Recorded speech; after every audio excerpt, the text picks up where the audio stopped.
Good morning.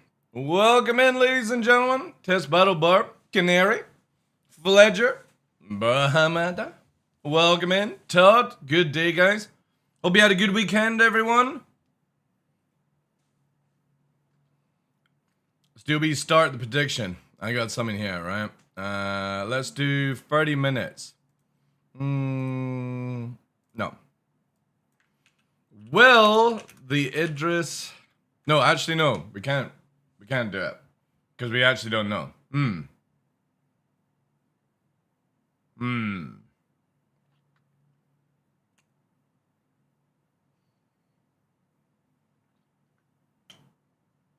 Well, I can't. Because I can only do a 30-minute prediction. And we won't find out until... Thursday. Yeah, alright, well I can't do a prediction there, that kind of sucks. Oh well.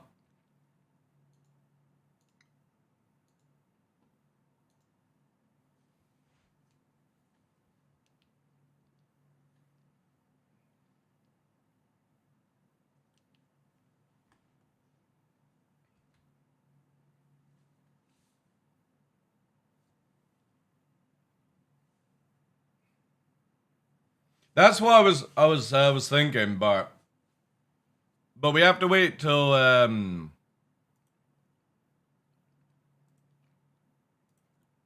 have to wait till Thursday. It's Thursday, right? Wednesday or Thursday? Let me get Spectrum up.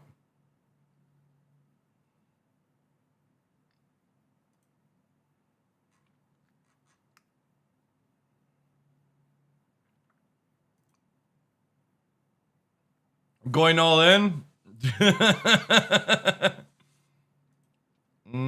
Where is it here actually? Is it under General? Good morning, guys. Good morning. Let's have a look here. Where is it? Invictus launch week. Is this it here? Yeah. Right. So Grey Cat and Aegis is on May the 15th and 16th, which is obviously, yeah, Thursday. Okay.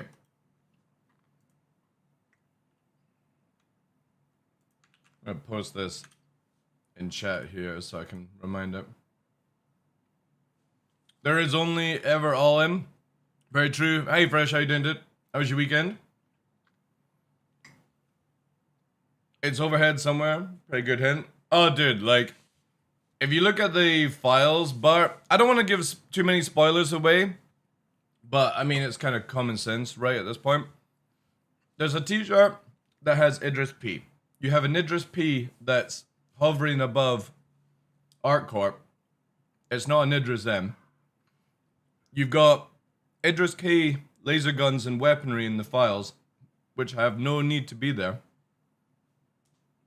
And CIG literally over the weekend admitted the next weapon coming out is a beam weapon. I wonder what it could be. I'm an uncle now? Oh dear. How can you be an uncle? Don't you have to have children of your own to be an uncle? Hey, critics, thank you very much for the Prime for the 4 months. I can buy Idris? Can I buy an Idris? Well, you might be able to. All depends if you beat other people in the thing. I got a bigger sister? Wait, does that actually... So you got a bigger sister? And if she has a child... Oh, yeah, that does make you an uncle. Yeah. A monkey's uncle! What? The suites are around here. You can come all the way down now because there's no table. See? You can see all the... Oh, there. There it is, chat. Are you just gonna sit there? The suites are over here. Yeah, I moved the table. The wee table's over here. Yeah. They can't see you. You're like in a perfect position. They can just sort of see your ear, you wee cheeky husky. A bot! Oh no! Oh no! See, look at that. Gray's fucking on it. Gray is like become my my best moderator. I replaced Fresh as Ice for Grey because Fresh is useless. He didn't. He just waited for Gillen to fucking pop into the channel, and that was it. I did forget to discuss yesterday about the missile PDCs. Oh yeah, that's very true. Yeah. You know that Tumblr? Somebody was saying in their chat. I'm not gonna disclose the name because it makes them look like an absolute monkey. But they were telling people that the missile launcher things were for a Scorpius. It's like, holy shit, dude. It's literally capital size. How the fuck is it fitting on a Scorpius? Right, so your sister has a baby and that makes you an uncle, right?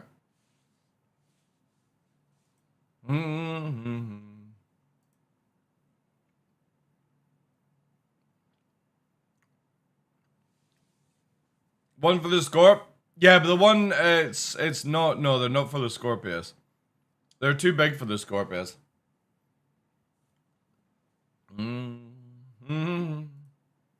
Also, there's some new changes in the patch notes where apparently you can warp to abandoned ships. So I'm gonna get a fucking Polaris.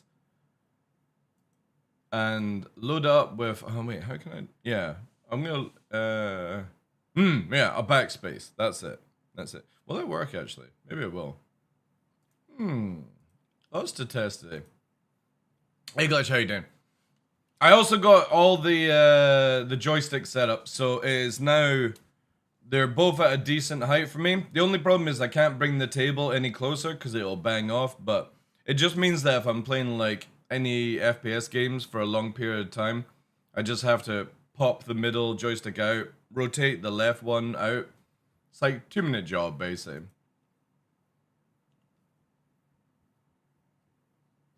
Yeah, the Scorp Tower is very, very small.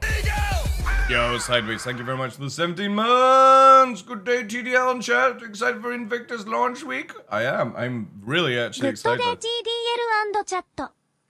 Looking forward to it. Welcome in, Rivers. Like, Invictus this year is pretty beastly. We got the Valkyrie Mark II, which everyone is crying about. Wait till it's out before you fucking cry. It's literally a troop, like a transport vehicle. That's all it is, you know? Same size as the Valkyrie, same damage as the Valkyrie. It's a little bit more assault than it is fucking, you know, troop carrier. People need to stop freaking out. It doesn't replace the Valkyrie. Especially if you read information on how jump seats are going to be working in the future. All that jazz. Hey, welcome in, Choo-Choo. Then obviously you've got the MX Fury, which is 4 size 4s, 2 shields. But again, requires 10 power to fucking make it move. So it's still 100% useless. It's just a little bit better than the previous model, Mary Kate. And then you have the new land vehicle that looks pretty badass.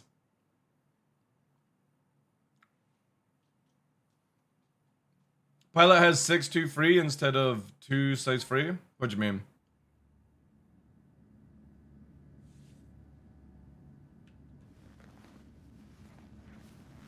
Six size free? In the Asgard?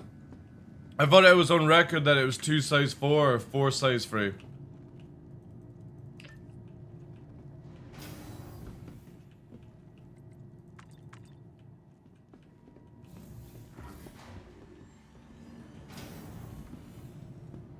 But anyway, even if it comes out of that, that's less damage than the Valkyrie. Because the Valkyrie has 2 turrets that are 2 size frees each. Then the pilot has 2 size frees. And if you have the side turrets, they take over the 4s, or the pilot takes over the 4s, so yeah. Even if it is 6, they're equally matched. One's designed to drive, like, land vehicles in, and one's designed to bring the troops in. So people freaking out, you know what I mean? Like, they shouldn't. It's not replacing the normal Valkyrie. It just means that you now have more options to drop land vehicles in instead of a fucking Hercules, which is oversized and whatever, you know? It's cool. Really good. The tack, looking good. However, I probably would never use the tack just purely because of... just not really a need for my kind of style. MX is looking good, but I still think because CIG require it to have 10 power, it's kind of stupid. You know?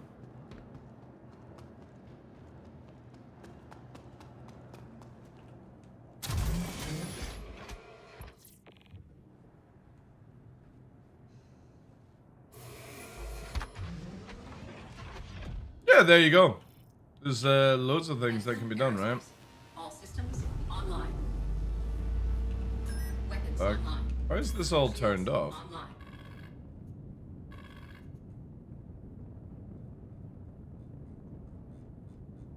Oof.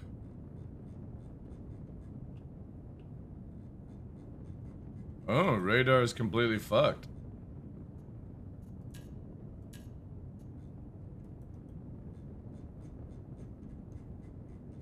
Yeah, radar's fucked. Joy. Joy, joy, joy. Takeoff complete. Oh. Let's get rid of this annoyance.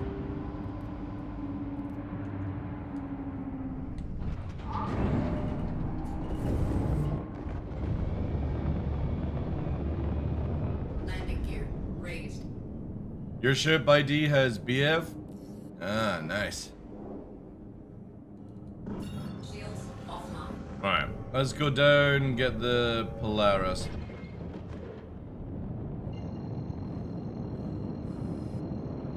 Hey Alpha, you didn't do it. CIG needs to say fuck ship names on the hull and let us name ships with the scan changes.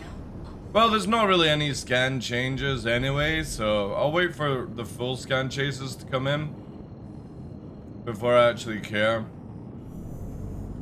Quantum drive is now on. The current sort of stuff for 411 is just an inconvenience. Just an inconvenience.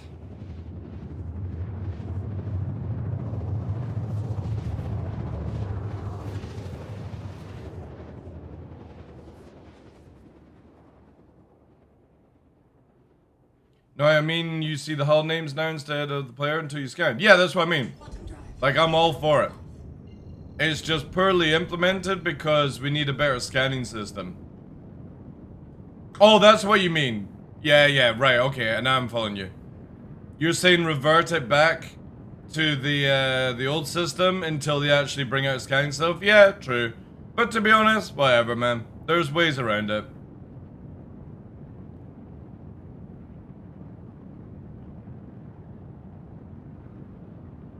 I'm generally killing everyone anyway, and I don't really read names either.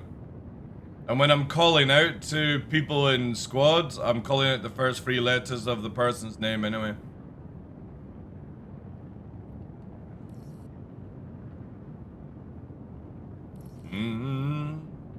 Alright, let's get that Polaris and test out this warping mechanic. This sounds really cool. I'm gonna try and see if I can keep the arrow and store it inside. One thing I did like about the news over the weekend about CIG was them saying that they're gonna make it where you can open fucking doors with Mobi-Glass and shit, or they're working on that kind of stuff, right? That got me excited, because that's like a really, really needed feature, you know? Landing complete. Engines offline. Ah, perfect parking.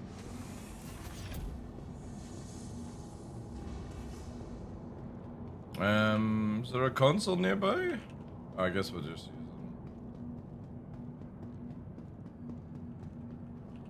Welcome to the ASOC Vehicle Retrieval System. Because immersion. Immersion. That's why, Bart. Gotta have immersion. Please visit us again. Goodbye. Because everyone's fixated about this shit. Like, I just want a working game. I actually don't give a shit about immersion whatsoever. If I wanted to roleplay as a fucking spaceship captain, I'd go and join NASA. Alright, I'm not gonna fit it, just have a skin, that's it. Welcome to the ASOC vehicle retrieval system. I'm sorry, that is an What? Please visit us at welcome to the ASOC vehicle retrieval system. Alright, give me this. This will be sick if this actually works. Your vehicle has been delivered. Dude, I know. We've been opening, like, driveway gates for years with clickers. You know what I mean? Like, you in your car and it fucking opens. CIG are lost technology. Yeah, so here it is. Enable QT to own unattended vehicles. Alright, this will be fucking sick, man, if this works. But only you can travel to it. Yeah, for now.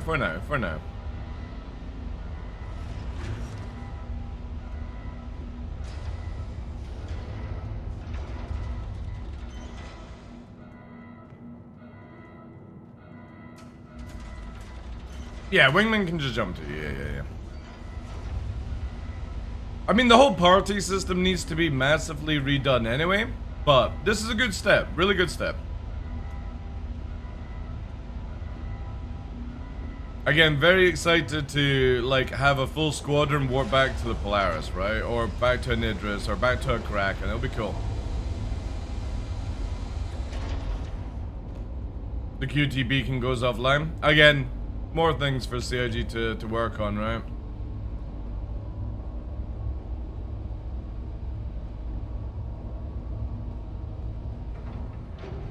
It's intended?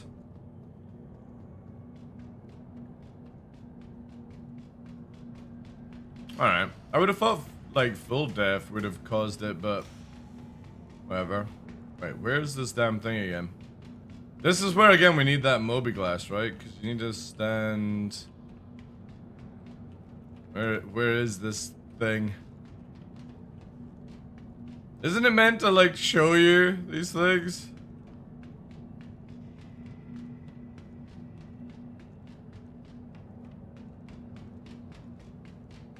God, this is what I hate about this system so much.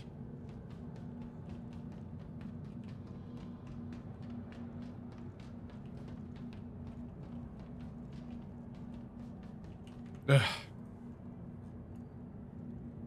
I hate having ship entry labels on because it never worked. Oh, it's all the way back here. Holy shit.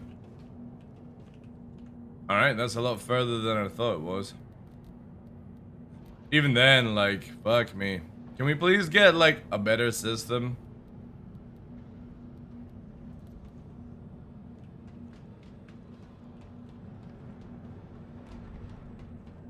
I don't know why it's such a big ramp. It's like in Rick and Morty. Slow fucking ramp gets them dick hard, you know?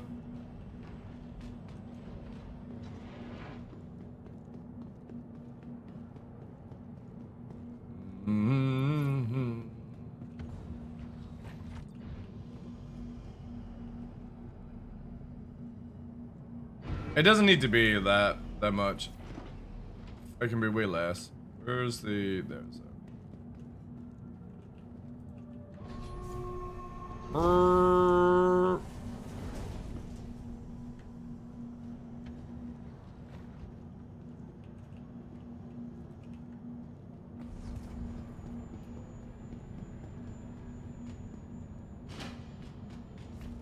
We need a sonic screwdriver? Be cool if, like, just, you could do a lot more, you know? Hey, Blade, how you doing, dude? The concept of crapping, maybe reconsidered in pre-production? Yeah, I know. They'll probably redesign it, and everyone's gonna freak out, as they always do with redesigns. Everyone gets absolutely upset about reworks.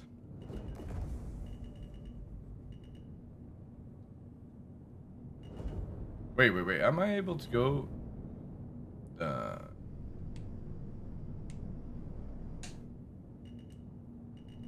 Can you even lock the speed? Wait, is there even a bar to lock speed now these days? No, it doesn't work. So you can't lock SEM speed anymore. Is that a thing?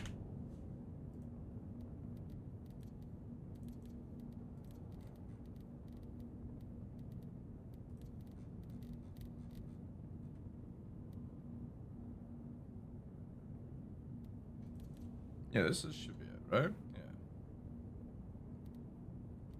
Oh wait, do I not? Oh. Why don't I have it equipped? Did they change it? So I've been pressing this button all this time and it doesn't do anything? Oh, there it is. Right, okay. So that's 28. It actually fucking says now, right? Alright.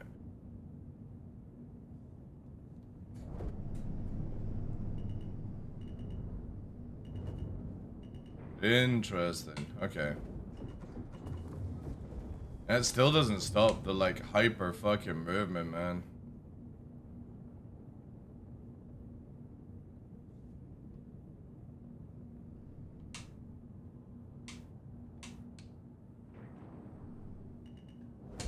I don't know why it is, but like literally ships, the moment you get like into a ship's grid, it goes all fucking crazy. Even when you're landing, right? And the only way to do it is to dial down the speed, but it's like CIG have got it where you can't even like fine tune it, which is super annoying. Complete. Like such a daft system. You need to make it where it's like way more like less potent, if that makes any sense. Engines. Hey, morning rest now. What button was it? I had to recombine it. That means that my accelerator is also not running. Let me check out accelerator.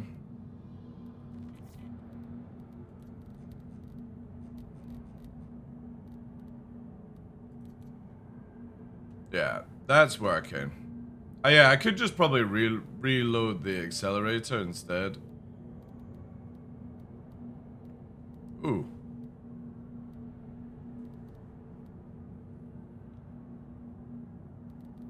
But I need to... So this is Z rotation input 2. So...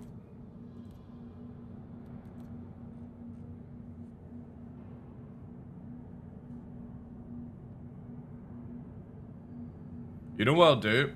I'll actually do it in... Yeah, I'll do it in this, so I can actually do it better.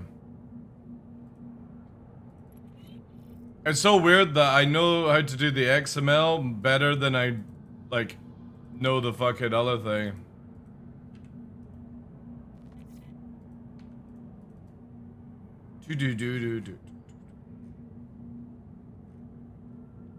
Yeah, what we're gonna do is this.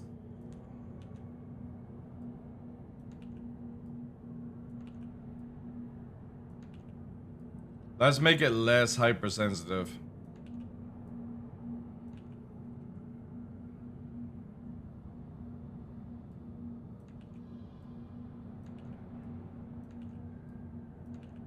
Actually, no. We can keep that on that.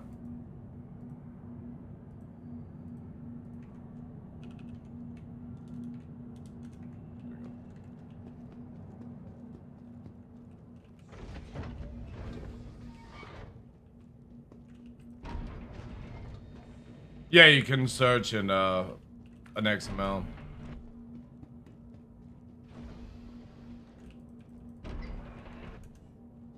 Oh. Oh. Right, let's test this out. I'm very interested to see if this actually works.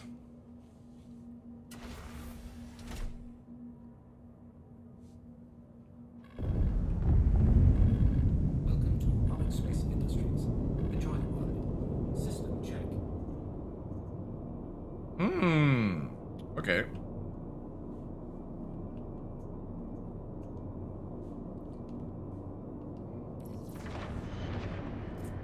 Takeoff complete. Did we even see where the accelerator is? Oh yeah, there we go.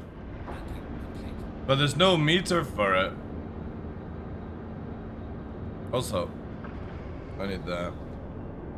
So I'm using the throttle to basically like pump out a bit. Takeoff complete.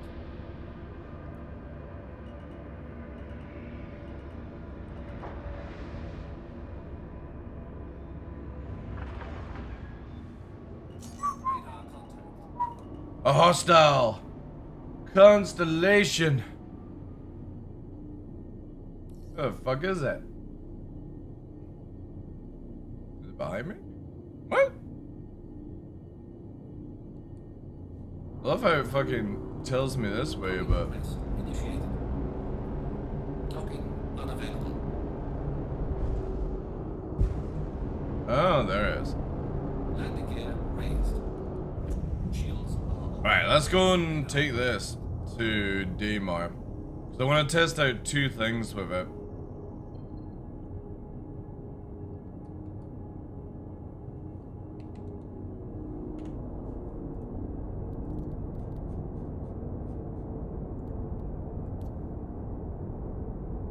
Put these down to 3.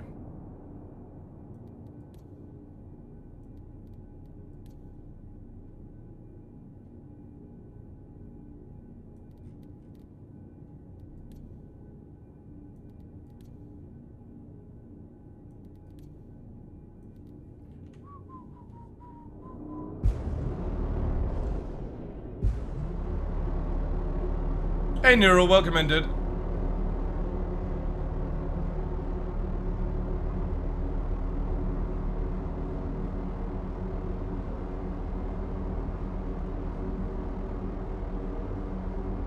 This will be so cool, man, if it works without any problems.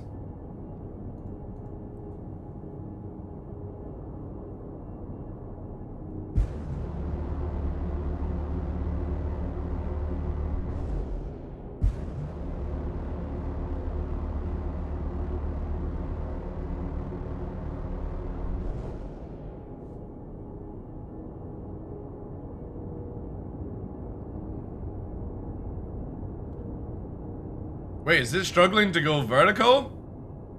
Oh, shit. That's cool.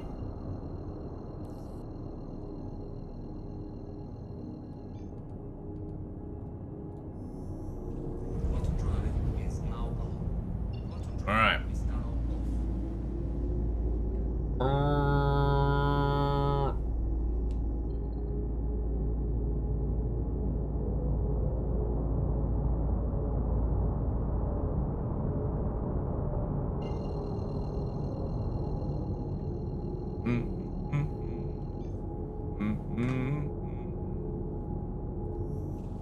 Auto drive is now on. Right. Auto drive. Let's see how well this works. This is gonna take a wee while to get down to the sands, but no joke, this actually makes me excited because I could put 4 arrows, Auto drive is maybe more, in the Polaris now off. to do like low flight training, basically. Not that I crash that often anyway, but with this method, I might be able to actually like. Yeah, I suppose I could do like Shubin even. Yeah, let's do like something where I can just go down to, right?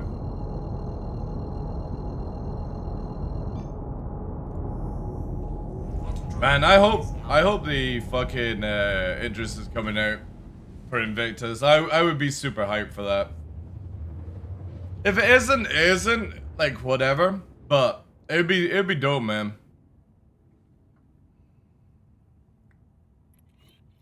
Auto drive is now All right, let's dive down here.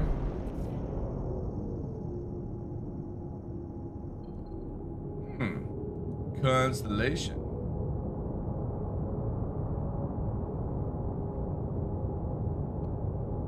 It would be the biggest troll, yeah.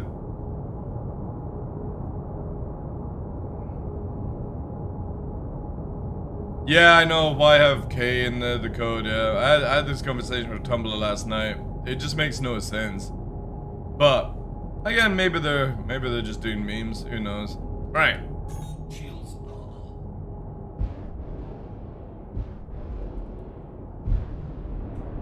Let's land her here.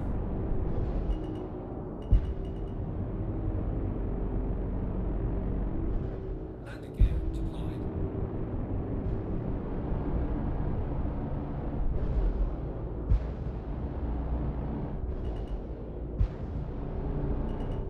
Man, she's super slow now in atmosphere. Holy shit. Even with the landing gear, just to make it like that, right?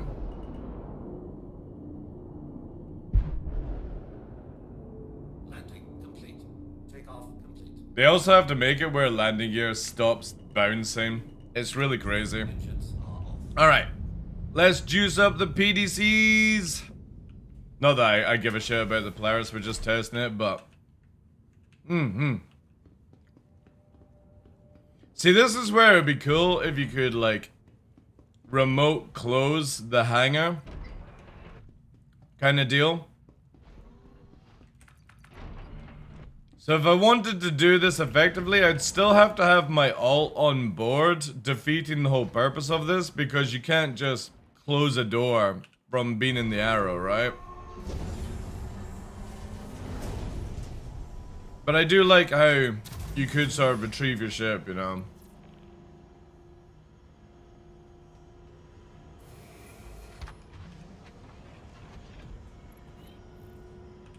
Engines online. Takeoff Oh, complete. see what I mean? Like, the fucking thing just instantly ignites too fast, man. Inside hangars, it's too fast, the movement. When it gets close to the ground, the controls just go fucking batshit crazy. Offline. Right, let's quickly warp to 0-1 and let's see if this works.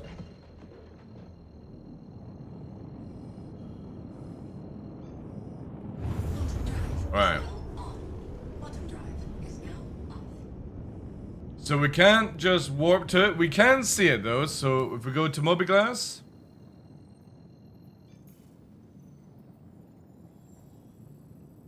And we click on it.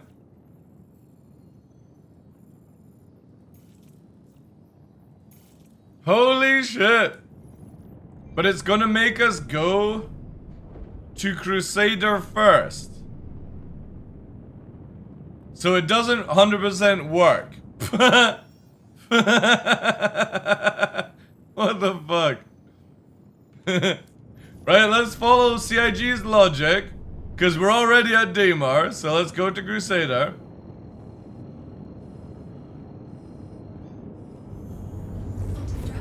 Typical CIG fashion, nothing's fucking easy, right? Nothing actually works. Back to Daymar.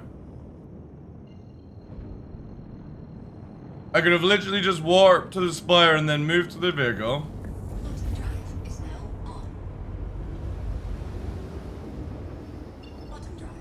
And now I don't have a waypoint. So all that process for no reason, because it doesn't matter like how good CIG does something, we still have this shitty fucking thing. Look, it can't code it. It can't do it, chat. It literally can't do it.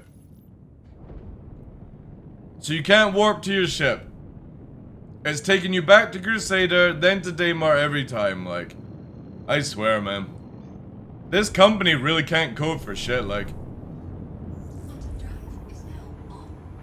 I really wish I was, like, fluent in fucking coding. I really wish, chat.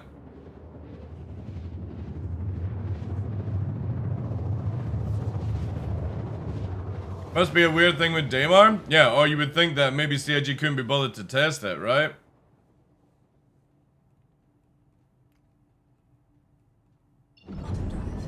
That's very true, Ondo. Yeah, wouldn't get a job at CIG if I was fluent in coding.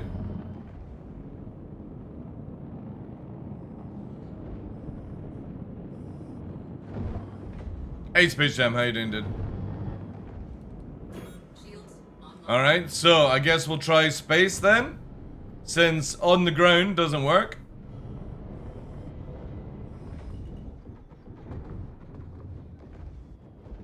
Landing gear deployed.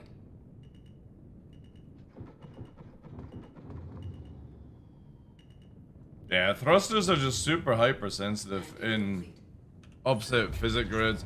It needs a huge amount of work, man.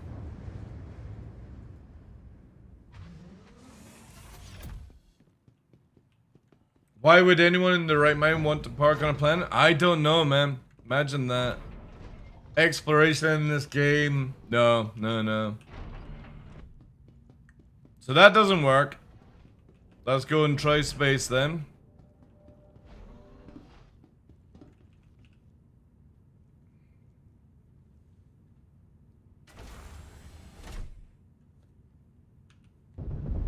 Welcome to Roman Space Industries. Enjoy the work.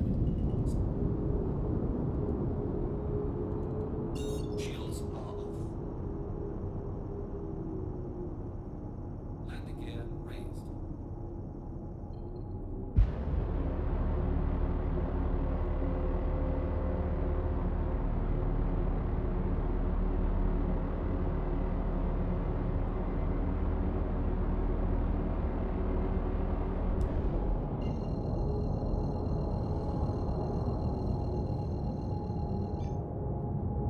Quantum drive is now on. Quantum drive is now off. Alright, let's try a dead space then.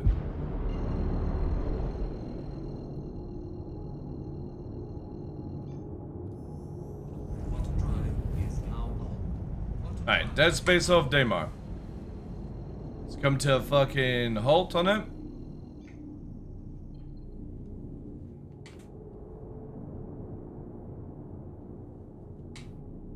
There we go.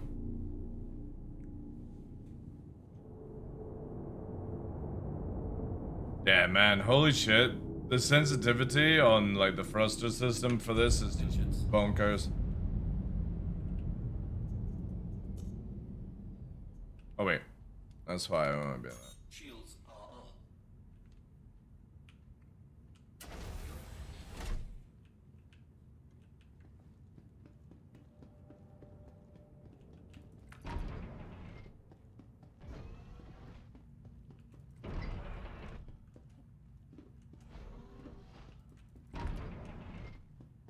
I just can't wait till we get quantum boosting so I don't need to rely on CIG stuff. Just fly out in a straight line. I'll time it myself.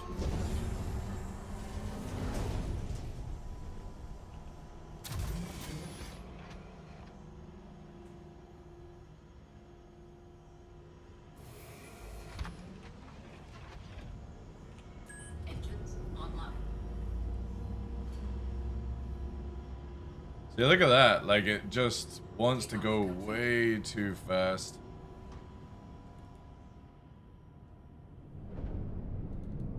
Shields offline.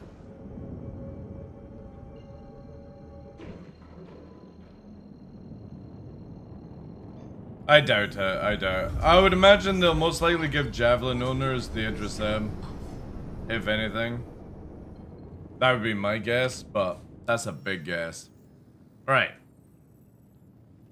Click on it.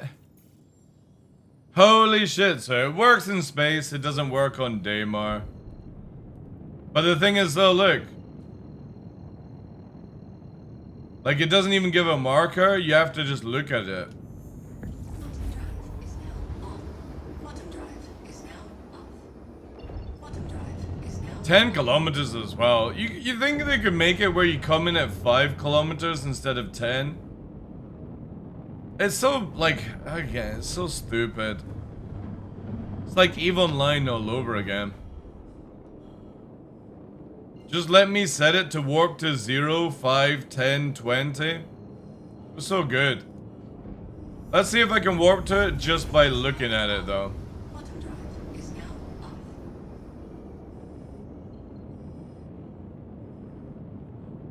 No. That would have been a cool thing. Also, they need to have it where it's like... You know what I mean? Like, this doesn't even work.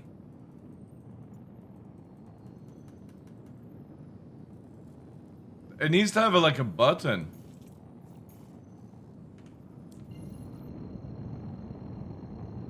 Yeah, it definitely needs like more UI sort of upgrade, but at least it works, right? That's cool. Quantum drive is now off.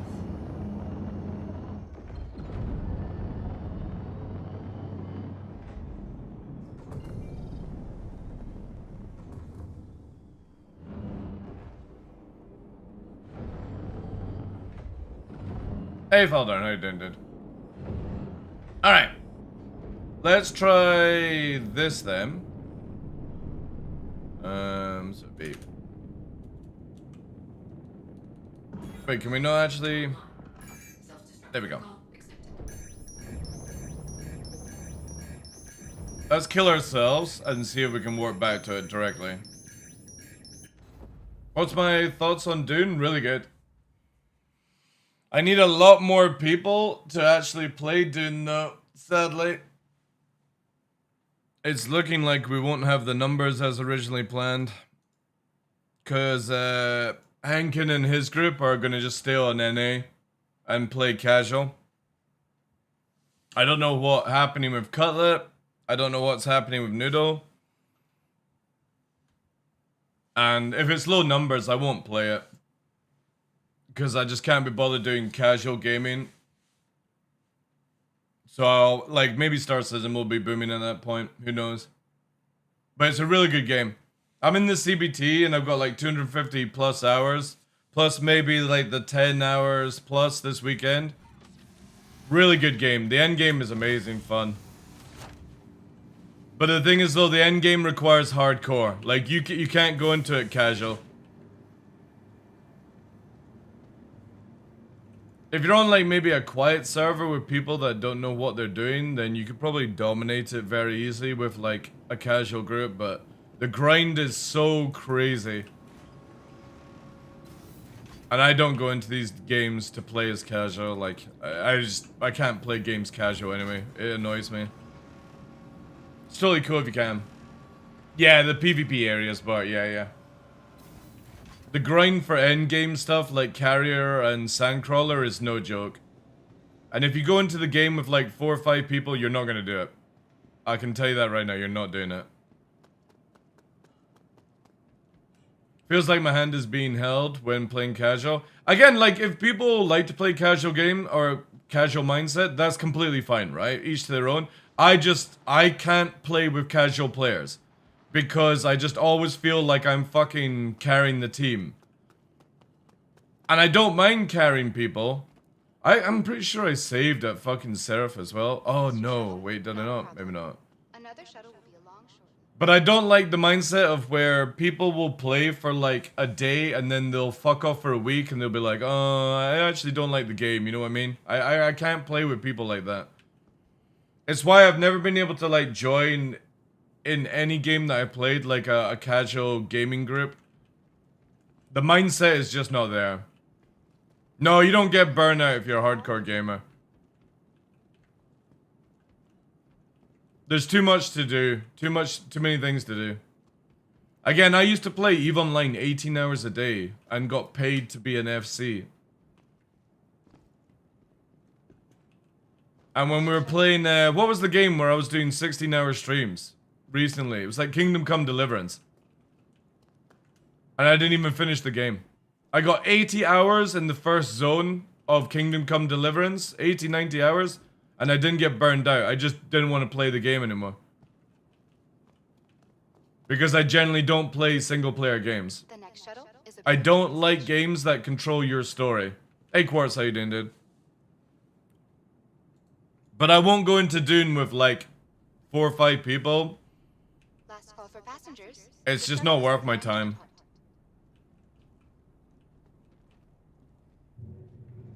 Please clear the hatch. Shuttle.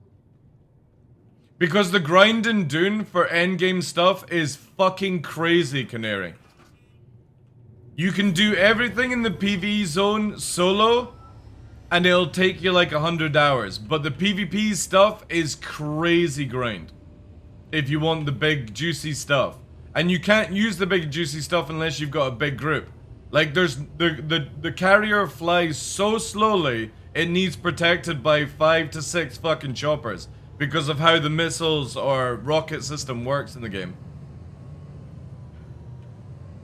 So you can do the final all the way up to the final last tier, no problem. You can get a bit of armor for yourself, no problem.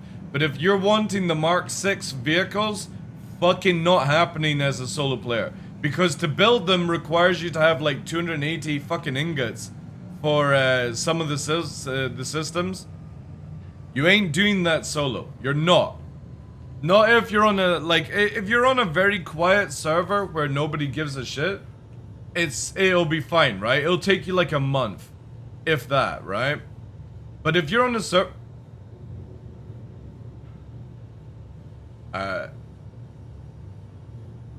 Dominic Toretto? Approaching next station. If this is your stop, please prepare to disembark. Hello? Hello, that's... Jesus fucking Christ. We're in the fucking... What's it called? What's that thing that spins around in the water? Oh, we're in a whirlpool. We're in a space pool. Fucking hell, where are we going? Oh, there we go. You boot long, yeah. So, yeah, it's just, it's a big requirement. And if you're logged into the game, Bart, and whoever's got access to Dune, you can see how much is required. And what people don't realize is that the PvP zone in Dune takes 30 minutes to fly in one direction. 30 minutes to fly back. So if you don't have a base out in the desert, which can be fully PvP'd, you have got an hour each way to bring materials back to the base. Who the fuck is doing that over and over and over again in the game? You know? You're going out 30 minutes to farm, and then you're flying 30 minutes to back just to make sure you're safe. And you can spot choppers fucking miles away, man. Again, the PvP area is really fucking difficult if you're in a small group. We shall see how the game does. The thing is though, is if people have different opinions, they probably haven't played any of the fucking game. Because the end game is a lot of fun. It really is. Especially because it resets every week. It's really good system. Like, Funcom have done a good job.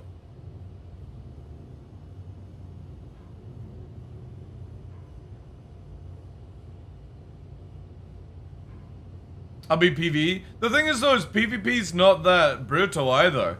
Because when you die in PvP, you don't lose anything equipped on your armor slots, and you don't lose any of your things in your infantry slots, 1 to 8. You only lose 50% in your bag. So like if you just farm some materials, you'll lose 50% of it. You don't lose everything. But the game is very PvP oriented. You ain't gonna do shit as a PvE player. You will have to go to the PvP zone. You can't do endgame if you don't go to the PvP zone. Dude, Quartz, what are you talking about, dude? Look at Conan Exile. It's got fucking ridiculous amount of content. It's just people get bored with games. I'm only playing the game, Roman, if I've got like 10 minimal people in the guild that are actually going to play and not fucking put marigolds on and hope for the best.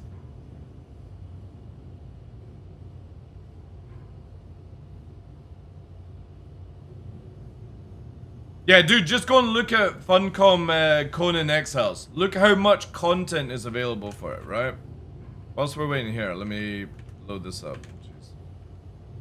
Why can't I fucking... Is this disabled? No, there we go.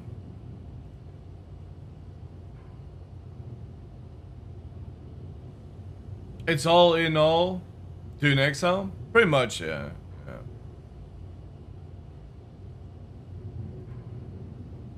Actually, wait.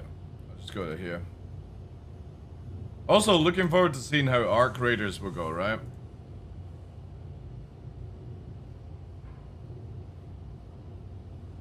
There's definitely a lot of PvP in it. But it all depends on servers. If you're on a server that people don't have any interest in PvP, you're fucked. Where's it here? What was I looking for? What were we looking for again? Oh, yeah, Funcom. That's it. Look at Conan Exiles, right?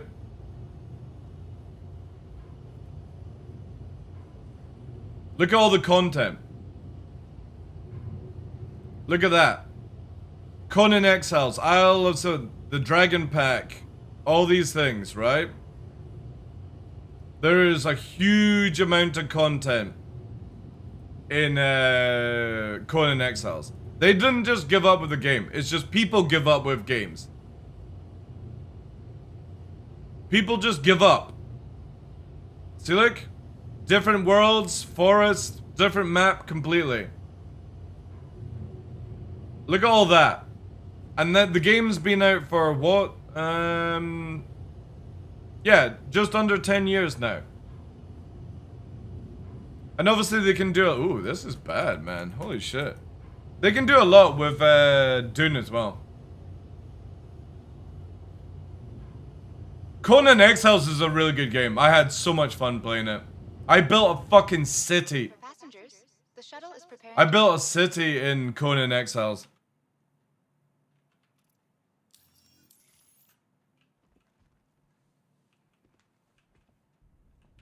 Oh. Thank you.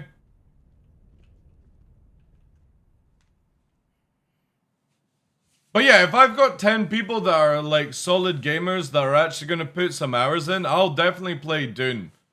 But I've got to watch though, because with like certain stuff in Star Citizen, I can't really stream it. I don't like, this is nothing against you guys, but a lot of people who watch my channel just purely for Star Citizen will instantly turn off the stream when I go and play Conan, and it's just not worth my time. Oh, there'll definitely be solo players, yeah, but good luck grinding the endgame, you know? The next shuttle is approaching the station. Again, we'll need to see. We've got to see what Invictus is like. We'll see the state of Star Citizen. We'll see, you know, again, like I've got people in the channel. If they turn up, they want to play. I've got plenty of spaces now that Henkin and his group are going on NA. So if anybody is like a semi-hardcore gamer with a good mindset of team play and listening and understanding, welcome to join us. You don't need to be in my organization for Star Citizen.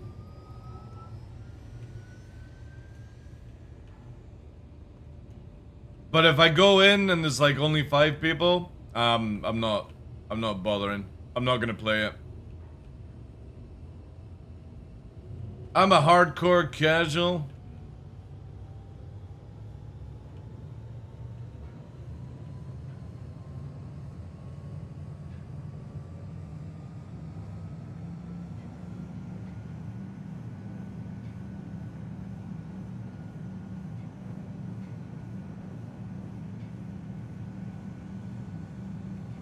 I can't wait for the Zergs. It's very difficult to Zerg in the game. Like, people need to stop worrying about Zerging, because if you're not in a guild, you fucking can't tell who is who. There's no nameplates above people's heads.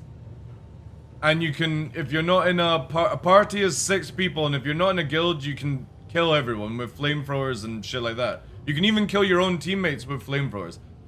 People need to not worry about Zerging. You will never know who the fuck you're Zerging. That's why they've done it a really good way. It literally has no names above people's heads. Your stop. Please prepare to disembark. I'm very interested to see how Arc Raiders will go. The problem is, though, you could complete the game for Arc Raiders in 100 hours or less, and that's kind of not my, you know what I mean.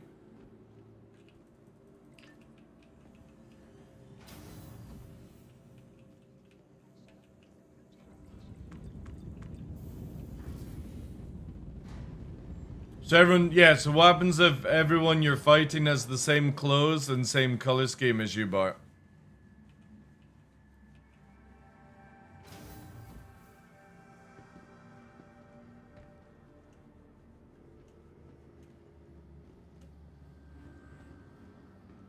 Because you gotta remember that when you're fighting a group, they can instantly customize their clothing to match your clothing. There's no like return to base and stuff. All of us at Crusader, and we want your help. Keep track of all personnel. Like PvP is a crazy system if you get it. Again, if you're on a server, why is this like flashing red here? Or somebody put a flare? Ah, right. If you're on a server that has a lot of PvP guilds, it's great fun. But if you're on a server that has no PvP guilds, it's boring. Dune is so boring because of it. Your insurance claim, thank you. Please visit us. Well, I don't even know if I'm gonna play it great, to be fair. With like Henken not joining, Cutlet like not really giving any feedback, don't know if their guys are gonna play or not. Like I don't know if I'll even bother, dude. Like if it's just you and me and fucking Tumblr and Puppeteer, I can't be bothered with that, dude. Fuck that. I'll play Star Citizen solo.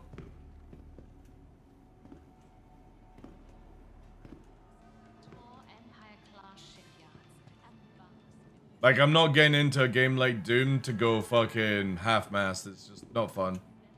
I am Spearhead, yeah.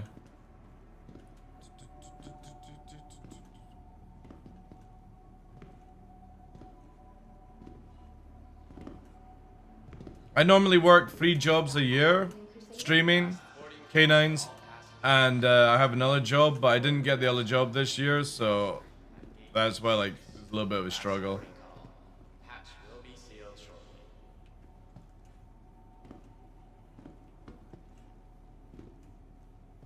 That's why I believe OC server and SC will be made with Asia. Our servers are so tame that PvP will non-existent. Nah, there's plenty of PvP in Star Citizen. It's just everyone's fucking bored of the game, dude. That's it. Welcome to the ASOC vehicle retrieval. There's no reason. There's no bases to attack. There's no org versus org gameplay. There's no war decking. There's nothing that CIG have promised over the years. Stand by. Your vehicle. It's just very stale, you know?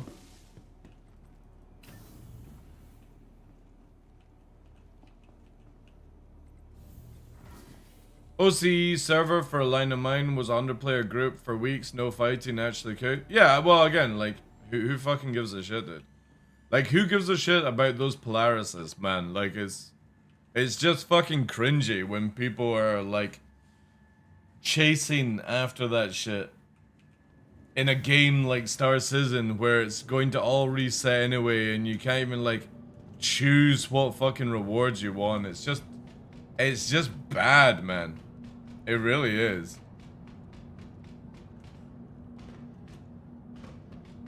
Have you seen the Perseus update where the size 8 mount? The thing is though, is the size 8 mount can be 4 size 7s though, or 2 size 7s. It doesn't necessarily mean that it gets size 8 guns.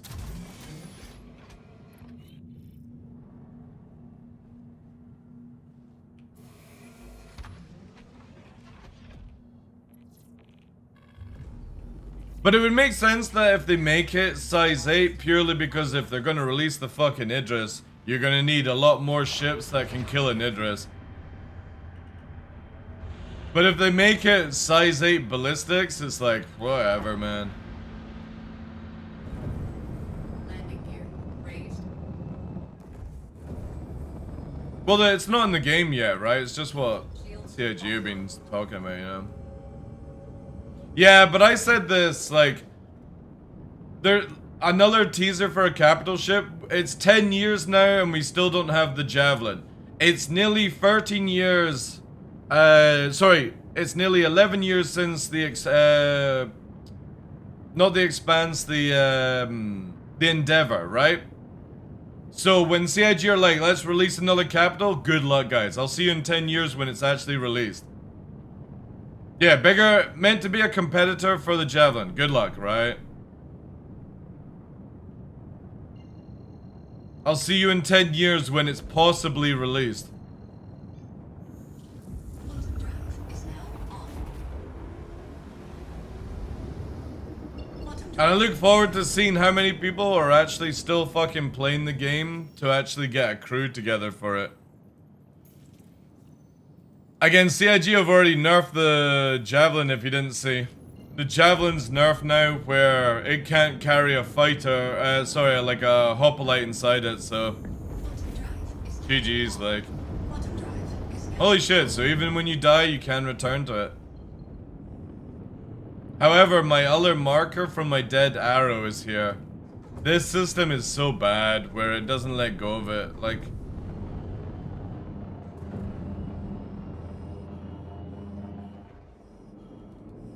It's so sad that this happens.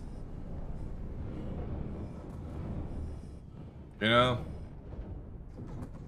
The marker stays there, there's the body, right? And then there's the dead arrow, but... You can't get rid of this. Can you still jump to that dead ship though? No, but I can jump to the Polaris since it's active.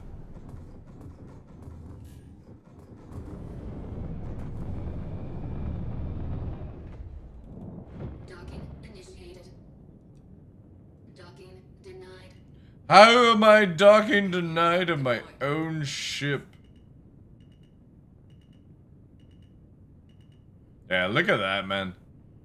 The controls just go so iffy when you're trying to fucking land inside hangars.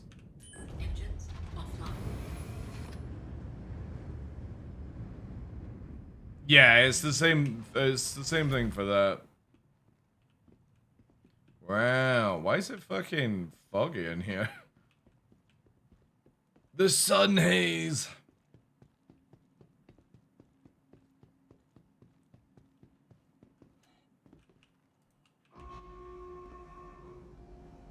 I like how there's a brrr fucking noise for this thing.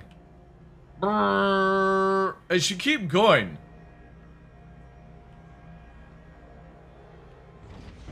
But do you see that they're gonna rework the Polaris, guys? Fucking crazy, man. Because again, these guys can't design fucking military ships to save themselves. You got all this fucking bridge that has no point whatsoever to it. Yeah, because they're bringing the torpedo operator room up into here instead. So instead of being underneath, they're bringing it up here. Because again, you have a ginormous bridge for no fucking reason. Like having a pilot, co-pilot that can't work together. You've got a captain seat that has no fucking... Like, it should have been here so you could see the radar. Then you could have had these two chairs off the side like that. You know what I mean? And then you could have had something else here. It's just so stupid. Then how do you restock them? You have somebody loading in the torpedo bay. It's the control panel that's in between the main gun and the torpedoes is getting moved. It's again, just CIG poorly design everything in this game. Poorly design it. Because they don't put any thought into it. Because here's the kicker. They don't play the game to understand the game. And that's the sad part about it. All these ships are designed around some really fucked up way of role-playing. And nobody fucking, like, you can make it so much better.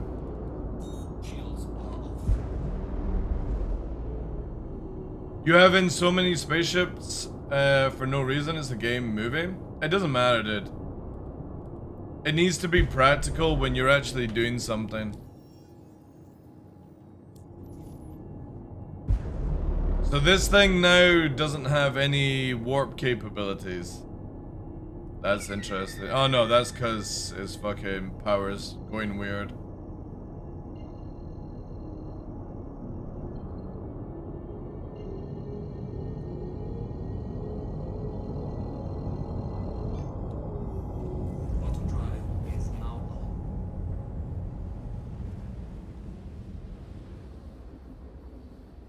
There's a prime example of where CIG can't do a fucking warp properly. The only location in the game where you've got to fucking turn around and warp to it a second time.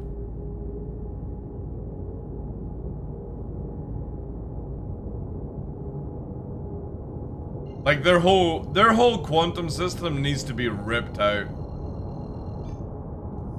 It just keeps getting worse and worse and worse and worse. Is now off.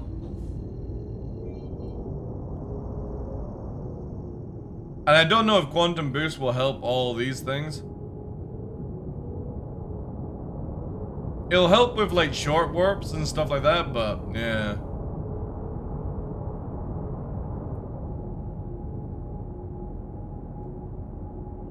Because they gave you that fucking bullshit where they're like, oh, we've redone it. They didn't redid it. They just put a fucking skin on top of it. It had the exact same bugs from the previous system.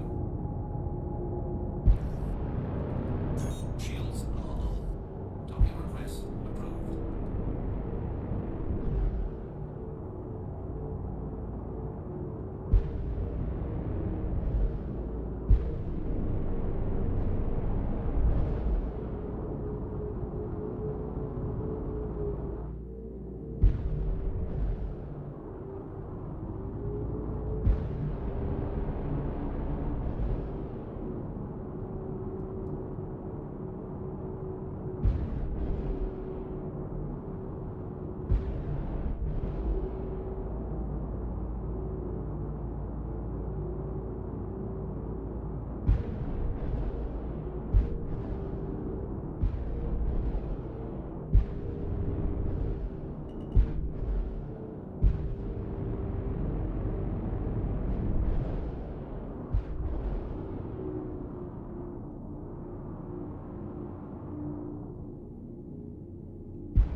Come on. God, you're so picky.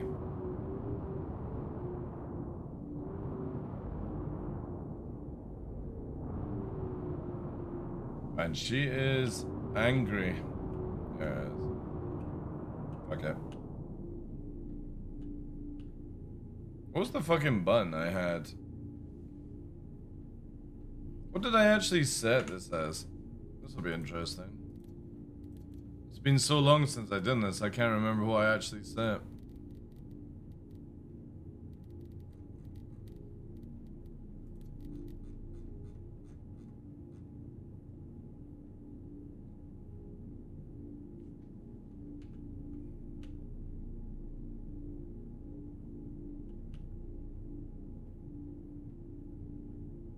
Adjust position to align auto block path by... What?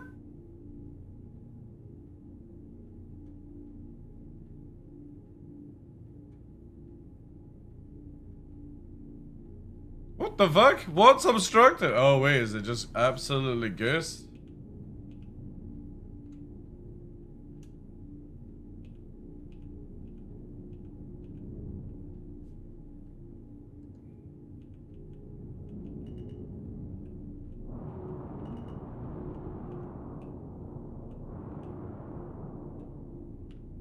Automated. There you go. Initiated.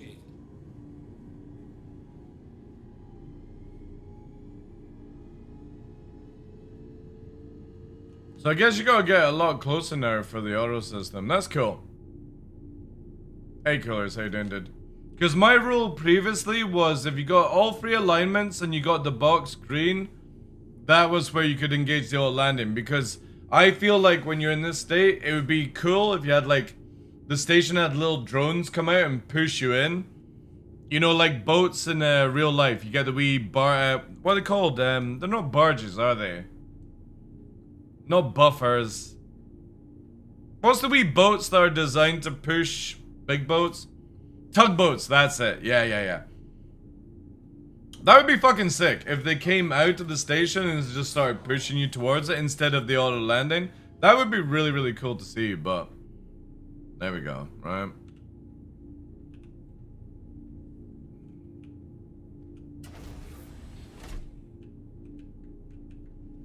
Now the question is... No, I wouldn't actually be able to do it, right? See, this is the only problem I have with this system, is you need somebody on board to close the door. So once Moby-Glass is in, that'll be sick. Does it still fuck its landing gear? I don't know, dude. No idea.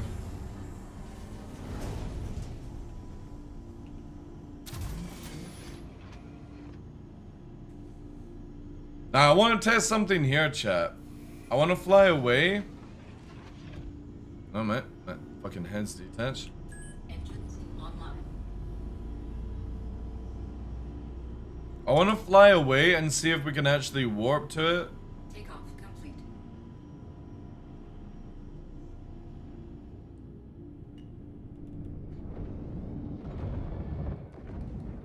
Shields offline. Landing gear raised. But I have a horrible feeling it's going to auto-store to test this. Let's see if we can quickly do it. Is now on. Quantum drive is now off. Pretty sure it'll be stored though.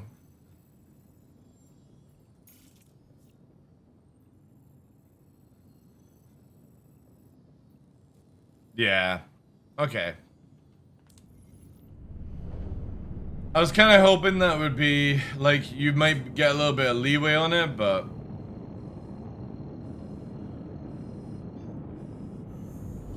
Quantum drive is now on. see, look what I mean. Like, Quantum drive is why can't I just fucking warp directly to Seraph? Why is it so stupid?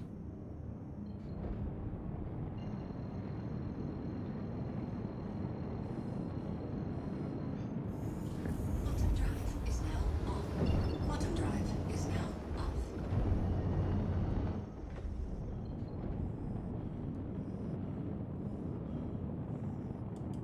I'll be interested to see if the Polaris is on claim though.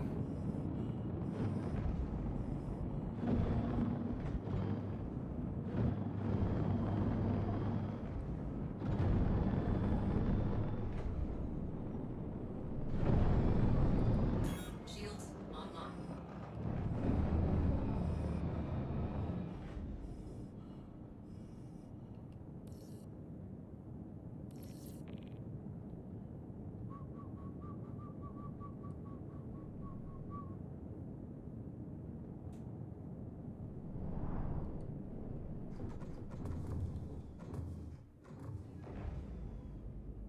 Landing gear deployed.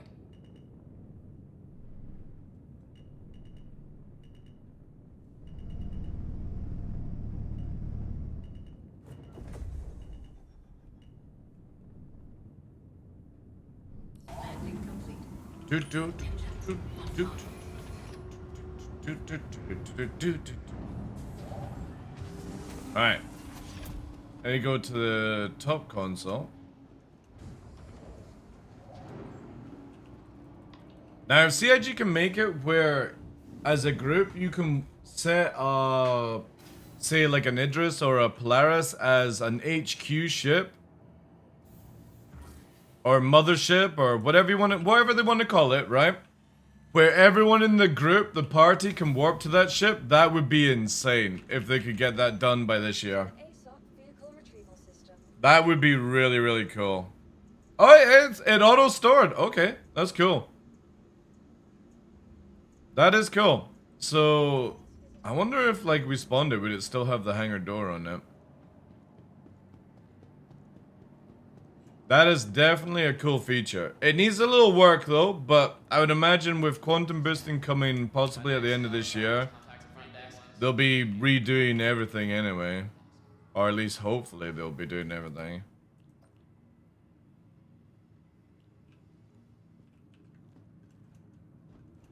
Maybe also make it so I don't have to manually set the route to party members. Yeah, that's also true. So, what I've said for a long time now, Quartz, is I would like a system where when you engage quantum boost, right? If you hold down the trigger, the first thing you see, like it would see normal places that you could warp to, and the moment you hold it down and it activates, as long as you hold it down, you can't change destination. It picks the one you're going to go to, the nearest, and then when you let go, you warp to it, right? Once you've got the full thing. Then they need to make a button, an alt modifier, where when you hold it down, you can warp 2 people in your team instead. Because opening up Mobiglass is a very, very goofy system. QT jumps. Well, again, I can show you what I'm meaning here, right? Hey, Spin, how you doing? You could stock up the ship with ammo and guns and armor and have to go to stations. The biggest thing for me is, like, everyone gets super excited about building bases and building a station and stuff like that. You know what I want, chat? I just want a Kraken where I can do the Battlestar Galactica vibe. That's it. That's all I wanted from Star Citizen. I just want to roam in, like, 2 or 3 capitals that stay together, and you launch from them and go and do stuff, and you return to the capitals, and you only go to port when you need, like, full-blown fuel, you know, stuff like that. Online. That would be amazing. Takeoff complete. But we still don't have that, man. Where are the robot enemies? Well, CIG could add that in, but, you know, we got plenty of targets. Landing gear raised. I have the Kraken pledge for a reason, and it's not using it to trade. I just wanted a base that I could roam the game without having to actually go to, you know? So again, you would go in, my idea is, right, you would go into nav mode, or warp mode, whatever. You hold down the trigger, right? If I pixel perfect align to Daymar and I let go of it, I then warp, right? And whilst I hold the button, it can't choose a different location. Oh, I think it's Verticade again. There we go. Servers are pretty dodgy though. Do I think the patch in the right direction? See, the thing is, those Star Citizen CIG are constantly doing things in the right direction. The problem is when they do 1 step forward that's good, they do 5 steps backwards that are bad. And we can never win because of that. So the game eventually does get better over time, but we also lose a lot of unique things that make the game fun because CIG want to get rid of it for some reason. So again, my idea would be if I hold the warp button right now, it would instantly lock to this one, and I wouldn't be able to move over and do these things. So the first one I pick and I hold down. So you would go into nav mode, right? And you see how you got all these options here? I would then be like, I'm going to go here. I would hold the button, and even if I move pixel away, it wouldn't adjust to the next one. It would hold it down to the one I held it on, and then when you align completely and let go of it, you warp to it. The yellow ring would be where you do it with a team player. So say for example, I had 2 team players here. I would hold that button, highlighting the team player I wanted to go to, and then whilst I hold that button, it doesn't make it where I adjust to other people and I go. It would be so good, but it does need to be like super pixel perfect. But again, you do have this method, right? If anybody doesn't know. So you can do this. But it's just like, it's so primitive to have to do it. Yeah, but you still gotta do Mobiglass. You know what I mean?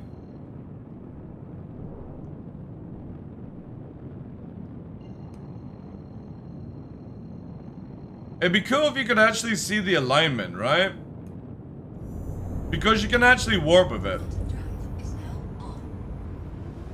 What is that plate hanging on where you have the right stick? What, this? What do you mean, plate?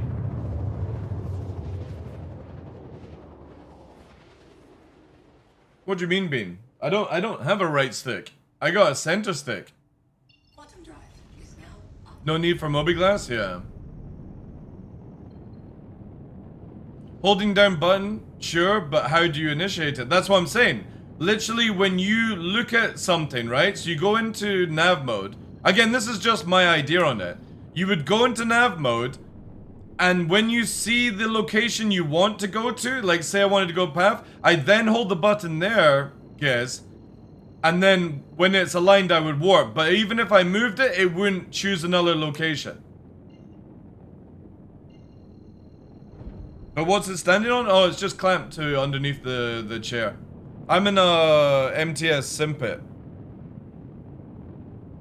So it's literally mounted underneath the actual chair. I don't think you'll be able to actually see. Yeah, because it's like super dark. But underneath the chair, the mounting's on there. If you do exclamation mark MTS, you can see the all the stuff. Reflection is blinding. Don't be jealous. I'm just bolder and better than you. Simple as that. Hemp guy. I'm reporting what we have in game, not what you want. It's third leg, yeah. Quantum drive is now on. Quantum drive is now off.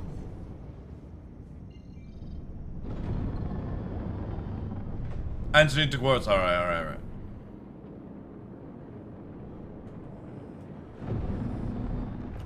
Right, so what else can we actually test, chat? Since we've done the warping stuff, which is really, really cool. It needs a lot of work done to it, but it's definitely going in the right position for that. Added size 3, size 5, size 10 bombs. I did hear you that you can add the bombs to an MSR. I don't know if that's intentional though. But it'd be kind of cool for... I mean, it's silly, but it's also kind of cool having a bomber MSR.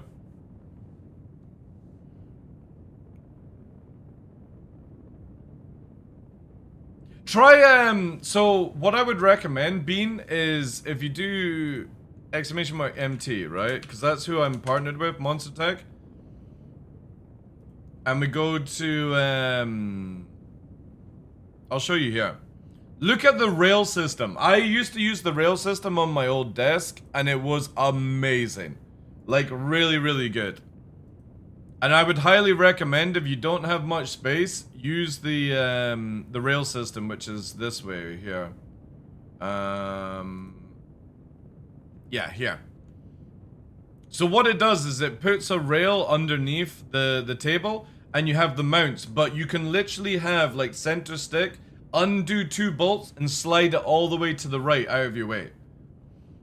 It does have a quick release, yeah. It's a bolt system. However, I would say to you guys, you might want to hold off, because they are bringing out a version 2 of the bolt system, which is meant to have even quicker and a more stable clamp system. But the cool thing is, you can always, you can use everything with Monster Tech for everything with Monster Tech. So you can use, if you buy stuff like for the clamp system, you can get the conversion kit to make it into the chair system. You can then get the conversion kit to make it to the rail system, right? So desk rail to chair mount conversion, desk chair to rail mount, which is really, really cool. So once you've bought the mounts, you just need to buy the conversion kit and that's it. And then obviously the rail. So if you've got Monster Tech mounts, you can literally buy the conversion kit and change it to that, you know?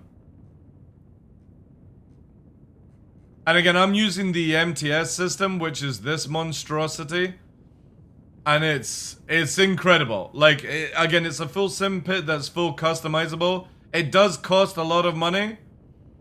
But, you know what I mean? Like, if people are buying like $2,000 worth of fucking Javelin, you know what I mean? I think you would be better off with $2,000 of sim pit than a ship you're never going to use. But the cool thing with my design, because mine is very, very customizable, right? I've got the PCs here. So I've got one PC here and I've got one PC here. And everything is on caster wheels, so I can actually move this whole system around. Oh yeah, definitely get set up before chips.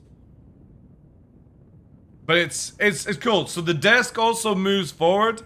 So you can see here, I can actually bring it to me. But because I've got the center stick, it'll bang off, right? So I've got to just make sure it doesn't hit. But you can actually bring that all the way to you. You can get right joysticks that move away. The left-hand joystick here, I can take away 2 bolts and actually rotate it around to the left to climb out. I've got a Javelin, yeah, but I got one of the 2014 Javelins as a joke. So I used to have the Idris, right? And back then, I contacted CIG. I was like, I'm gonna go for the Javelin, Is there any chance I can get the Idris back if I don't get it? This was before you could get buyback, by the way. And CIG were like, yeah, no problem, right?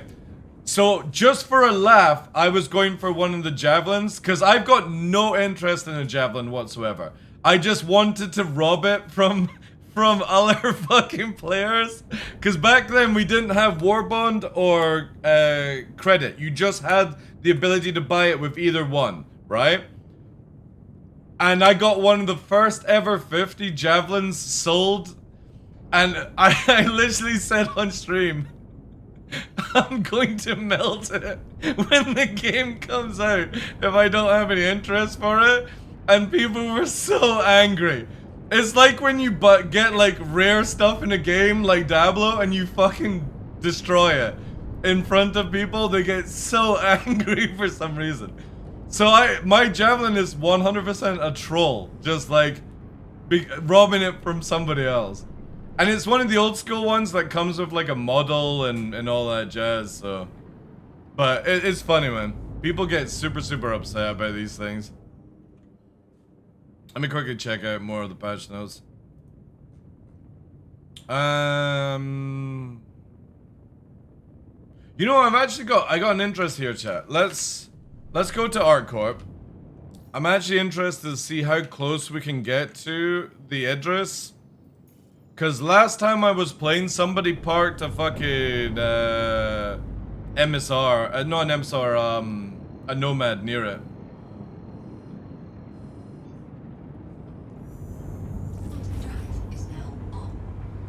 You done any PvP bounties? I've not done, no. But I've watched like Burks and Co do it, and it looks really cool, man. I'm very excited for it.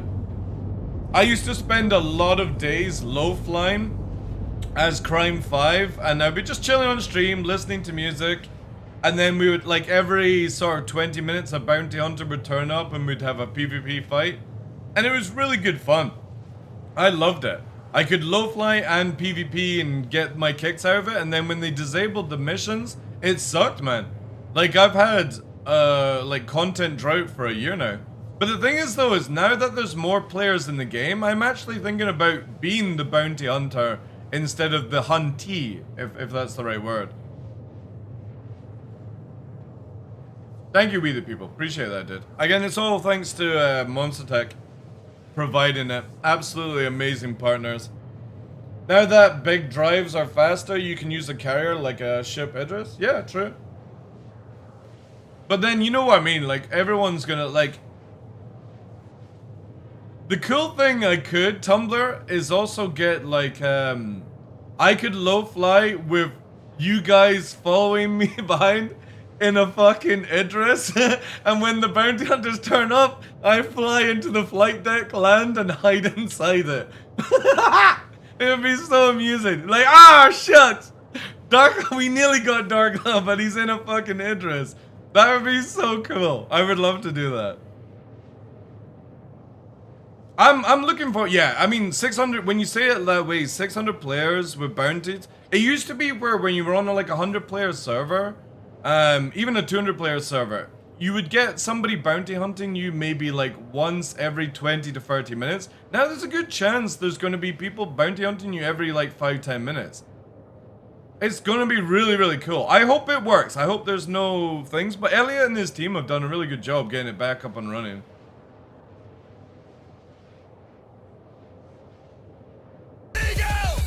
Yo, Bean, thank you very much for the brand new tier 1. Can we get some vibes for that, please, and some W's? Thank you, dude. Appreciate that massively. Hunting the DarkLaw? I think it'd be kind of cool. Combine low flying with being hunter would be tricky.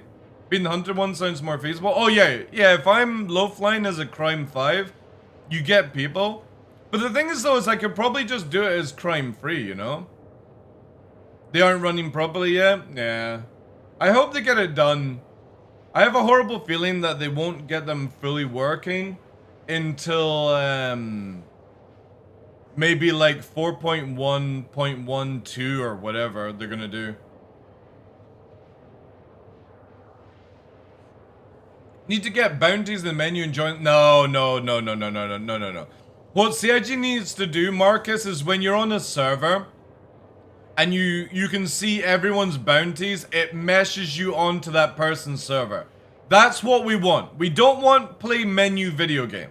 CIG need to get to the point where if I'm on a server, I take, say, Tumblr's bounty, and Tumblr's on an American server, when I warp to Tumblr's location, it transfers me to that American server. That would be cool. That would be really fucking cool. And then I could travel back to my own shard, basically. Because that's how it works in Dune. That would suck? Why? Why would that suck?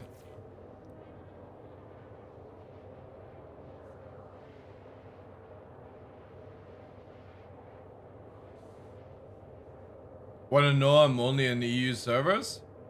Well, again, they can make it where it fucking tells you, you know? But again, down the line, you want CIG to work on the game so well that you don't care about ping, Ondo. Because again, when you play a game like EVE Online, you're versing everyone from every single country in the world. And you don't notice ping difference.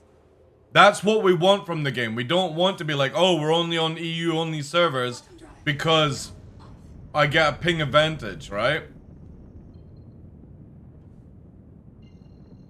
Same with me, Rail. How'd you actually say your name? Is it Rail Gaze? Rail Gaze? Real Guys? Is it Real Guys? Is that what you're going for? Real Jazz. Alright, Real Jazz. Cool. Thank you, dude. Rails Guys.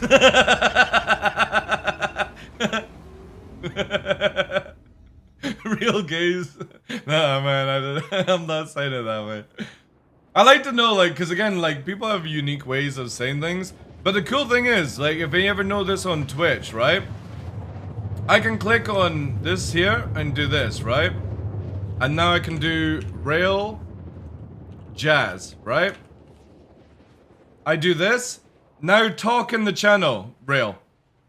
Talk in the channel, watch this. Quantum drive is now off. Type something.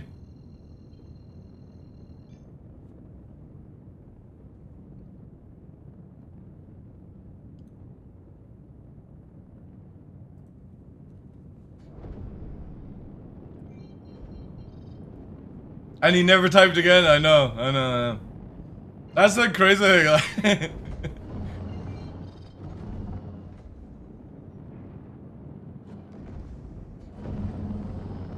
Alright, we need to find this thing. Where is it? You got the skyscraper. There's the X-Flame. Yeah, so look. See? Now his name is Rail Jazz on my screen. Look. So that's how it was now. Now look at that. You can actually rename people to how they sound. So this is how I get around, like, fucking up people's names. But obviously I need to do it on the other PC as well.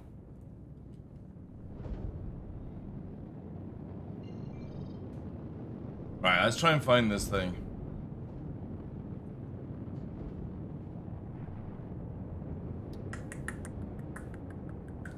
Can you actually ping it? Wait. Or is it the other way around? No. It's there. You'd fly. Guessing that's it there, right? Yeah. So if you guys don't know that, that's how you rename people on Twitch. Because I've also got it here. See the master 303? On my system here, it's actually, let me scroll up. This one says Roland TB 303. Obviously, if you reset your browser, it kind of fucks it up. But you can actually rename people. They don't see it, but it helps as like a content creator. Man, I wish this had been during the day. This would have been a lot easier. I'm guessing it's here, right?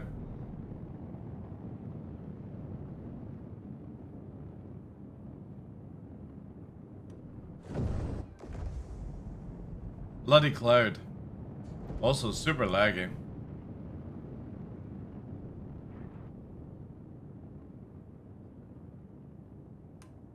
Yeah, so we fly out that way.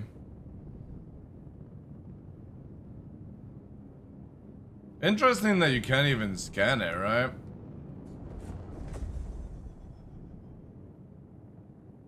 Yeah, this is actually going to be a little bit harder than I thought. Just purely because of nighttime.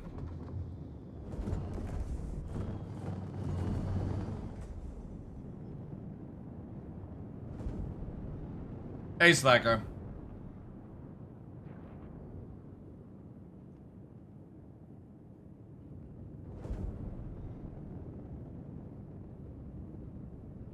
Where are ya?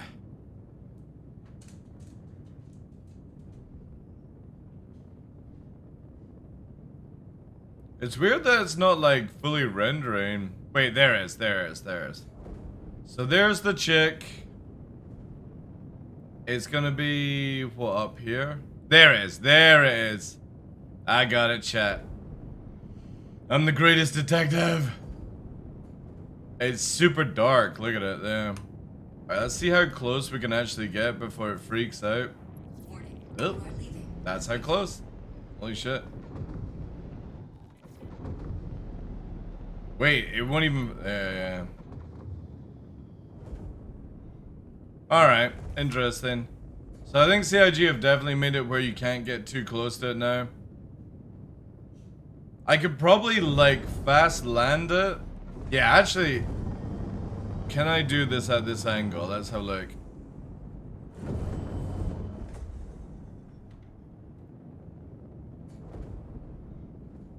Alright. Wish me luck!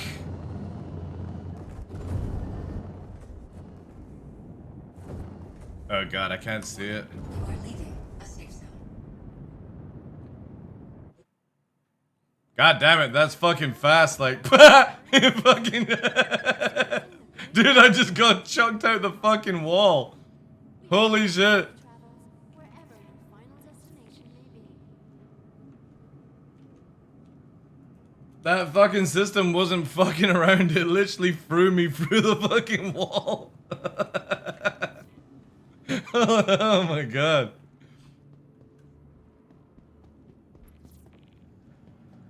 Wait, I get crime 1 trespassing? God damn it. I just wanted to get a snapshot. And report possible threats every time. How much does this cost then? Oh, 2K. Oh, that's fine. That's fine. Yeah, I'll pay that. CIG need to make it where you can get, like, a lot closer to these places. It's so silly, man. If somebody wants to fucking 9/11, just let them do it. It doesn't harm anyone. In the video game, I should say. In the game. In the video game. Star Citizen.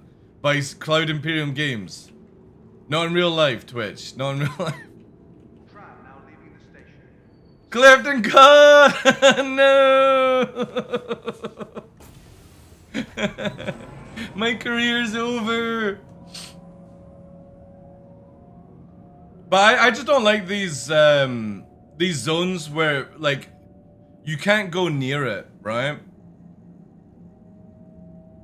It needs to be less sensitive, where you can do, like, cool flybys past towers and all that jazz.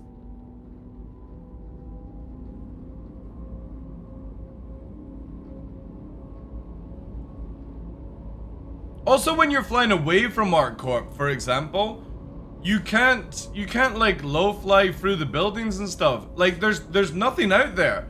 There's no people. It's just fake buildings. Why are we not allowed to fly through round the buildings? Just make it where you explode when you hit a building and that's the end of it. It would be so sick to do like a chase scene from what's it called? Shit. Gorgeous girl, red hair, Bruce Willis is in it. Fifth Element. That would be sick. To like, do that kind of scene. Now arriving. Before the restriction zone added, literally dozens. Well, again, for something like that, sure. I'm talking about just flying around this city. A spaceman.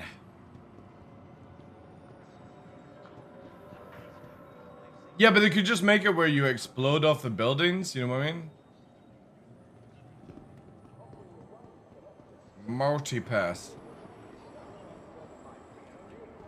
Yeah, damn. So I guess like we really need to. That's a fucking high ass tower. Like holy shit. You remember? Does anybody remember when ArcCorp first came out, and it just looked like a pile of shit? Now it actually is running pretty decent. It's got a bit of a good vibe to it. Still having a little bit of like lag to it, but it's getting there, man. Cause let's do a comparison, right?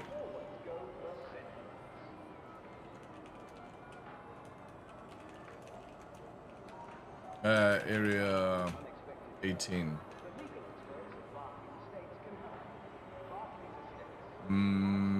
We need like super back in time. Area 18's Premier Centre for Business Development. Please consult any of our associates for help or rental opportunities. 2020? Maybe that look. Hi guys, welcome to the What the fuck? I didn't really. It's fucking. It's old Zero State. What the fuck? link in the description down Holy shit. that you can join. Wait, chat. Veteran, there will be a place for you there. I got a Make sure to hit the fucking. like and subscribe button Oh my to god. more YouTube content involving Star Citizen, particularly as well as my channel. I wanna Look thank how you for shit being here his and- camera is. Holy fuck. All right, folks. The first thing that's going to happen here is they're going to wake up in your area 18. His mic quality sounds so much Check out better the cool now. Signage. Different tram systems. Wow. Look, chat.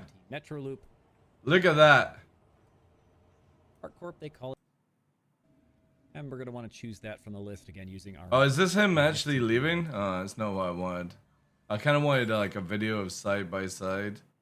headroom speed. Jeez, look how fucking garbage this Turn your looks. ship to the left or the right. Eventually, you'll Oh no. come into contact with one of these very obvious neon tubes. Oh god, These are this the system. Exit splines and landing splines. Landing and leaving.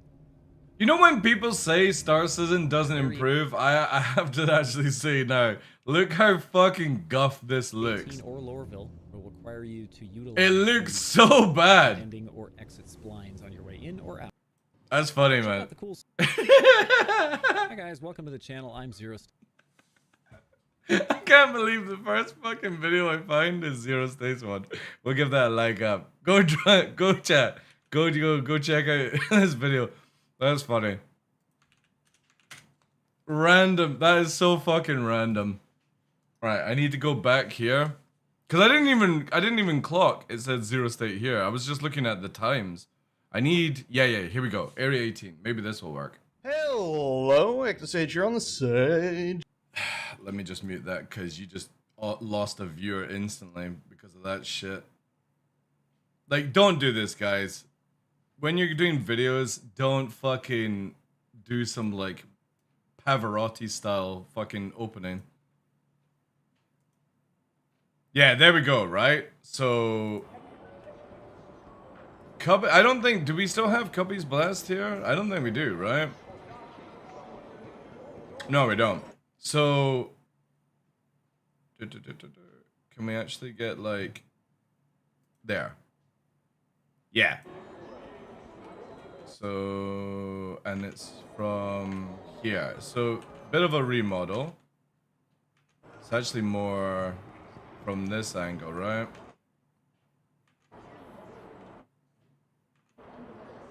Kind of. Yeah, it's like I had a full fucking rework. So, look at that, right? That's what it used to look like. Now, this is what it looks like. That's crazy. Let me put it over here so you can actually maybe... Nah, we'll do it here. That is bonkers, man. Really, really bonkers.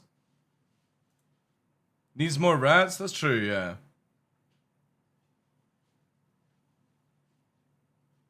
Crazy, eh?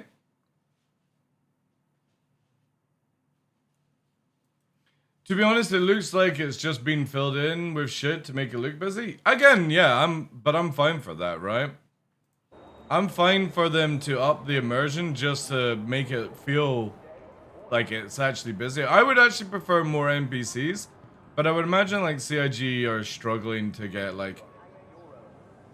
Oh, wait, is this a fucking him and hers? Bit of the clipping on the ear there. The fuck? Are these not the guards? Please consult any of our associates for help or rental opportunities. Nice, nice. I mean, there is a bit of a variation, right? What the fuck? They're all taking a knee. Are we getting by? Remember when every NPC used to look the same? Now we have actually a bit of diversity, which is kind of cool. Welcome to Iron North Town. Look at the fucking chops on that dude. Please consult any of our associates for help or rental opportunities. But again, still like, you know what, you know what I mean? Like, what the fuck is going on here? What the fuck? The water! Praise the water! Welcome to Iron North Town. Now that I'm seeing this, I kind of think that CIG needs to make a water park. Our associates for help or rental opportunities. Let's get some flumes. Really expand the technology back another 10 years. But yeah, I mean, it's cool that there's diversity, but there's a lot of weird shit, like the AI just massively derping out and taking a knee. Oh, yeah. Oh, what's wrong? Why can't I go in? Town. Area 80's Premier Centre for Business. VIP. Please consult any of our associates for help or rental opportunities. I want to see player-owned stores and stations. I can't remember, there was a game that used to have that back in the day. Where you could actually have like your own store kind of thing. It wasn't like it was actually in like a building or anything, you know.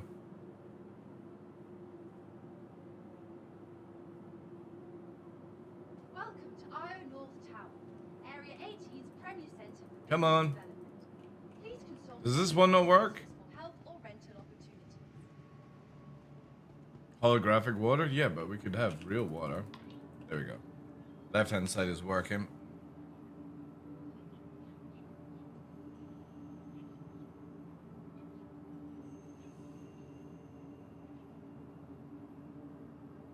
Welcome to Iron North Town.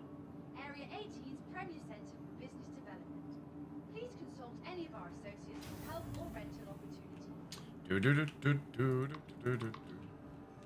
Remember, you used to have to come here for weapons and all other shit as well.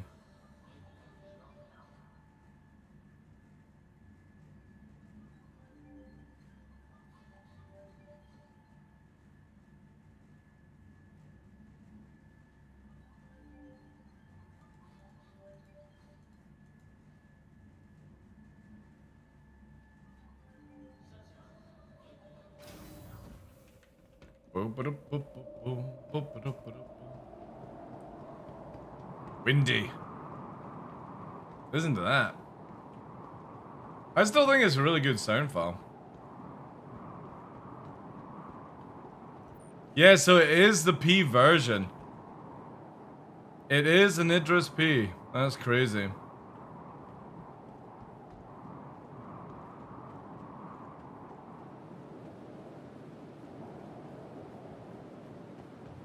I'll quickly see. Because with the P version, was there meant to be more cargo space at the front, right? I'm pretty sure that's how the design was. Turrets. Yeah, where's the ramp going down? Yeah, cargo bay here. Is this the extra stuff? Yeah. I'm pretty sure this is the extra stuff that the P's meant to get.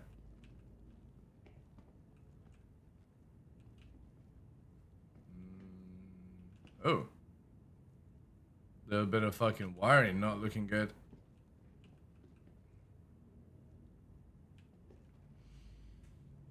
Yeah, this is at the front of it. This is the extra cargo room that's not on the M version. So this is your P version's extra cargo instead of the railgun, which again, like, it looks like it could probably take some cargo, but the question is, how the fuck do you get it in here?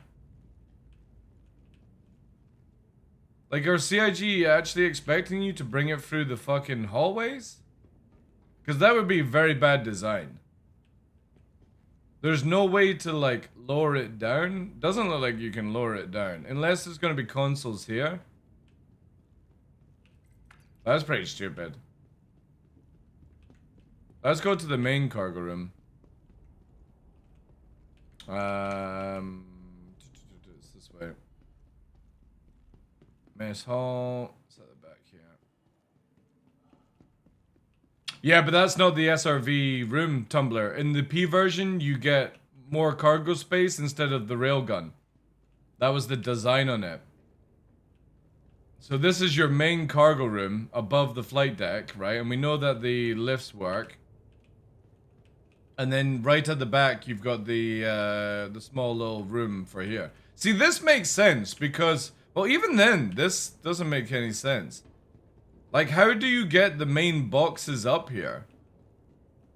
I mean, it is a big lift, I suppose. But even then, like, it still feels like, really small.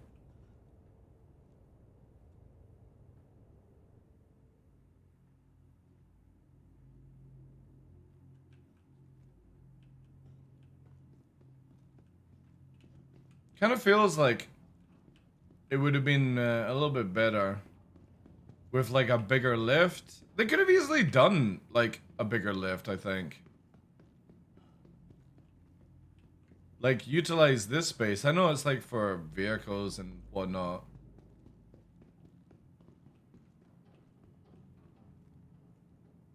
Oh, people run cargo with Idrises. Oh yeah, you can guarantee that. People will definitely run cargo. I mean, think of it. You can land like a Cutlass Black inside this area, easy. So you could literally fill this whole room with cargo if you wanted to. Yeah, that front extra P place for cargo just seems really weird.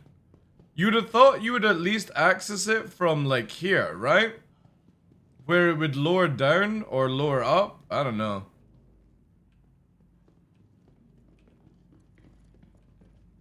Because it's probably like just above here. If we actually, let's do this. And we'll go... Yeah, look. It's directly above me. The cargo room. There. Because that's instead of the torpedo. So that's the torpedo room on the M version.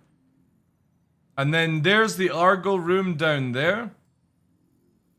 So instead of the torp room, you're meant to get extra, like, again, with the P version, you're meant to get extra cargo. But that just seems so weird that it doesn't drop down, you know?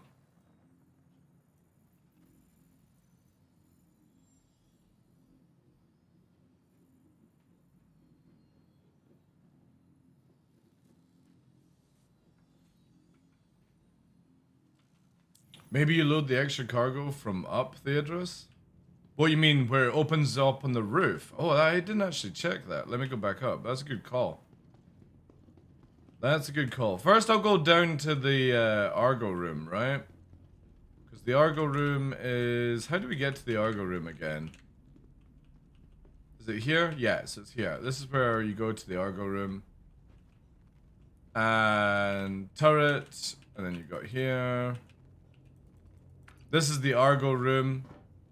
And this is a weird design as well, because this room, you have to hover the Argo and close the door underneath it. It doesn't have, like, an actual landing pad, which is very interesting. And obviously, maybe somebody will actually do the door and shit like that. But I kind of feel like, again, a little bit of wasted space. It would have been cool if the door, like at the back here, kind of moved, but again, some of it's just really goofy. Like, I don't know why you just didn't have like a sort of ladder going, or like a little ramp going angled up here instead of a little piss hole like that. Let's do the full run. Try and remember this run.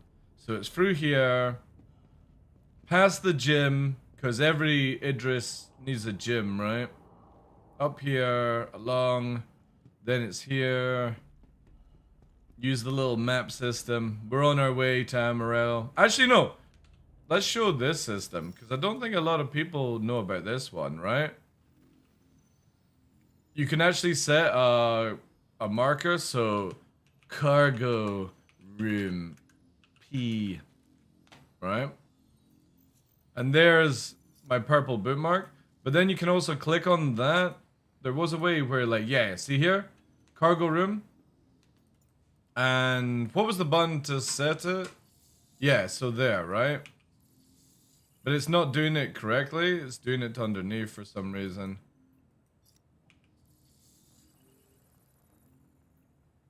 Yeah, it's doing some weird ass shit. Anyway, then we do this. We get the marker there, right? Yeah, it doesn't even do the roof either. This is very interesting. How do you get the cargo into this cargo room? Their UI is dreadfully designed, yeah. So you can only drop markers on when the map does this sort of system, Meeper, and then you can delete it. You can do it like at Area 18, you can do it at New Babbage, all these places.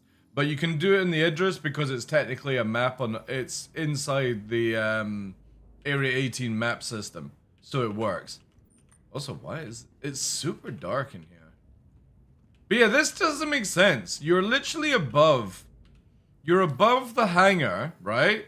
Wouldn't have they have put a lift system that goes down? I mean, if you've got the cargo room is in sort of the same area, right? Where is it here? Yeah, there's the cargo room. It's on the same level, give or take.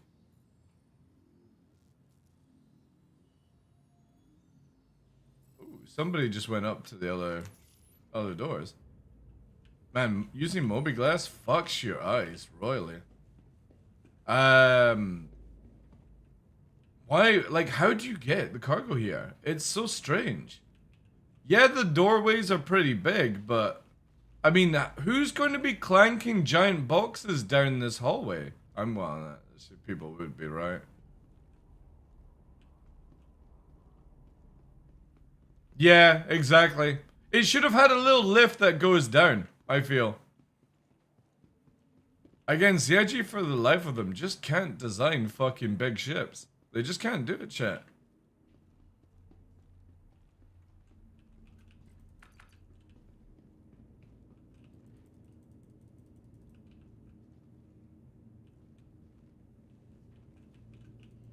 Oh, it's a big room for small boxes, right?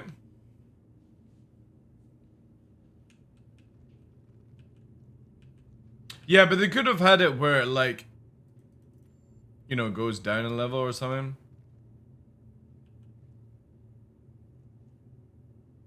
Wait, why are the fucking lights going down in this thing? I'm on the bridge now. I am the captain. Ah, yeah. That's it, chat. Can we not sit down? Oh, wait. Radar temperature. Interesting.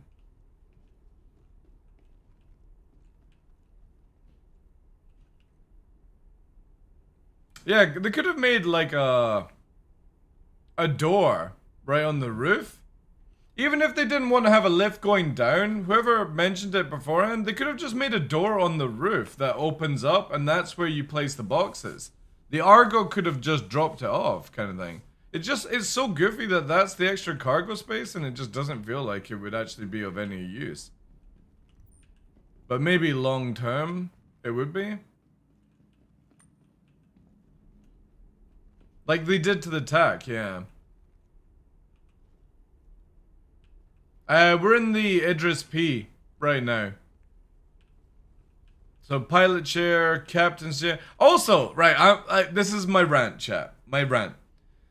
You own $1,000 plus ship, and you're wanting to roleplay as the captain, and this is the fucking chair they give you? Like, what fucking pile of crap chair did they just throw in? Could they have not made, like, something a bit more fancier for the captain? It's dreadful. It does. It looks like an IKEA budget chair. And this is meant to be where the captain sits. Like, I'm gonna bring my own captain's chair. You know those fancy chairs you get off the website, chat? Right, so you go to the Star Citizen website.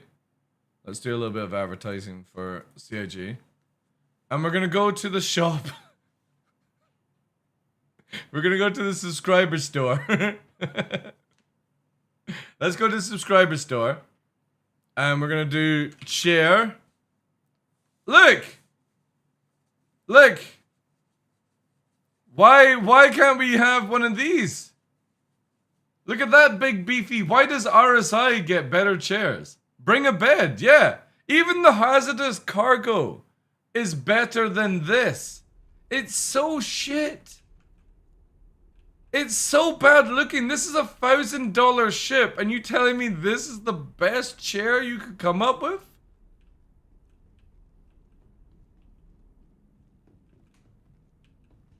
And what are the fucking handles for? Why does somebody need little handles on the chair? I get it's a military ship. Dude, if you've ever been on like a military ship in real life, their chairs are swanky as fuck. This just looks so out of place. The chairs just look so bad. Look at the Polaris, for example. Yeah, the Hull C, the Starfarer's chair looks even better than this.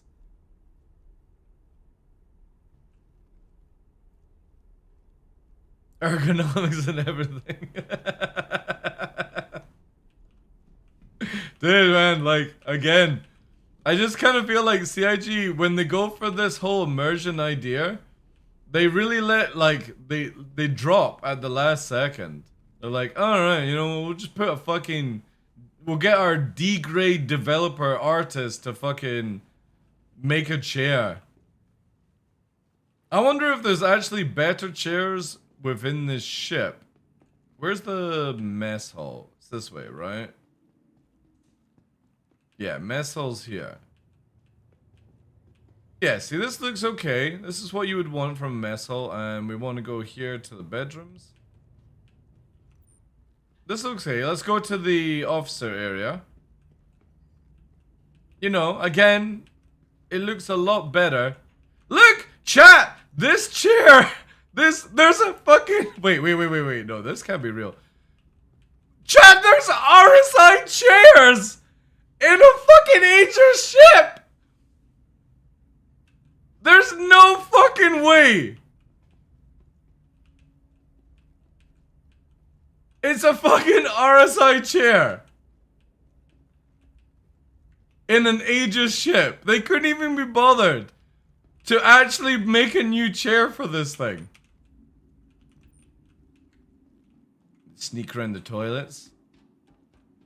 I mean, the toilets. The fucking... Why? I'm trying to work out what these fucking handles are for. That's a big ass flush button. Yeah, dude, that's so fucking crazy. They couldn't even be bothered to make Aegis covers for the seats.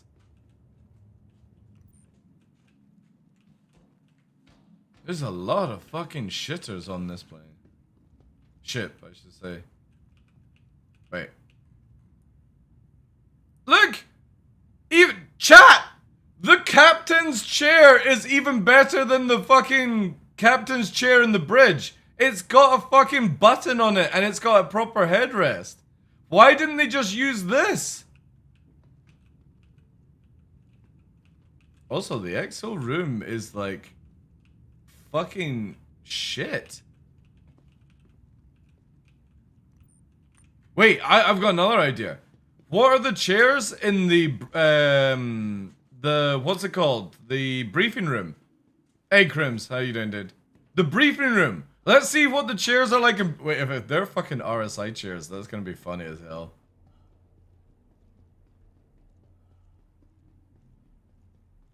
Briefing room. Look! Why not just use these chairs? These chairs look actually fucking badass. Why are these not the captain's chair and the officers and all these people? The fuck?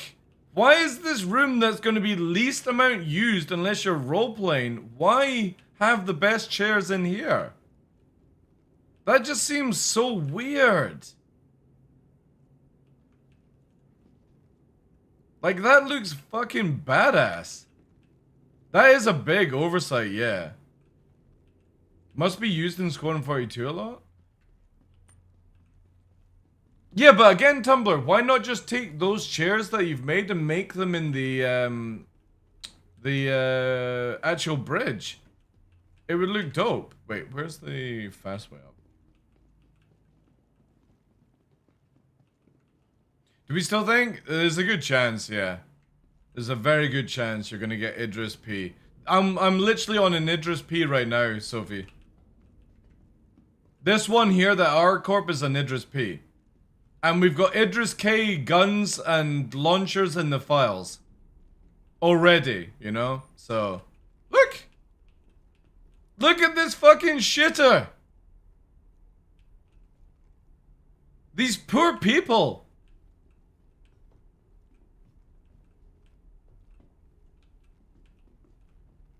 And why is it got enough space to bring your dog to work day? Fucking like, what the fuck?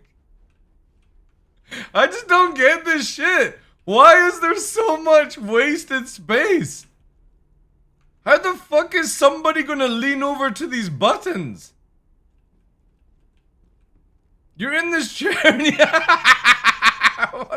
So you got a secondary guy that stands here?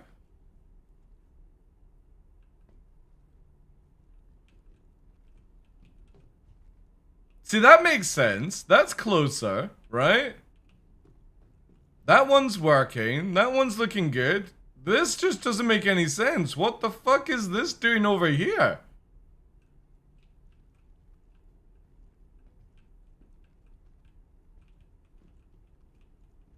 Yeah, I kind of feel like the bridge has had the least amount of work done to it.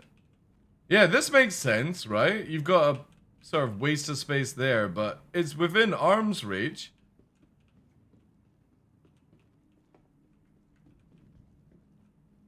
Yeah.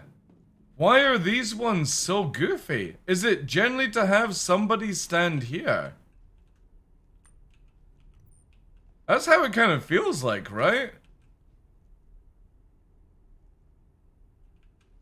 Well, the chairs slide in, I think. I think they slide in. It's such a weird design, like, with this fucking... this system, like, coming around you kind of thing. This is why I can't wait for the Galaxy. Have you guys ever seen the Galaxy? I always bring this one up, right? Bridge. You ever seen this? Where's the concept for this thing? Look at this. Look at this, chat. Look at that. That just feels like a bridge on a futuristic spaceship, man. The Galaxy's... it's so good. You got the pilot in the front, you got the captain in a fucking giant console, and then you've got the subsystems left and right. It just looks so clean. It looks so good, and it's not even like it meant to be like a military ship. It just looks so good. And then That's what? How much was a Galaxy? Under like $800. And for $1,000, you get this thing from fucking Jurassic Park. Is it only 380? That's crazy. Look at that.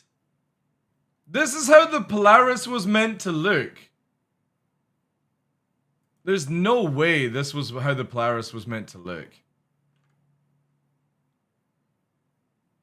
Where the hell is this? That's not the Polaris. That looks like the Idris. Man, like CIG fumbles so hard at the bridges in these things.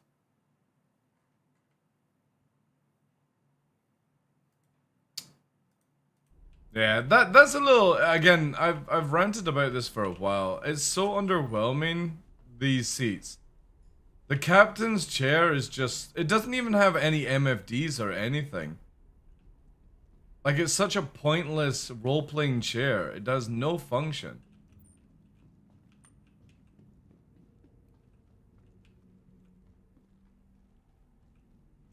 Oh yeah, of course, Peace. Yeah, I know.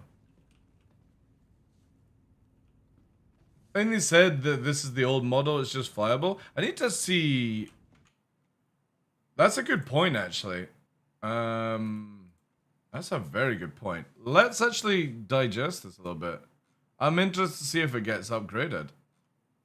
Because if you're just saying it's an old model that's flyable, and they're actually going to be giving an upgraded Idris, that'd be cool, right? Yeah. What does the bridge look like? It's at the end, right? Or are they on a javelin at the end? Can't remember if it's just a javelin. No, it's a javelin, right?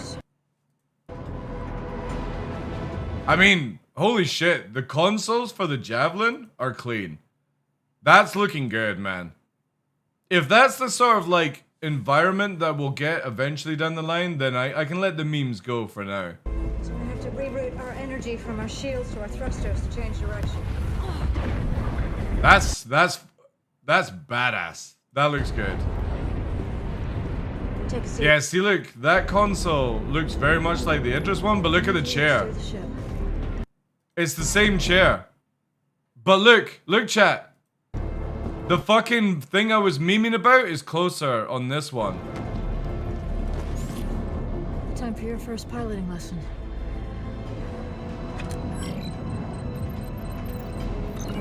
Chair is beefy. Well, this is the Javelin. I'm kind of hoping because they're Aegis ships, it'll get the same love, and that'd be cool. We're setting a new course.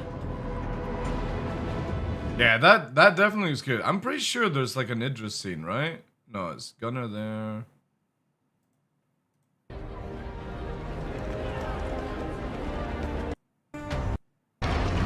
Bengal. Maybe not. Oh yeah, because after this scene, you board the ship. The game continues, and you get the Idris on. So we need the what's it called? What video would it be? It would be the one where you see Luke Skywalker, Hamill. That would be the next one. Yeah, the Idris is the year before Squadron video. Yeah, okay.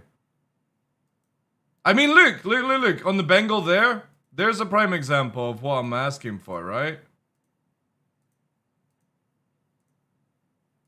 Where was he where he was sitting down? God, how did I fucking miss that? Look. That's what I mean, right? Look at the size of that chair. It's got armrests. It looks beefy. That's all I'm asking for like a captain's chair. Just something that looks like useful. Either that, just get rid of the chairs and open up the floor space. See if they have the new Idris there, or at the end. Oh wait, that's a good point actually. I submitted a letter of recommendation on your behalf before the battle. It's fine. It's fine. PTSD! We may God damn it, it's such a beautiful ship though.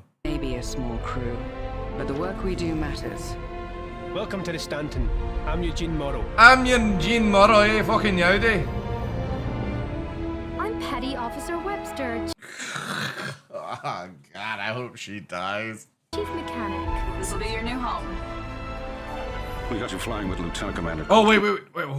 Oh. No, it's the same. It's the fucking same bridge. Ugh.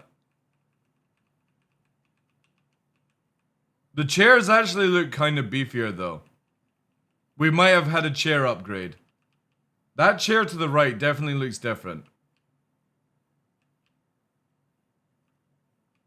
Let's see there.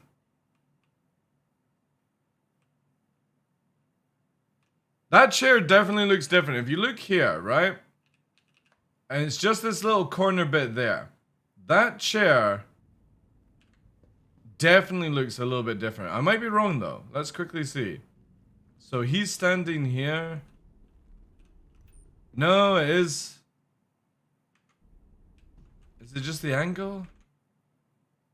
No, it does look a little bit beefier.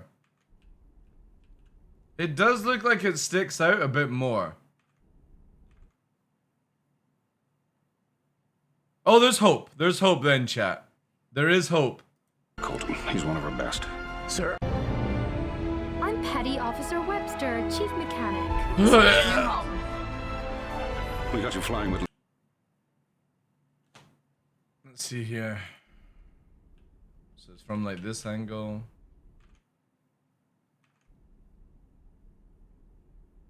God, look at this fucking role-playing guy. Chat, look at this. Holy shit. It just walked out of the role-playing fucking club. Who the fuck goes to this level on a PTU test server? Fucking hell, man. Touch some fucking grass. Come on, man. Holy shit, man. Takes the game to the whole extreme. Yeah, these chairs do slightly look a little bit different, but yeah. Dude, I just don't like. It's the way that she just addresses herself.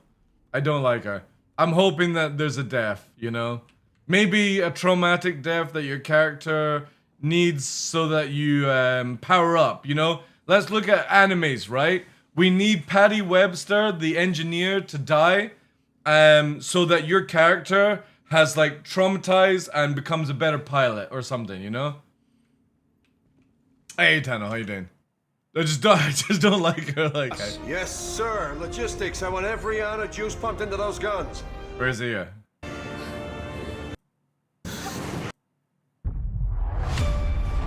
Oh my god. Solemnly pledged mind and body.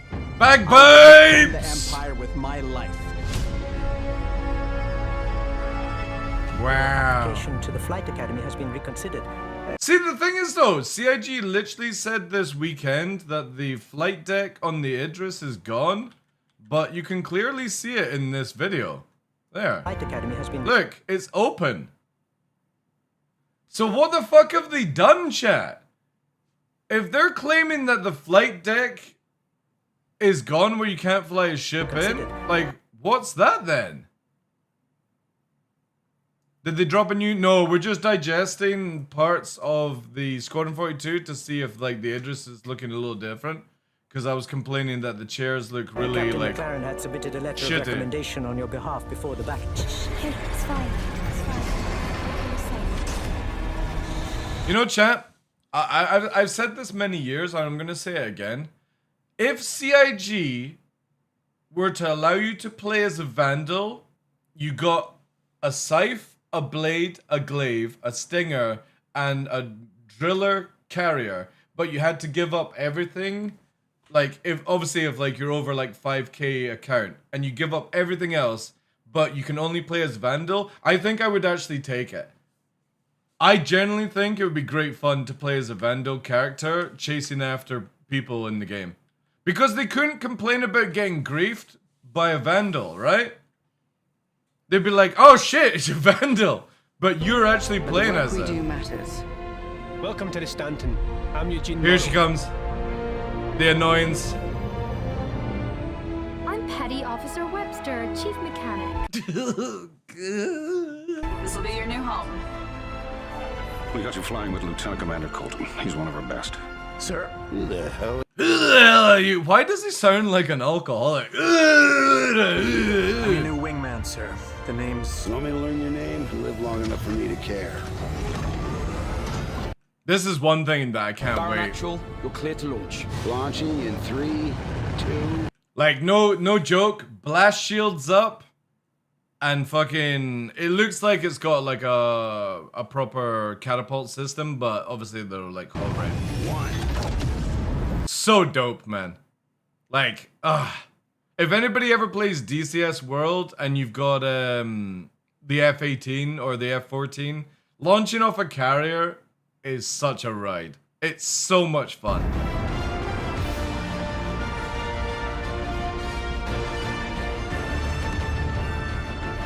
Dun, dun.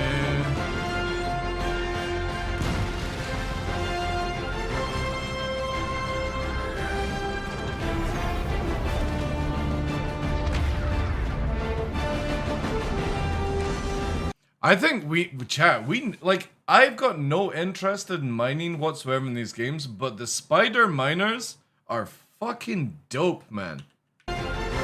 They're so cool. Like, look at it there. It's really cool.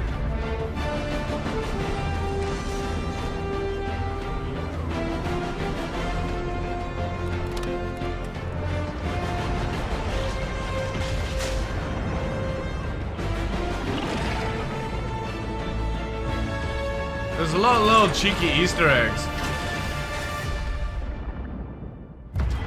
What game is this? The game that we're hoping actually is badass, so that sales go through the roof. Looks like a Tachikoma from Ghost in the Shell. Yeah, the tank you're talking about.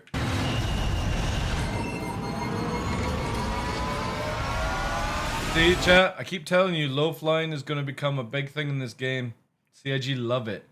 Low flying. Chris Roberts gets his dick hard at low flying. I like, no joke, when I first backed Star Citizen, I had zero interest in Squadron 42. And until I saw this trailer, I was like, you know what?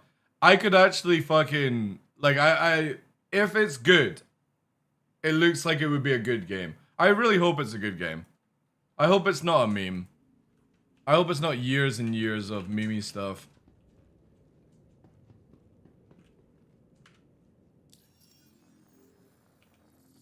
I also hope it's like not too long, you know? Right, we need to go here. Nope, it's not gonna give us it. I wanna go here. There we go. On his gamepad, yeah.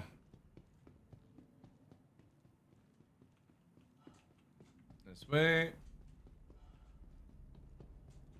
Whoa! Whoa! Oh, fuck is a player.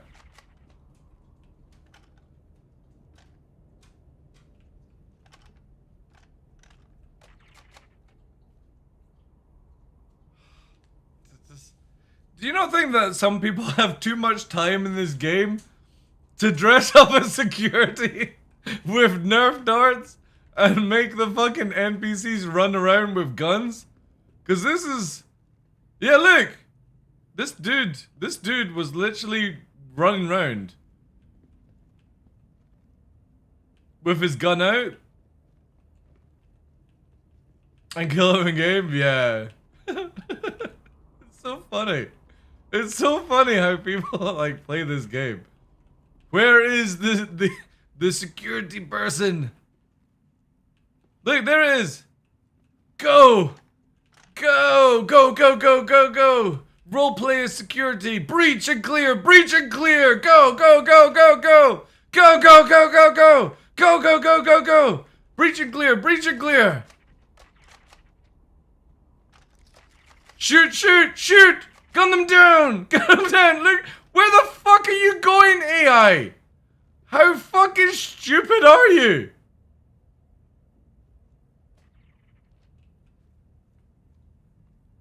And this, you know when people are like, oh, I can't wait for AI to be on my ship. I can't wait for AI blades. Well, this is what you're gonna get, by the way. This is the CIG's top of the range AI.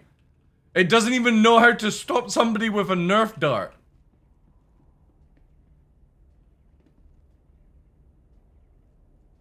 I can literally hear that fucking gun.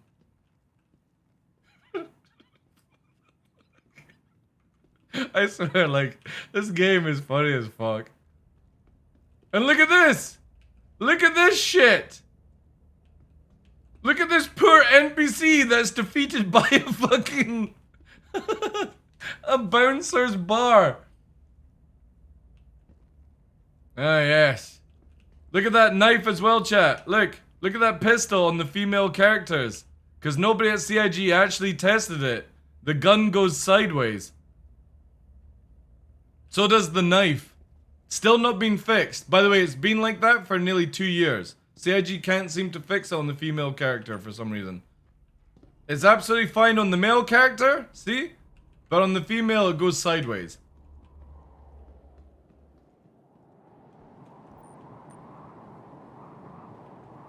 Ah, much better now. Now we've actually got some... Can we actually climb this?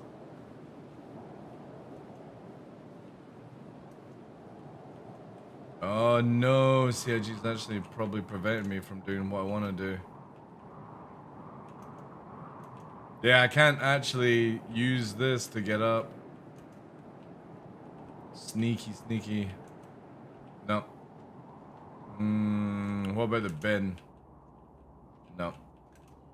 Oh no. Oh.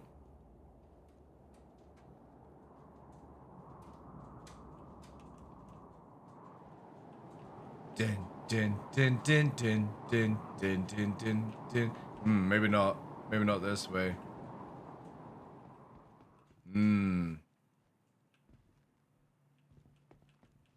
If you have, if anybody has strong vertical, you might want to look away in a second.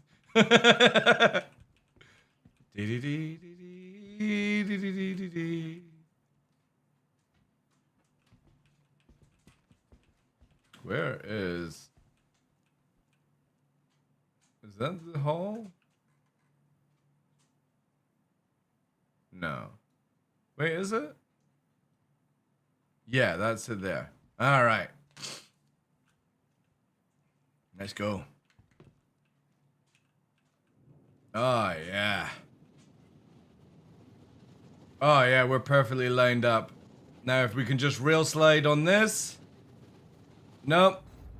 Nope. Nope. We can't. Not allowed. Not allowed, chat. Extreme!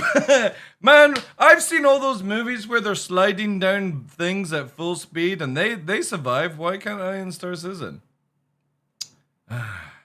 Dear me. Do a flip? I wish we actually had the ability to do flips. That'd be cool. Solo Idris send in the Nerf team. Yeah. Oh my god, look at me.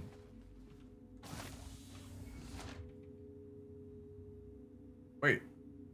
Is that gonna actually defrost? Wait, is that how they have it now? Where you come out, it's a little bit frosty? See how the FPS goes right up when you leave ArcCorp though? Crazy. I'm on 95 on 4K. It feels so good. As soon as you get away from all these places, the FPS just goes through the fucking roof on Vulcan. It's so clean.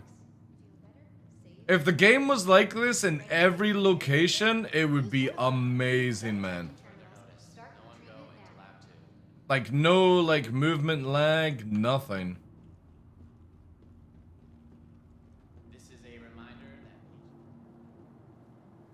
I think that's how you should see it, right? I think there should be a slight little cutscene that CIG could put together, and it shows you the clone coming out and then going to the bed, and then you wake up in the thing. That would be really cool. I just don't like how you just appear, right? A little bit more of a story would be kind of dope. Also, again, with the gowns and stuff, I don't necessarily want to see the gowns, but I think you should be able to retrieve your gear from, like, the locker or something like that.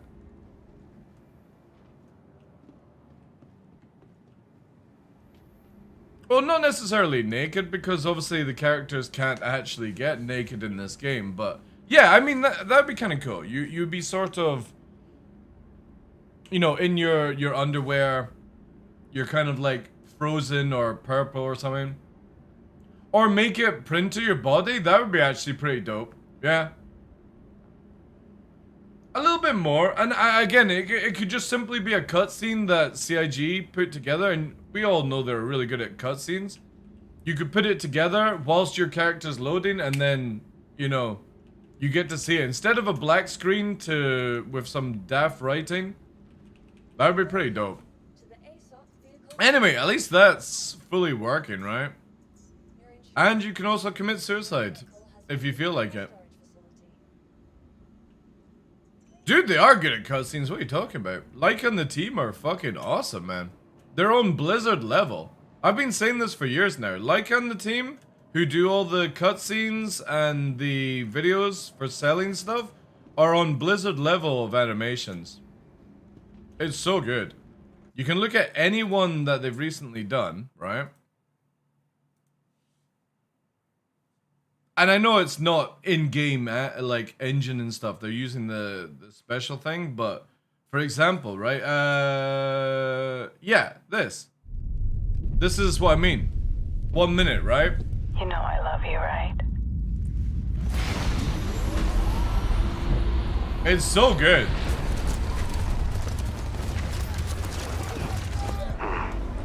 I know that Even if it is cheesy, but that's the design brief, right? To Rome and Venice, New York, golf and tennis.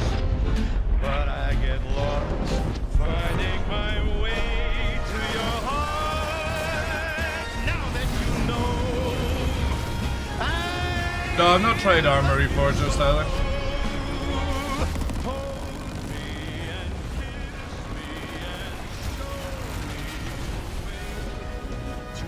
Again, really good.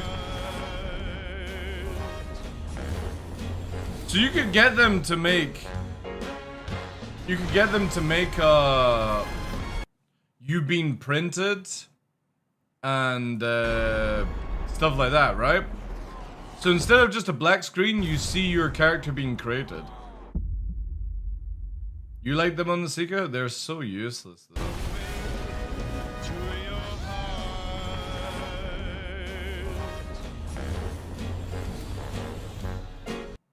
The funny thing is, though, there's a little bit of bad advertising here. This one puts its landing gears down and is moving away at full speed. And we all know that anyone from CIG always has that default system on because it's broken in the game. So this is clearly a lie.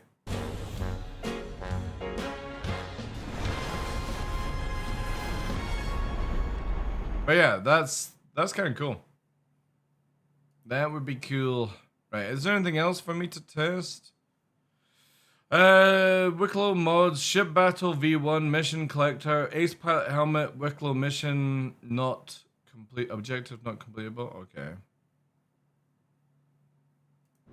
So were some of the missions like fucked?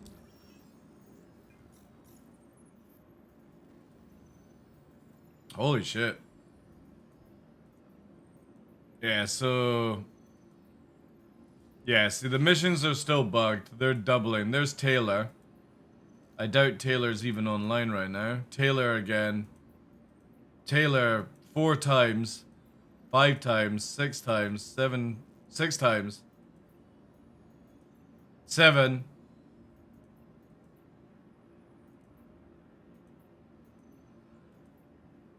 Oh, there's somebody escaping from prison. Ondo. I hope this is fixed before it goes live, because I was super excited for bounty missions, but in the past 2 patches it seems to have broken it.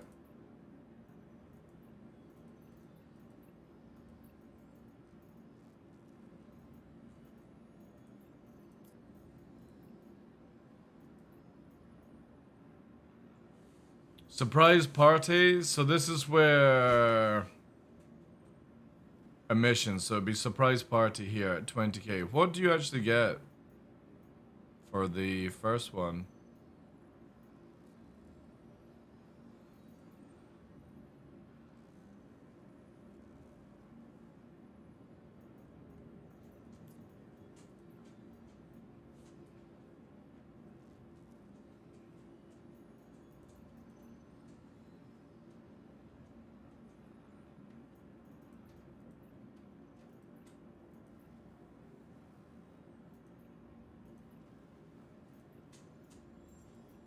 There's only 2 ways to get council scripts.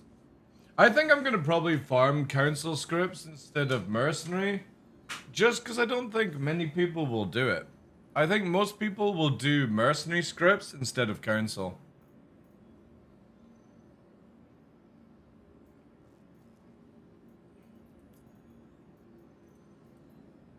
I'll definitely do the ghillie stuff though.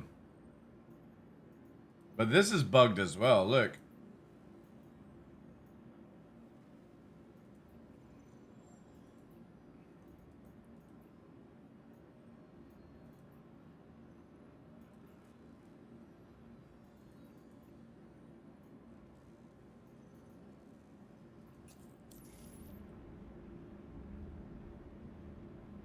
Space Marine 2 gave modders access to the internal editor? Really? So you can use the same thing they do, like, animations now? It's been a while since I've actually played Space Marine. Skyrim style? Ooh.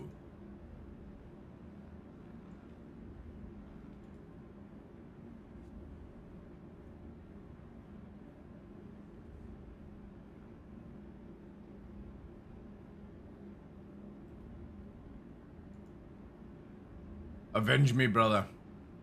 That's so good. I actually have merely one of those t-shirts. I have an Avenge me, brother t-shirt. Templar. The moment I saw that from Flash Kits, I got it. I actually booked one of those t-shirts in. The first release lets modders work with everything from level scenario to game modes. Tinker with AI behavior, abilities, and melee combat logic. Wow, holy crap. Did I actually introduce you to it? Alright, that's why. Yeah, that's pretty dope if they're giving them that amount of tools. I would love for CIG to release the video, like, the stuff that the team used to make their own videos and stuff. It would be so cool to see exactly what you could do.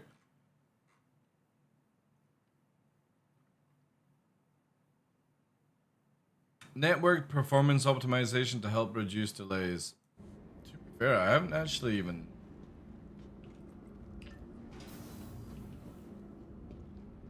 Alright. Okay, that's actually pretty fast. I don't know if it's any faster than live, though. I like how I just have to press it once, though.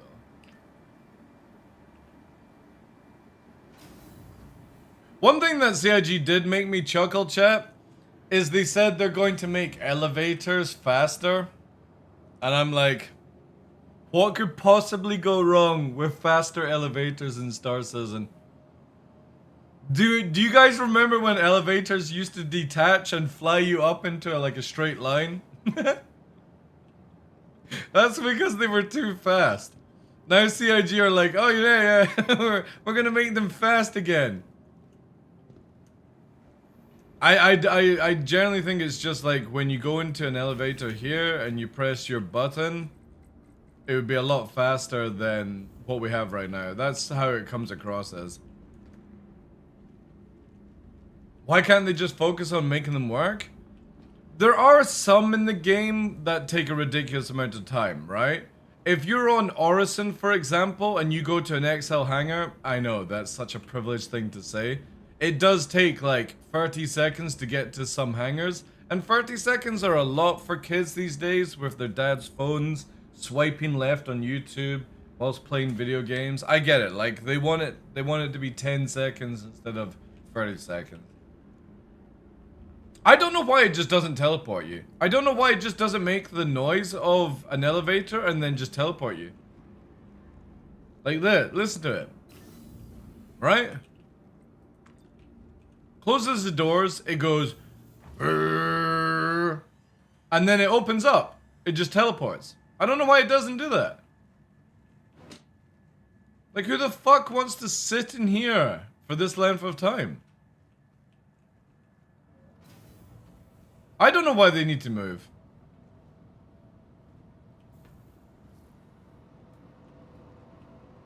Like these poor NPCs that never get to leave. Why even bother at this point? I don't know, dude. I generally... You know the funny thing is, when CIG first said we've got real elevators, Sophie, people took it apart in the files and found out that it was actually teleporting, and CIG had to make lifts that actually moved. And this was at Levski. They claimed that Levski's lifts went up and down in the video. Chris was like, oh yeah guys, the elevators actually fucking move. And they weren't designed that way. And when the players got a hold of them and started complaining that they were teleporting, CIG actually made elevators that move and designed it. And I'm like, who cares? Who cares? Who generally goes, oh, this elevator is clearly moving up and down? I have never once gone into a video game and been like, oh, this escalator, these fucking stairs, these stairs are clearly not fucking, you know what I mean? Like, look at this. Look, it's got a wee slide. Wee. It's like, who the fuck would care about this shit? You know all of you are going to go and fucking do this now, right? I bet none of you knew that you could actually slide down. Look. Bet none of you fucking knew you could do that shit.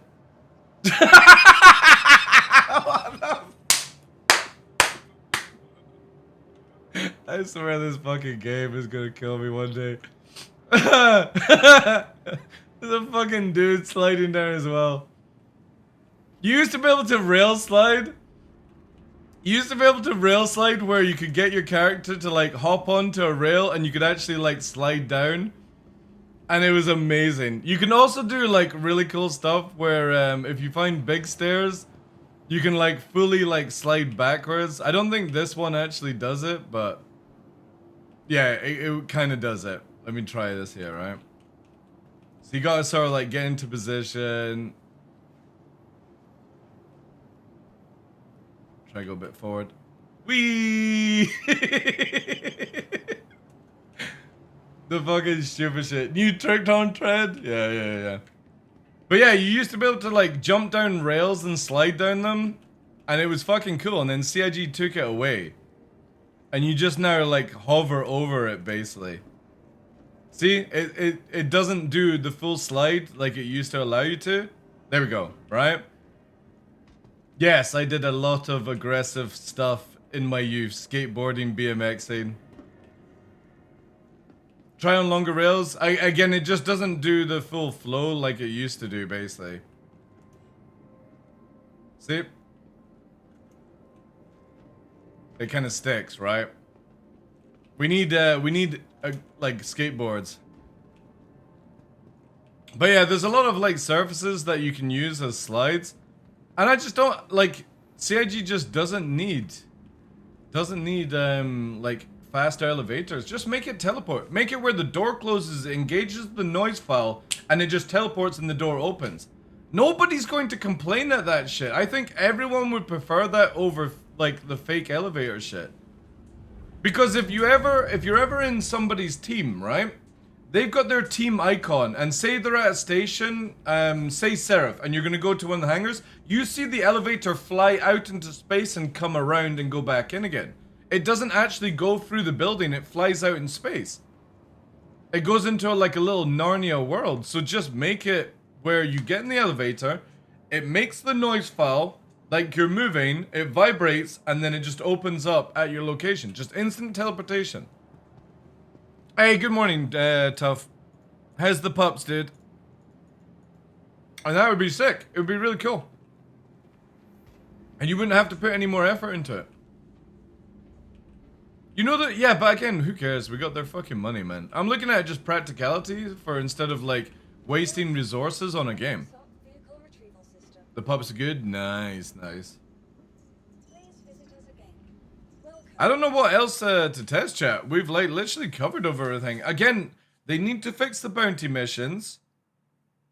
And then I kind of feel like that's the only thing holding it back, really.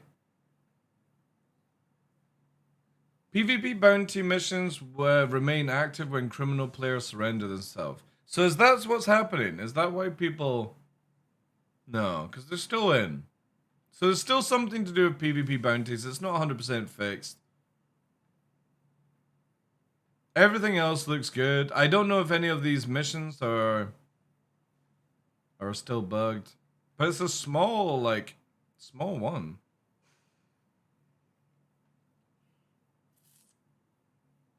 Also, does anybody know what this is? Star Citizen posted it. What do you guys think this is? I kind of feel like it's the underneath of the Guardian MX. We have Surrender now? We've always had Surrender, dude. And not elevators, yeah. You know what? Actually, Sophie, you know what they should do? Fix the freight elevators.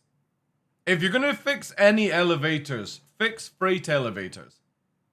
I don't think it's a claw. I think it's just a piece of metal underneath. Like, that looks like the wings of the MX.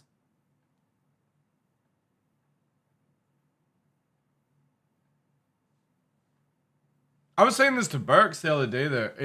We need to have prison breaks. We need to have prison breaks in this game. It'd be so sick. Like, get everyone out of prison. You have to go through the front doors. You can maybe make it where you can only do it once every hour. Go through the front doors and you start blasting at the NPCs. You get a crime stat, but everyone can run out. It would be super freaking cool. A bit like Guardians of the Galaxy sort of scene, or Riddick, or, you know, I mean, we got so many movies that you could take off from.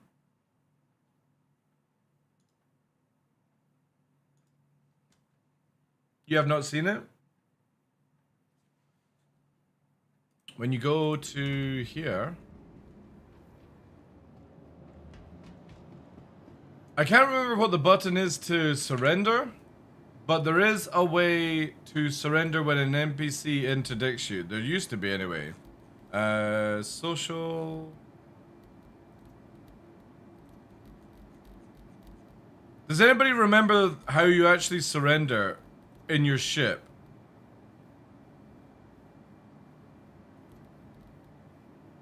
How do you surrender, Tumblr? You power down? Right, okay. That's how they've got it. Because obviously at the admin thing here, right? They've got surrender in here. When you're approached by the police. To be honest, I generally haven't seen the police in this game for a long time. Remember when you used to get Crime 5? And hammerheads would appear? Then CIG took it all out. For whatever reason. Maybe to redo it, right? Yes.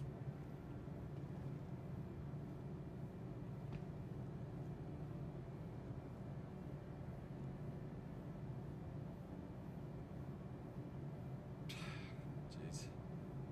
This is why we can't have nice things. They're more worried about elevators, but we still have snake people.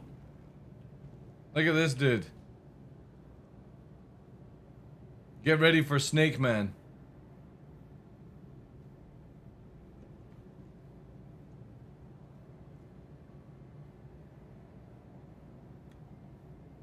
Free police introductions on every QT. I did like it though. Because it's not working? Alright.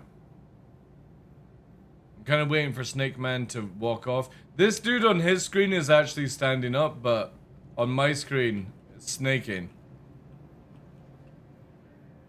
But yeah, when you log in here, you actually have the ability to surrender. It'll appear round about here somewhere. You can surrender if you've got any things.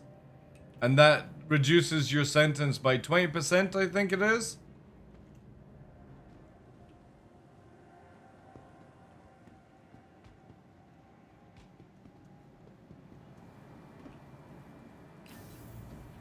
Also, you guys should be able to see some paws. Look at him, chat. He's just in the corner here. Just in the corner. Now, if I go and do this, right? So we'll do this. We'll bring it down here. Watch this, chat, right? See, look at them. They're fucking vultures, man. I swear, when people are like, oh, you don't actually have wolves, I have animals that camp me for food. Hello. You gonna let Big Brother have it first? Yeah, there we go. Snackies, snackies. Nom, nom, nom, nom, nom, nom, nom, nom. You gonna come here? Sit. You gonna sit? I know he's in the way, I know. Right, next. Move away. Nova, come. You sit. You sit. You got something on your head, buddy. Sit. There we go. Good boy. That's it. Good snackies. That's it. That's it. No more snacks. They'll be back though, chap. They're always back. Always back for food. Wait, are they actually going to just sit here? Alright. It's a bit close. Looks like bounty hunters outside room, yeah. You good? You good? You want scratches? Good puppies. What's up with you, eh? What you want? That's it? That's it? There's no more? No more for now?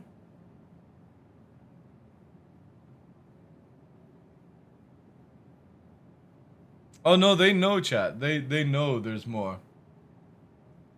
Your office makes me feel like I need to clean. Dude, I like, look at this shit. If we go to this one, right? Apart from pup there. But like everything, I'm like a tidy freak. It's horrible. It's a bad thing. Like, not many people can actually live with me because of it.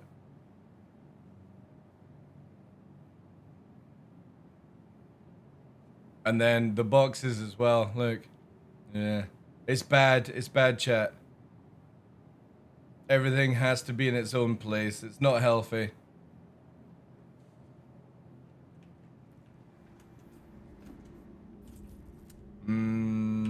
I did pull the... Do you move all your furniture to get all that husky hair? Do you move all your furniture to get all that husky hair? I've got wooden floors. So it just sort of like floats on the top of it, and then I hoover every day. Every morning I hoover the house. Yes, we got that. Actually, I'm gonna try some Arena Commander, because I've not had a shot of it today. Tidy, I know.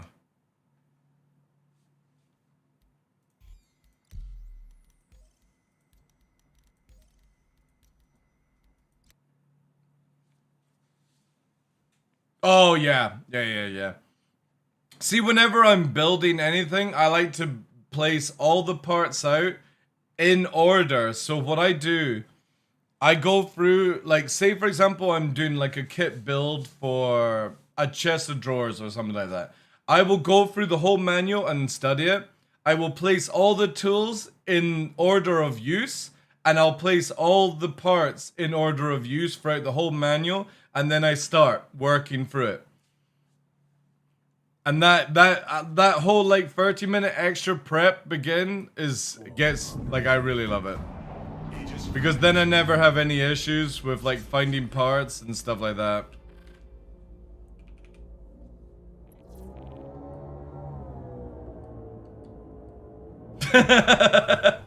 Dude, stuck. I'm joking. That would actually be pretty funny, not gonna lie. But no. No, I don't have any junk lying around. Also, what do you guys feel about the new sound files for the repeaters? I really like them. They sound really good.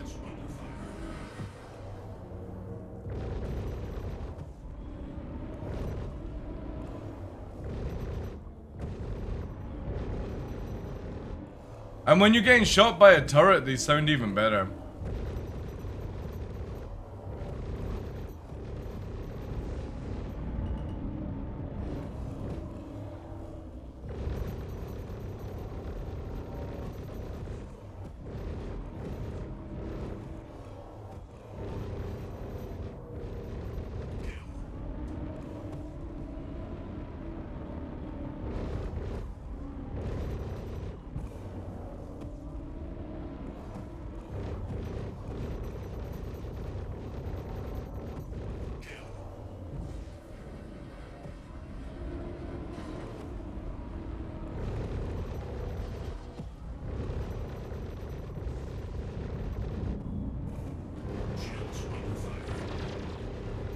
See, how cool does that sound?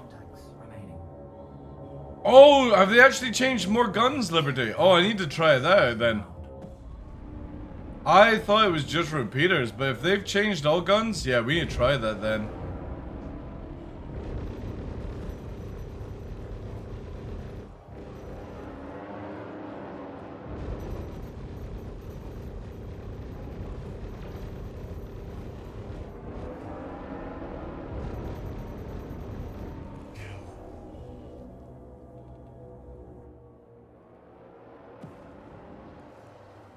Go for the colors first.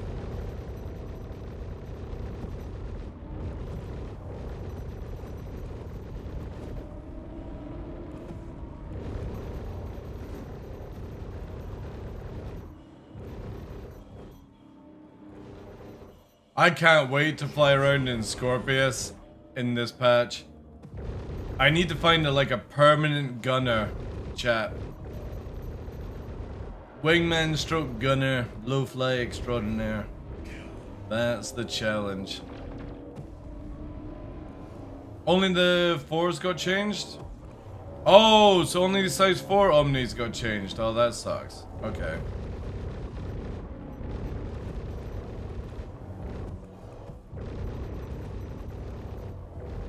Maybe they'll be in the next patch though, who knows. But I'm glad, like, CIG have done a great job on these repeaters. Let me turn the music off and I'll turn this up for you guys. Sounds so good. It's so sci-fi.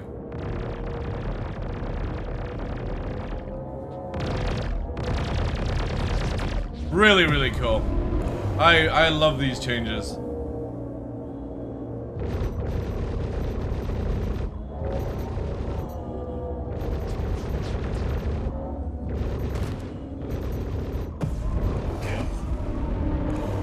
Never met anyone that wanted to sit in a passenger seat of a fighter.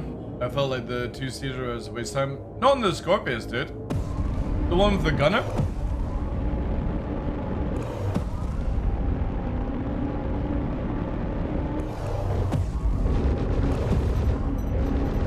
You're talking about the Antares.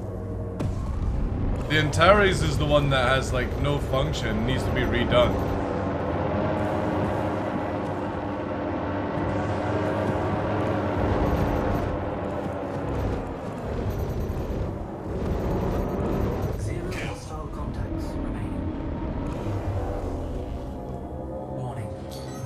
But gunners are going to be so useful in the next patch because of how much ammunition they actually have. Like a cannon Scorpius gunner is going to be scary in atmosphere. That will violate you so hard.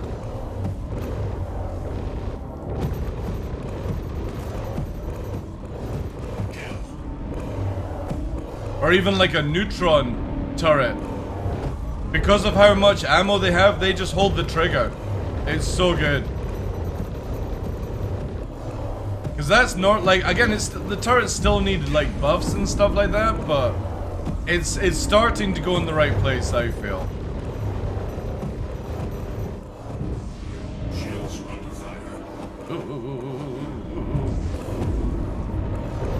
This dude's pulling maneuvers. Me little Rory.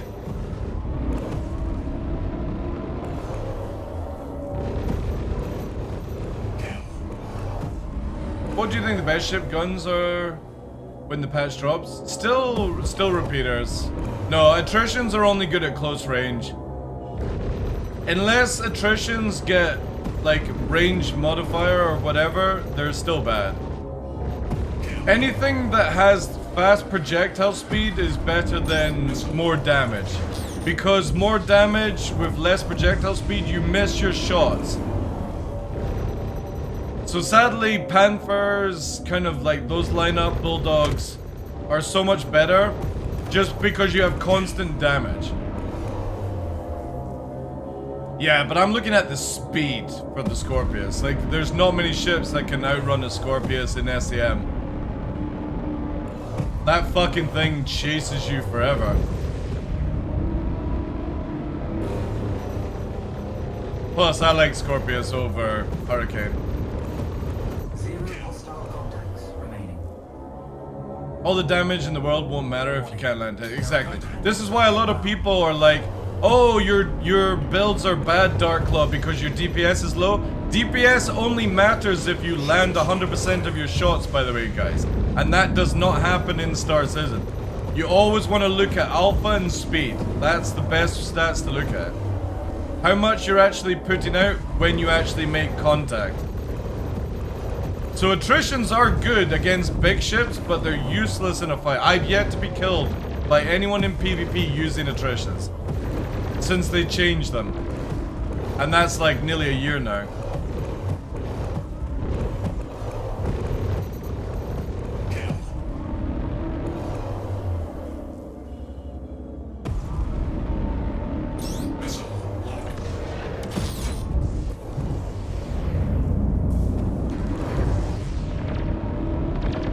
See, how cool does that sound?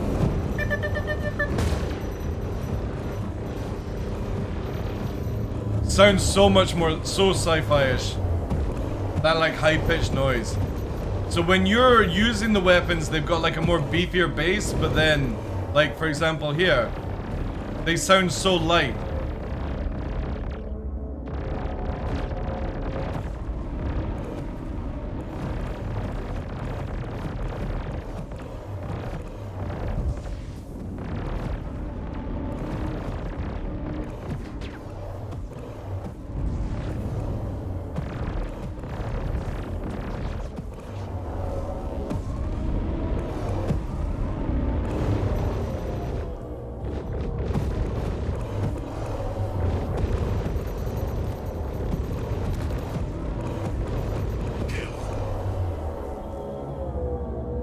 So what would you load out at Conitoras? Galdrines. Galdrines on the ship. Because you get so much damage and range out of them, but you actually make connection. Now if you're just going after big ships, Crimson, then maybe attritions, right? But generally, I always build a build of rule of thumb. You're always going to eventually one day come up against a player. And I want to have the best weapons available to deal with players. If it means I have to spend 20 minutes doing more things, then I have to do, right? Again, each to their own. You can probably fit attritions, like attrition 5s on a Taurus, and do a lot of NPC stuff with barely ever like PvP, but if you're ever going into like a PvP zone, yeah, attritions are going to be garbage against anything apart from big ships. Because they're anti-material weapons now. So they have like 1,000 meters a second, 900 to 1,000, which means you have to be roughly about 500-600 meters range to make full connection because of how the spread works. And people just don't realize that the slower the velocity, the more the spread you'll get. And you don't want too much spread. You want a nice coating of butter, and that's about it. Like that noise. That's a good noise, chap. Give me 2 secs. Oh wait, I crashed the pause there. Frozen Gaming! Oh, an expat as well. Hello! Welcome in! Welcome, welcome, welcome. Thank you for the raid. Can we get a shout, please? Moderators, if there is anyone lurking in the background. How's things? That was already the case. I mean, it just makes attritions good against big ships and bad against small ships. Yeah, but again, like I just don't, you know what I mean? Like an extra mag to do the damage. Like if I'm on a Polaris, for example, I'll use attritions over cannons. If I'm in Connie, I'll use Galdrines over attritions. If I'm in a Hurricane, I'll use Panthers and stuff over, you know? Thank you very much, Tough. Can you give a shout out to... Oh yeah, you did one to Frozen. Appreciate that, dude. Thank you. Drop the follows, guys. Thank you so much for that raid. Frozen was doing some PTU testing. SC killed him and showed him who's boss. That's generally what happens there. How was your weekend, though, Expat? I saw that you were in... you went to the Dubai stuff. The SC Dubai thing. Looked really cool. Lots of swag. Lots of swag. Hey, Jack and Jill. I'll switch tonight to Galds and give it a go for those situations whilst doing Vaughn and you get PvP visitors. I just always recommend it. But the thing is though is Crimson, what you want to do is like also maybe get a gunner for the Taurus because the turrets in 4111 are so much better now. Auto gimbal and you have like ridiculous amount of rounds. I don't even know what the Connie gets, but it'll be over like 200 anyway. I would imagine. Yeah, we're just chilling. We went to see the Polaris P expat talking about the what's it called? God, I keep thinking Alistair, but it's not the Alistair, it's the Asgard. We're doing a little bit of Arena Command just now to chill out. We tested the warping system. No, I would imagine it's out on Wednesday, Rude Awakening. We'll get a patch. We'll get a patch tonight, a patch on Tuesday, and maybe it'll go to live on Tuesday night. Yeah, again, rate of... speed of velocity of round is better than damage, overall damage. Consistent firepower is better than missing your shots. Boo, I know. Well, to be honest, like the PvP missions are broken just now, Rude Awakenings, so it's like we want them fixed. We really want PvP bounties to be working for live. So, yeah.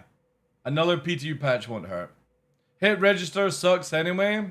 Hit reg actually isn't as bad as you think in this patch, Astral. It's actually really good because CIG have fixed the invulnerable ships. So the Gladiator, the Connie, and the Freelancer had invulnerable areas on them. So it made it feel like you were taking ages to kill. But I've generally not noticed any hit register issues in this latest patch. It feels good. I just switched to lag and lead a little bit more. I hope that in the future it also matters what you gonna fight like a fighter with CF repeaters for smaller ships, but if you want... Well, they've also said that, Edison, did you see where they said that anything under size 5 won't do any damage to a javelin in the future? And I'm like, awesome. That sounds amazing. But at the same point, they need to make it where it costs a lot of money to run the javelin so you avoid solo players. Thank you, Frozen. Appreciate that, dude. I saw Flight Blades. Yeah. So you get new... There's nothing with Atmosphere Flight, only that the Gladius and the Avenger Titan are the only ones with their ailerons and flaps and stuff actually moving. But it doesn't affect it. There is only one way to see the new sort of flight stuff. It's when you're going through space and you first hit atmosphere, you'll hit the new system, but then it kicks into our current system and you go back to how you're flying just now. The new system, you can definitely feel weight when you're flying though. It feels very, very heavy, but it's for a split second. They did say that size 4 would do minor damage, but yeah. Again, like... How many people in like a Talon are going to be going up against a Javelin, you know what I mean? I wonder how the new flight model will affect alien ships. Wow, let's look at alien ships that none of them have practically worked for a good 2 years. So, maybe we'll see. it might make them better. It might make them actually a little bit worse because the new system has more of an egg sort of shape. So we're sort of like that right now, right? Actually, no, it's a bit more kind of like that. So that's how our kind of shape is. It's like a fucking vagina. And that allows you to backstrafe. CIG are moving more into this sort of area where you don't have as much backstrafe, but you've got more frontal speed and less left and right. So for all the people who constantly backstrafe, they're not going to enjoy the flight system at the end of this year. There's going to be a lot of complaining for people that need backstrafe in combat. You need to go forward. You need to go forward, not backwards.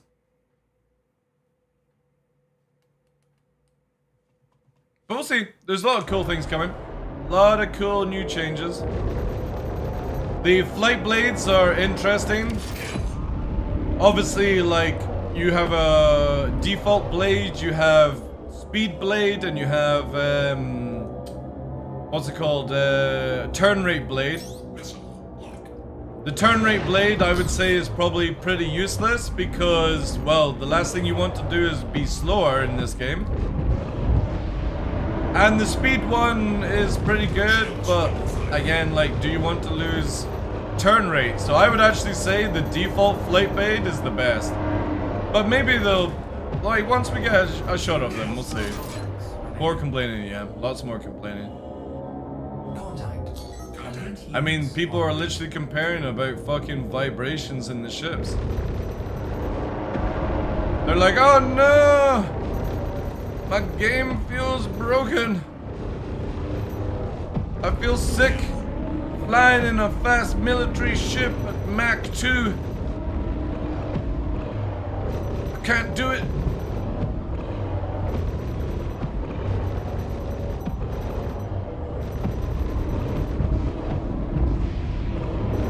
I wouldn't mind this Vanguard skin, actually. It does look pretty badass. I like the kind of gold and red on it.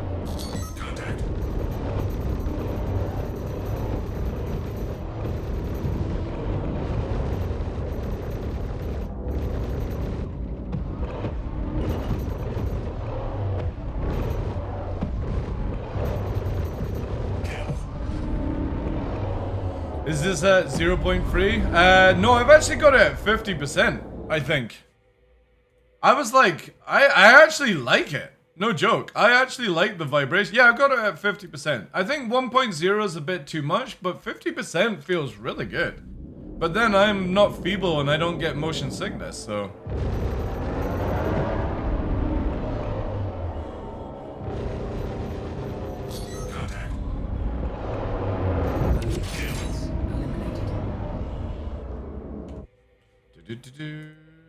We need to restart because I don't want to fight Corsairs in a Gladius. Also, let's try the arrow.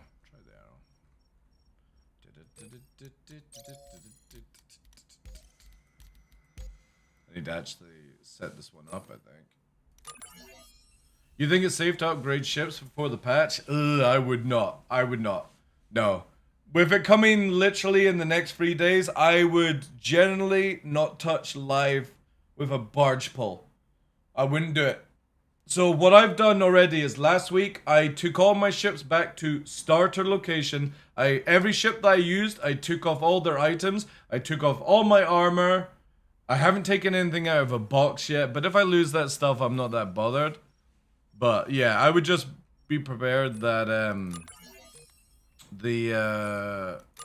you're gonna lose some stuff. One of the best things I can't wait for, and this sounds really cruel, I can't wait for people who got the Wicklow Polaris to lose the Polaris because it gets wiped off the database for some reason, and they're on Spectrum crying, posting threads, and CIG are going through the list having to manually add them back to people's accounts. I can't wait to see that shit. It'll be so good. They're gonna rage so hard. You know it's gonna be crazy. They're gonna be like, oh, I fucking spent 200 hours fucking grinding this my fucking ship. And CLJ like, alright, there it is. It's back, you know. But no, I wouldn't upgrade anything until it like kicks off and stuff. Are you talking about with real money or like buying modules and stuff, because yeah, I wouldn't buy modules. Swarm initiated. I just wouldn't bother. All systems online. Oh yeah, wait.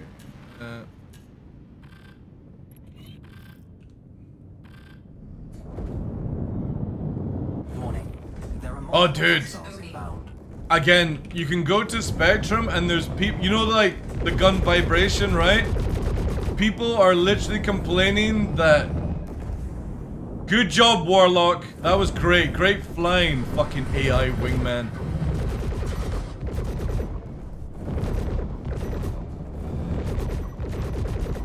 People complaining about the vibrations are literally making them feel sick in the game. So CIG had to make it where you could disable them. At that point, why even bother designing stuff if people are just gonna turn it off because they can't deal with a little bit of vibrations? And I bet you nobody was feeling sick either. Target destroyed.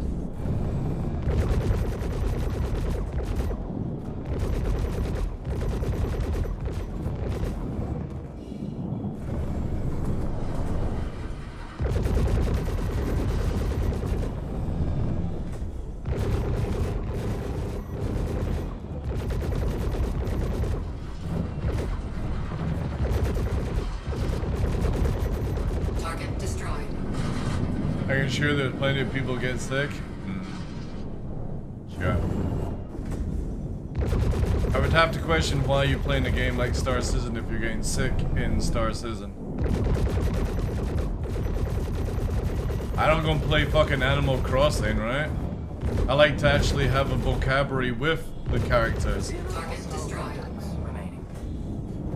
I'm watching you move on and barely notice. Exactly, dude. I think it's overreaction massively.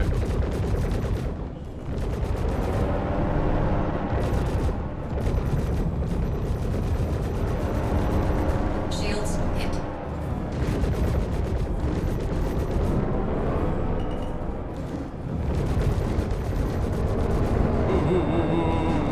Whoa, cutlasses. Angry cutlass. Angry cutlass. Holy shit.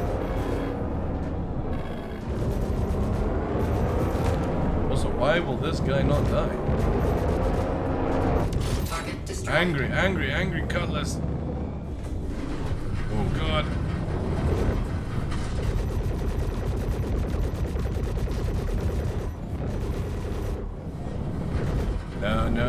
No gunner.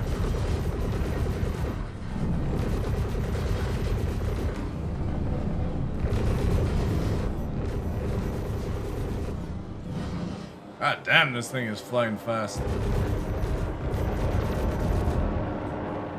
Target destroyed. Current vehicles affect me pretty bad. All space is no problem. What way ground? Well, I mean, to be fair, ground vehicles are dreadful in this game, right? Shields hit. Target destroyed. The CIG want to add in bolts. Dude, the repeater sounds sound amazing. Listen to this. When it's outside.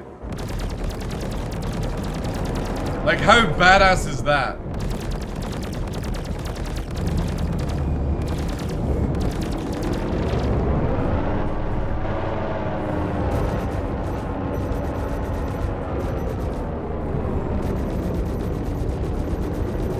Target destroyed. I love how they're just beefy in the the pilot chair, and then outside it sounds like a lot more sci-fi.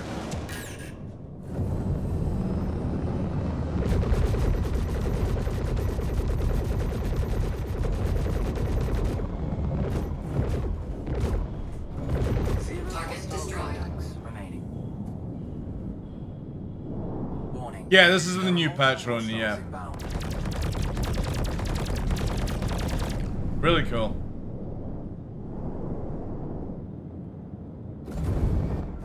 Where is the cutting?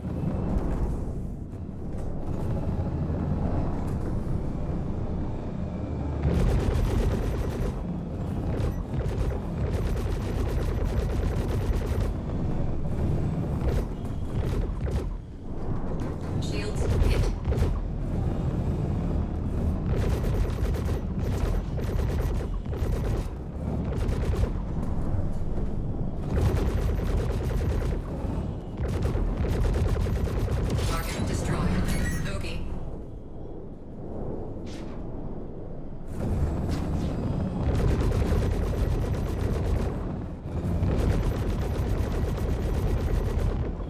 And stop detargeting shit. I fucking hate this bug so much. Target destroyed.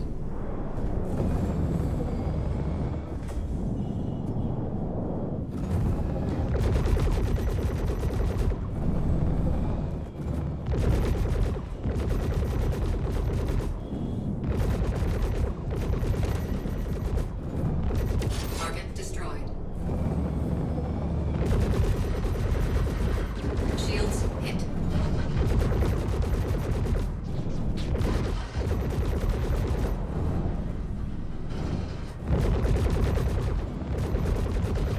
Target destroyed.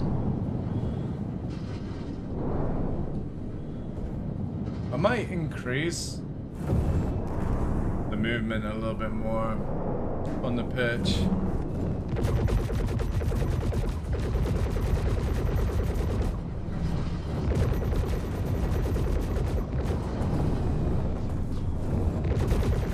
Target destroyed. Maybe.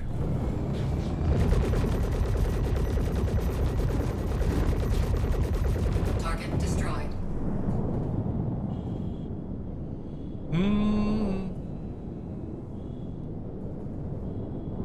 Fuck Star Wars? I don't like Star Wars either. Too many Bath Road. Fucking. I don't know. If it's nothing to do with the Jedi and the Sith, then it's fine. I think it's really fucking cool. But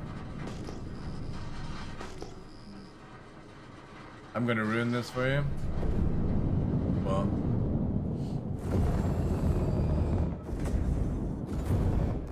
Go third person? Yeah? And close in. Oh, the vibrations! Yeah, I know. The pilot shaking, yeah, I know. Because it's easier to do that than it is having the ship shake, by the way.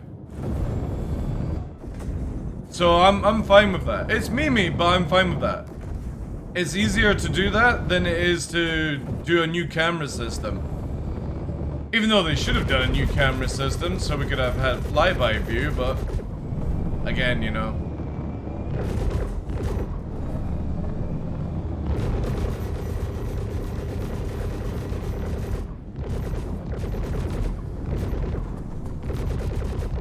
Target destroyed.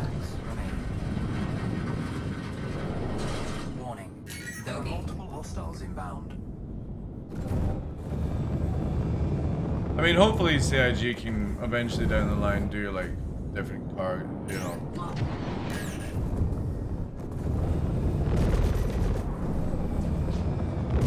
Different views, but I doubt it. I remember speaking to Yogi about it. It would take too much effort to change it now. It would be something for like the future. Like they can't do flyby camera because of it. They would have to rework the whole thing. Somebody at CIG building a flight game didn't think about flyby camera.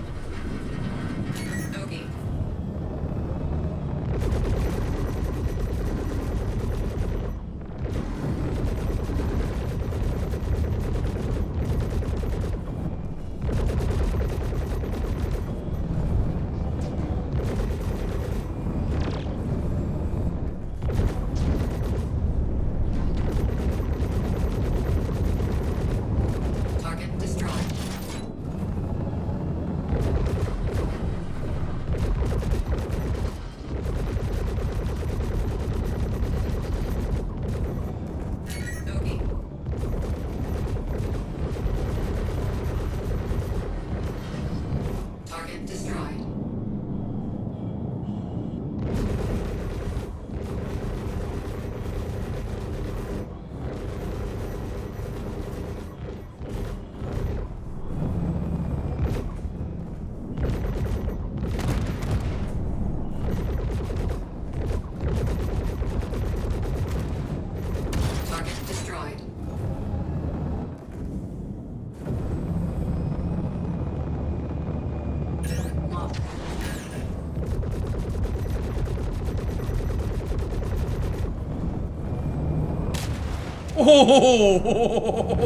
Oh, fuck me.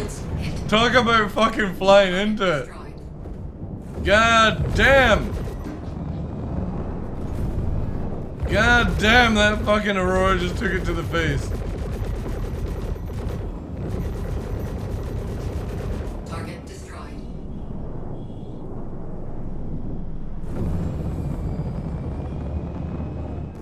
Low.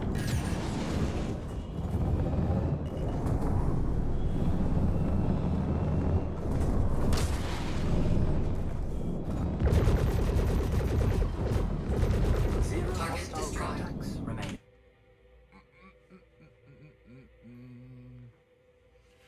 Rep grind instant and go to pirate to take in some good money, and then you hit HDR difficulty. I generally don't think there's any reason to literally go to pyro these days. CIG have kind of like killed the need to go there. What are some of the best ways to make money now? I just started playing again after a long time. I would just say grind bounty hunter reputation at like Crusader. And then, yeah, as somebody said, go into Pyro and you can make like 150k for killing like a simple Gladius. It's crazy.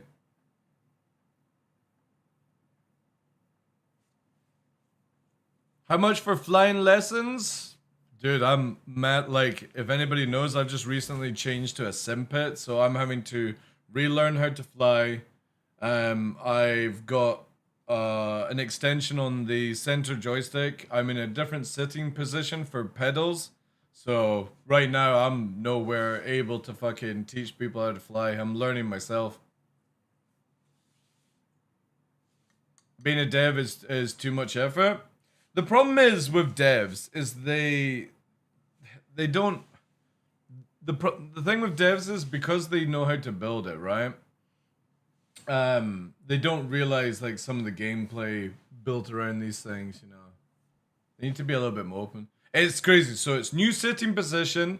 It's new, like my joystick is lower on the left than it used to be. And the right stick, obviously I've flown center stick for nearly 2 years now, about a year and a half. But it's on a double extension, so this feels weird. And then obviously because in the new sitting position, the pedals are weird. And I changed all my saturations as well. So it's getting there. I'm in a very comfortable position now. But it'll take me like another couple of weeks to get back up to the same level as before. I just got my stick, so I'm pretty bad. It's all muscle memory, dude. It's all muscle memory. Why the change? Because our partners at Monster Tech sent me this bad boy. That's why. So instead of being on my old desk system, I'm now on a sim rig. That's why. Let me just change this here. So the old desk was this one. That's the old desk there. And they were like, all right, DarkLaw, let's put you into a sim pit. So I moved all my stream setup into a sim rig where, like, it's not your typical kind of sim rig. So obviously we've got the fucking mixer here. We've got more monitors than we need. We've got a shake weight down here for fitness, you know. But yeah, that's why everything's different now. Because I'm in this thing. It is, everything's on caster. It's also got 2 PCs connected to it as well. If you guys want to see the, let me quickly just go here. Yeah, it's the build here, and we'll do large icons there. So here, this was obviously the empty studio, and then building up the kit. Starting off with the frame. There's the main frame on casters. That was with the chair mount, pedal mount, now with monitor mount. Chair added to it. Desk, then top monitor. These are 2 customized things for me. So they hold both the PCs there. And I was like, it's not, I'm going to make it where... So normally you have the PC at the back with them. So I made 2 custom profiles. And then I was like, I just don't trust this, so I decided to get casters on it. And then obviously you got the 2 side monitors. I got rid of the Stream Deck in the middle. And there you go. That's the finalized sort of product on it with the... Everything's on casters. So it's got 10 casters in total. And it does not fucking move. It's absolutely locked in place. And again, that was with Monster Tech sending it to us, so... It's really cool. I've done so much customization because obviously the center stick here is super low, but now it's a lot higher up. So like, for example, it hits the, like, just short of hitting the desk here. And obviously at the start it was much lower down. But yeah, I took away the Stream Deck just so I could get the mixer completely in. And yeah, just... It's taken a while, man, because the customization part here, like obviously there's like an extra desk and thing, but what I like to show people is that obviously I gotta lift up a little bit. It's a bit squeaky because I need to actually grease it, and because I don't move it, but you can actually move the whole system, and then obviously for me I need to just sort of bring it back to the point here where I'm just not hitting it, kind of deal. But obviously you could, like, if you were doing side joysticks, you can actually pull pins away and rotate the side ones out and then bring the desk right to you. The thing is that because I don't need to do that because it never like hits the desk, but you could, in theory, if I can do it, I think I've got it quite tight. Oh no, actually I don't. Let me show you here. So I'll do this view because it'll be easier. So you can see the side joystick. I can just do that. And that's it. Then, obviously, if you didn't have a center stick and you had right stick and you can move it to the side, you can just drag it out, completely out to you, you know? They're expensive, yeah. They are. But again, it's you know what I mean? Like, if people are buying Idrises for $1,200, you know what I mean? You would think that you would have you would sense to upgrade your peripherals over a spaceship in-game. That's the way I look at it. It's the same with like using Verpals and stuff, you know? TDL's night job is multi-boxing anime shows all on different screens. That's very true, actually. I have one day actually spent where I watched 3 animes at the same time. That was quite a ride. But yeah, it's kind of cool how you can lock it in place and stuff. The wife doesn't see the ships? That's probably a very smart thing then. Yeah. I had to build a 45 centimeter high box platform for my racing flight sim rig. Being 43 is bloody tough climbing into the... Dude, I'm 43 this year as well, Zero Clue. But no joke, every time I climb in and out of this thing, I get a little kid sort of giddy on it. Because you actually have to climb in like it's a real like pilot's chair. It's not an easy just step in kind of system. I do like how you actually gotta like fit yourself in, and it's cool. But yeah, it is very expensive. That's why, like, I would say if you're starting off with like mounts from Monster Tech, get the rail system. The rail system is hands down one of their best systems because you glue and screw it to under the desk, and when you're done with your peripherals, you can just slide them away. And then you can just like bring yourself closer for keyboard and mouse and stuff. Mine is height with yours now roughly. Low to the floor. Oh right, you've got it low, yeah. Yeah, I think if I was in like a proper car seat, I think I would struggle, but the Monster Tech chair is actually really comfy. And this is me moving from a Herman Miller, and I was very scared about that, because like, if anybody knows Herman Miller, they're really good for your posture.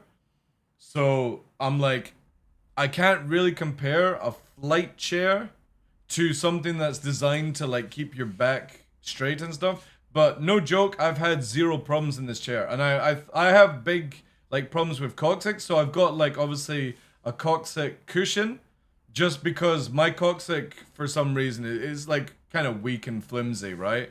So if I'm sitting too long in an off position, my ass just goes to fucking shit, you know? But I've got like a coccyx mat, so with my back, it actually pushes me forward into good like positioning. And I've been streaming like 6-7 hours and no back issues whatsoever because of it. Yeah, they're roughly about the same price as a Herman Miller though. That's the way I look at it. Again, I'm even as a partner of Monster, I'm not gonna sugarcoat it. It's expensive as fuck. It's the same being a partner with Verpal. They're expensive as fuck. But you know what I mean? I will say if you treat the stuff right, you'll never break it. Like, this rig won't fall apart if I treat it right. If you treat it like shit, it will treat you like shit. And then also, I have this from years ago. Because I was looking at Herman Miller 7 years ago, and I was like, oh my god, it's over £1,000. But you do get 12 years warranty, right? Which is really good.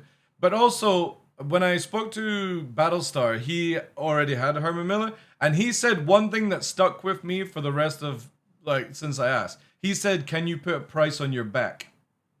And you can't. You only have one back. So, look at that way. I would rather spend $1,000 on a chair that won't fuck your back, you know? Can you put the Herman Miller? The problem is you can, 90s, but the moment you customize a Herman Miller, you void the warranty. And I ain't voiding a warranty on £1,000 chair. Like, I'll definitely add it to the system once, like, I have to have it for another, like, 6 years or something, so. But that's the thing, is you could put a Herman Miller on this system, and it'd be super comfy, but you're going to void the Herman Miller warranty if you customize it. And you get 12 years warranty, where if anything breaks, they send a replacement within those 12 years. And that's worth not voiding warranties for. Better than the Elite chairs that's super... Dude, again, like, I see a lot of people that are like, oh, I only spend £200 on a chair.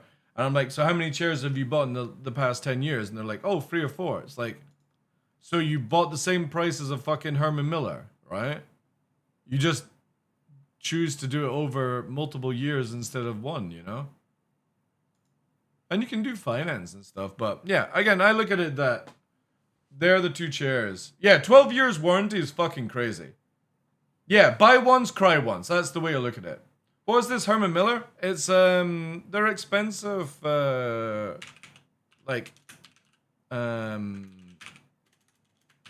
chairs. So they're like, I got the, what's it called here? No, wait. Oh, wait, no, these. Where do you find their chairs now? They're kind of like that. It's the Discworld Boots theory. What's with that? What's that theory, Marcus? Let me see if I can find it. Office chairs here. So I've got the Embody. This is it here. And I got it in black and black on black. I went full black with it. But this is hands down the best chair I've ever owned in my life. You don't need neck support. You don't need neck support. That's the whole fucking myth of how your spine actually works. When you have proper posture, 90s, you don't need any neck support. It's the same way you barely see me like leaning back on this one all the time. If you have proper back support and how your spine's meant to sit, you don't need anything on your neck. Yeah, it's really good. Again, it's I always look at it as worth the money to buy a Herman Miller, but you can get them second hand for like $300, but obviously they don't come with warranty. And it's again, I can't ever say anything bad about it. The only thing is that people are like, oh, it's a lot of money to put up front. But I've had mine for, so look at it this way. I've had mine for 7 years, chat. There is 0 damage to it. The wheels are all in check. The side things haven't worn away. The mesh that you sit on hasn't worn away. There's no fading in the color either. It's just got a little bit dusty in places my fingers can't go to. That's it. They're super well built. And my ass has never felt better.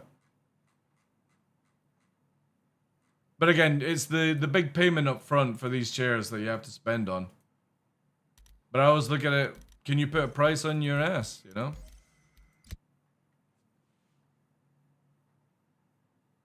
5 years later, brand new chair. Now, the thing is, though, is obviously with a brand new chair, you don't get another 12 years warranty, right? Swarm. Aegis combat assist. I'm pretty sure that's the case, right? Or maybe it is. That would be actually fucking dope if it was. On OnlyFans you can? What?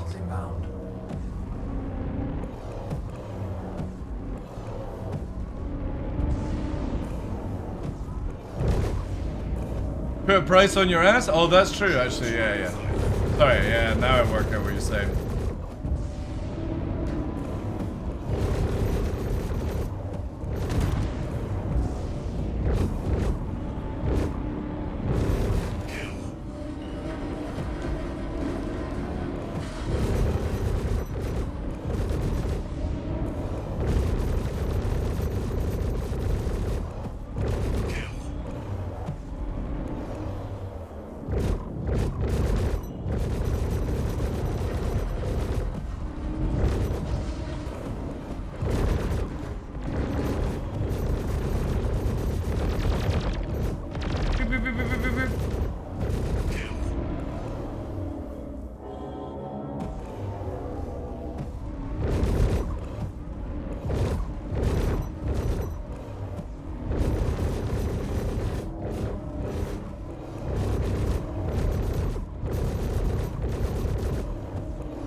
Just the remainder on the original? Yeah, that's a good deal, man. Holy shit. You know the annoying thing is, I bet you I'll get through my whole term of the Herman Miller and never need to get anything fixed on it. But I should totally do, like, I should totally on the final year, like, make a little smash somewhere and try and see if I can get a fucking brand new chair. Again, I wouldn't want to do that to Herman, but yeah, those chairs are really good. Throw it down some stairs. I don't know why it fell downstairs. I don't even have stairs in my house, you know? But it just fell down the stairs. Oh, that'd be cool.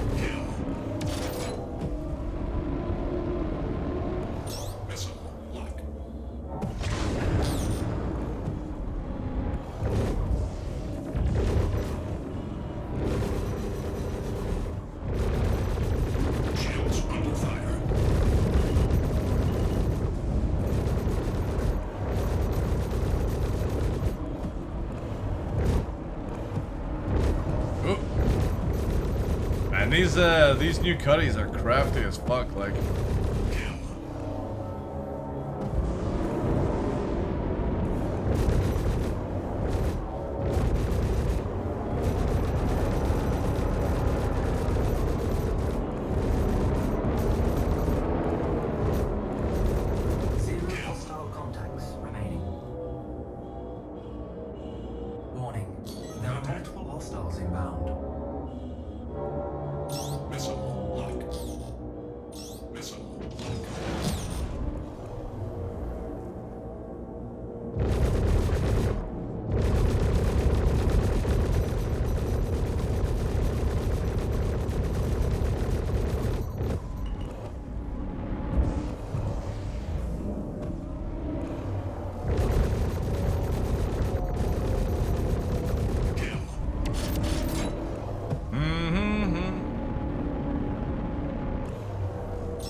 I can't wait to do bounty missions.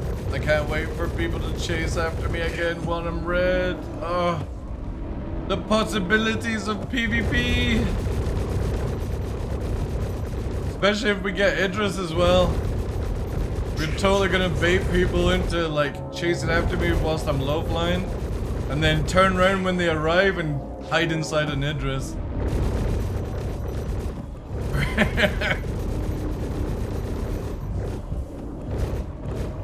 Do we know if PDCs are still shooting teammates though? That would be a bit of a bitch, right?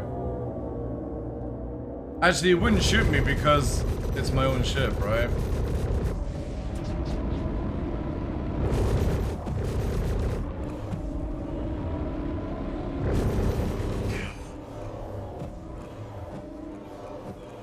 Ooh, calm down.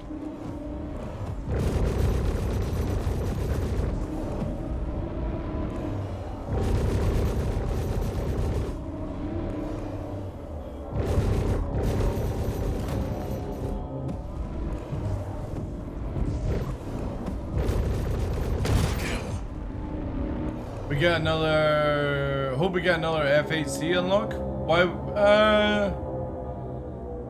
I'm sure it would be, right? I think I want to try the new Guardian out. You mean the MX?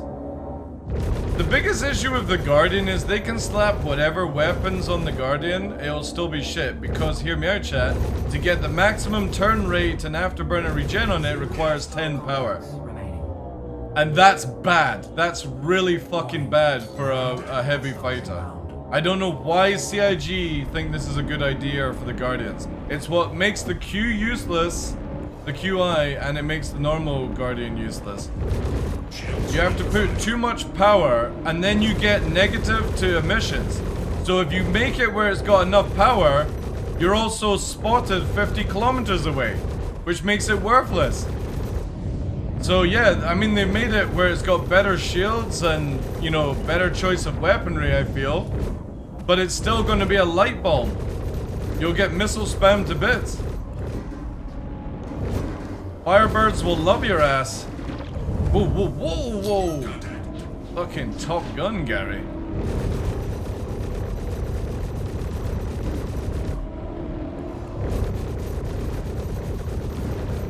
Now, if CIG made only like 5 or 6 power for engines, it would make it really good. You could do much better builds then.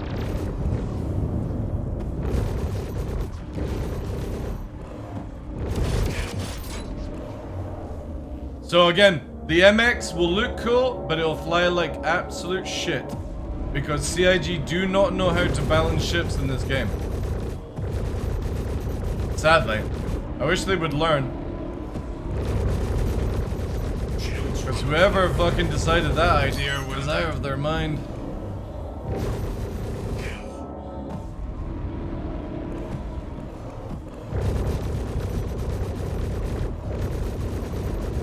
Oh yeah, we're definitely improving, chat.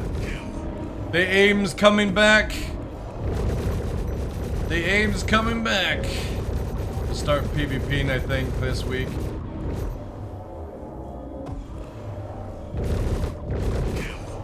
I'll need to get sweaty. Get sweaty in Arena Commander.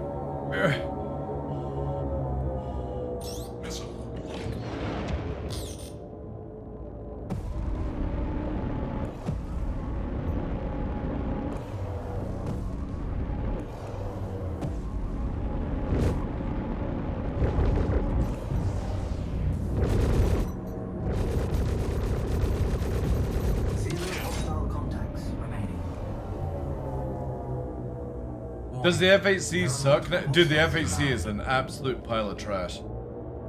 And you're gonna see a lot of people move away from Hornets in the next patch. Because, like, Scorpius and Hurricane... Scorpius and Hurricane are going to violate fighters with the amount of ammunition they can carry. Because that's their general weakness, is when they have to reload, they fail. But now when you've got 150 shots on a Hurricane, or sorry, 170 shots on a Hurricane, good luck evading that amount of damage. That's crazy. It's like literally the ability for like a saber shooting at you for 3 mags worth of ammunition. Or more, actually.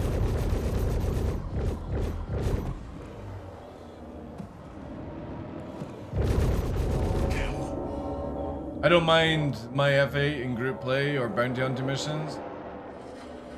Yeah, that's true. Like, if you're doing it in a group, sure, but... Whenever I see somebody in an F8, I'm like, you could have just been in a fucking Hornet and actually done something. Even a fucking Mark 1 is better than an F8 in PvP.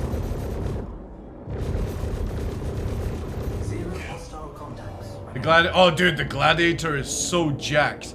It got some serious steroid love in this patch. Not only is it as fast as a Hurricane, tankier than a Hurricane, it's got less shots than a Hurricane, but obviously you've got the missiles to make up for it. It's really good. Whoa, whoa, whoa! The fucking Vanguard actually landing shots. Guess we'll have to kill the Vanguard.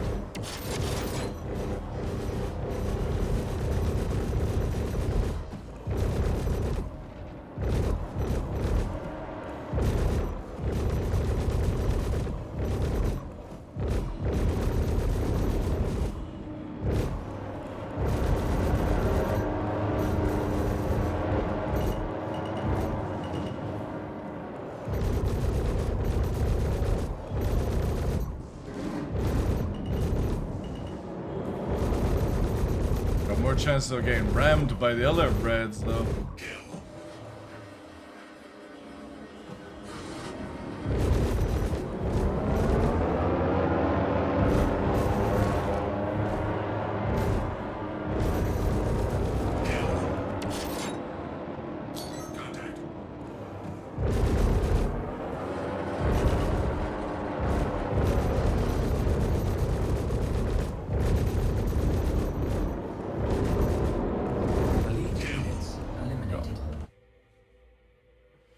Damaging missile torps, yeah.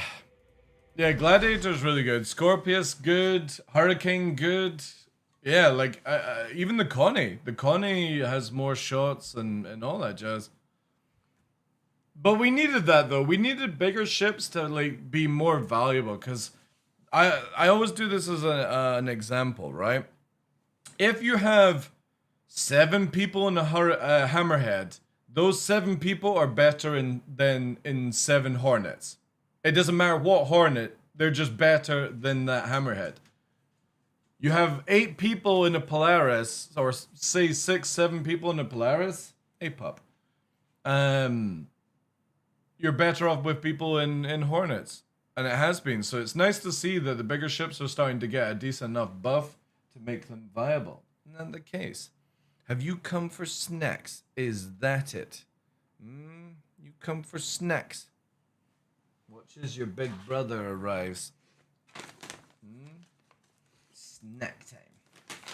You want some snacks? He's your good boy, chat. This dog would do anything for food. Oh, here comes the brother. Hello. Hello, big poopy. You coming in? Yeah, you're too old. You don't need to sit. He'll push you out the way anyway. Nom, nom, nom, nom, nom. There you go. Snacks. One more.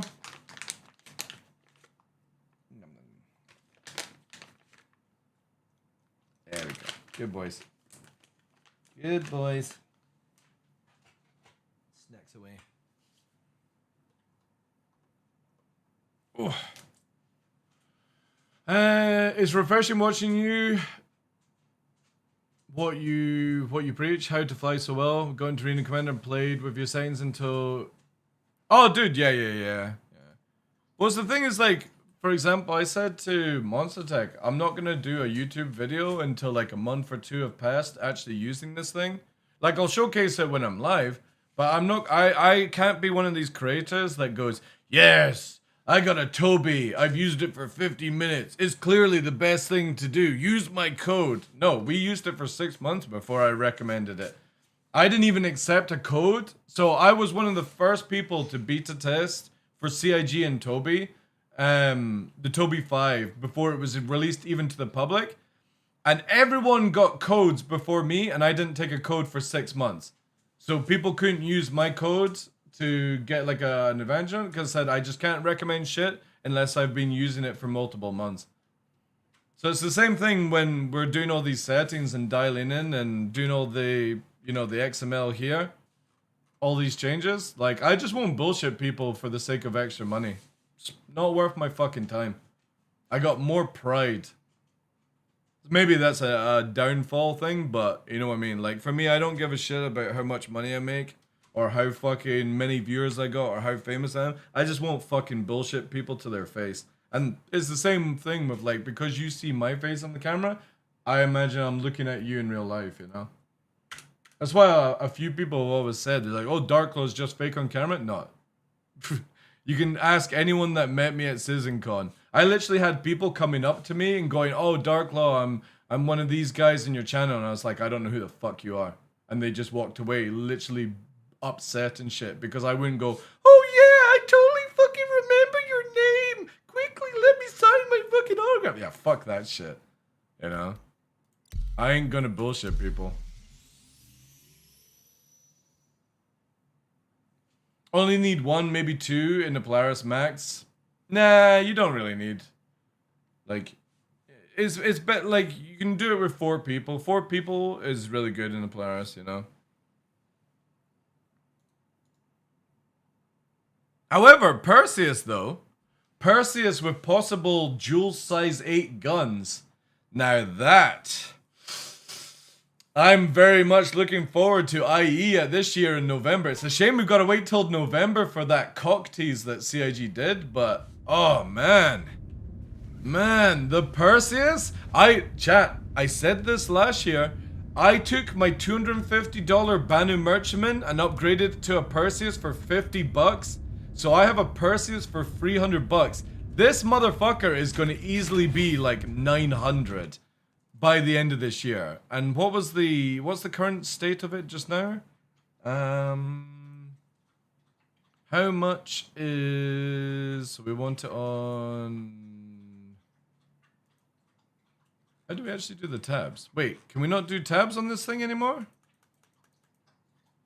Wait, is this website... oh, there we go, there we go. So how do we find current price? No, is it... pledge availability? No. Pledge? Is that what it's at now? Yeah, here we go. Holy shit, the Javelin is 3,000? I forgot about that. Perseus at 675. I bet you, chat.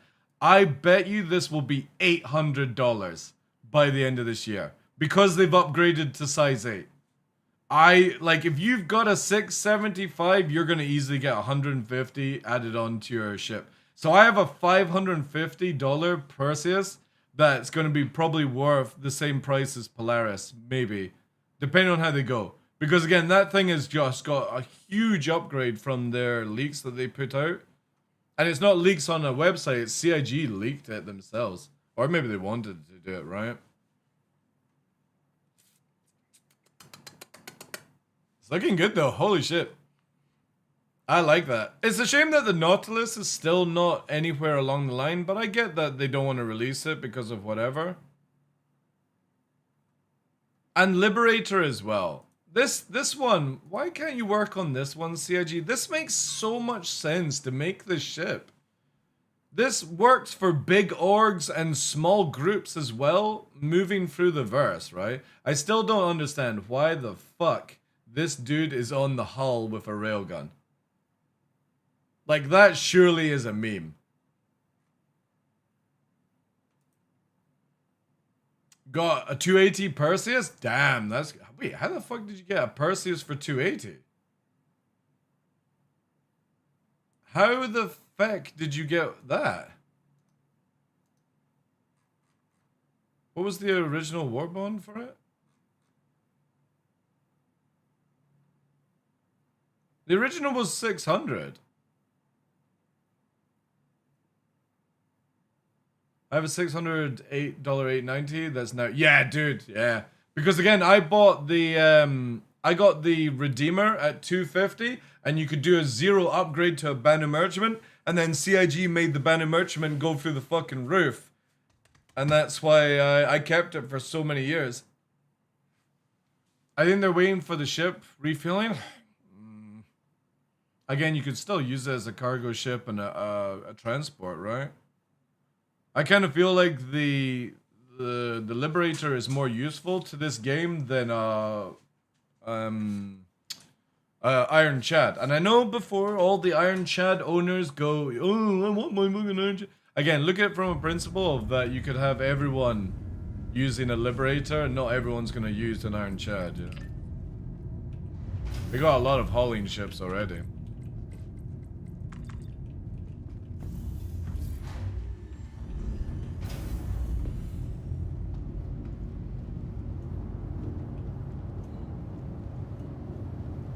But also the, what's it called?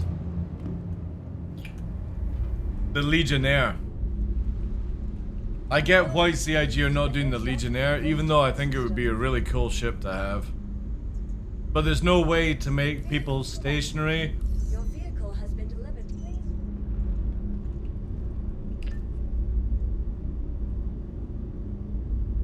Yeah, Dilly. Exactly, yeah.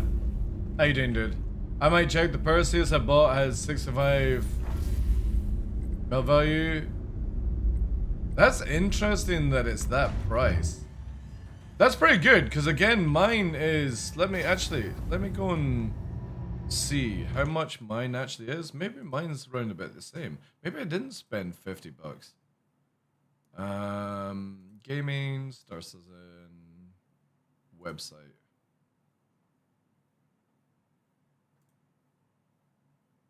Let's do my hangar. Standalone ships.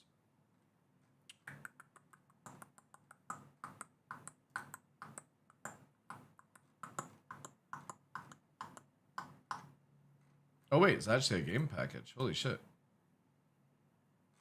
Where are you? Yeah, here. It's 280. So they must have done like a CCU chain.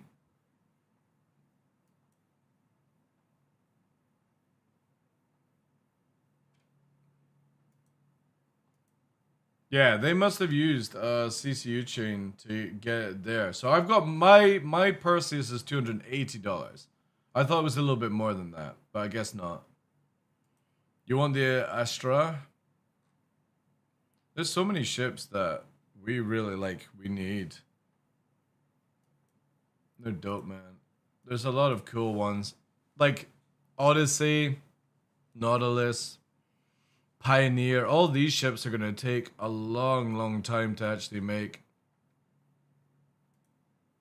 Yeah, that's a cool looking one. I do like how it's got the turret that goes right through the center of it as well, which is really cool. I like that cleverness on it. My Iron Chad!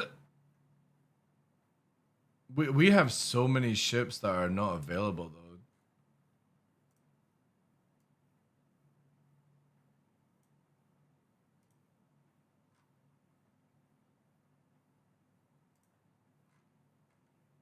Like Iron Chad, Galaxy, Merchantman, TAC is coming out soon.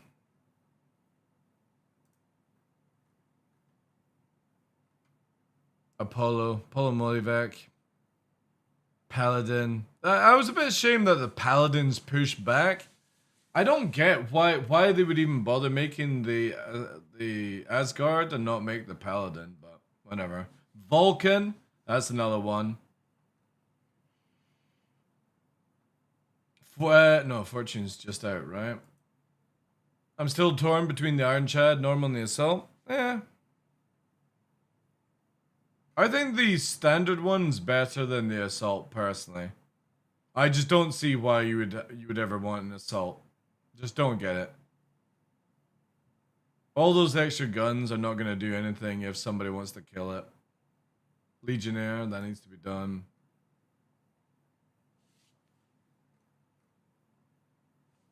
All the cheap stuff is kind of done, right? Yeah. It's just all the expensive ships now. So it's like Javelin, Kraken. So Javelin, 2 Krakens, the Idris K, so free Idris. the Pioneer, the Nautilus, the Odyssey, the Perseus, Hull E, and D, right? Because we only got up to C, right? So Hull D and E, Liberator, Asara, Iron Chad, Normal Chad, Merchantman. What other ones am I forgetting, chat? Galaxy.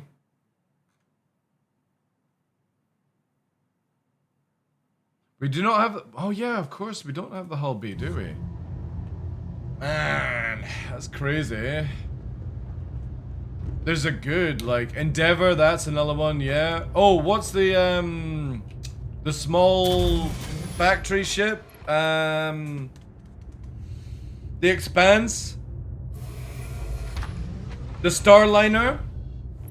Oh, man, there's a lot. There is a lot of ships missing, guys. Anvil Aerospace. All systems online. It's in the game.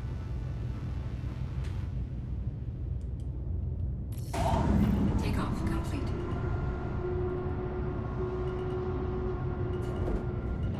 Landing gear. Crew did confirm the Galaxy will be worked on after the Perseus, so that's something. Yeah, but that's next year, right?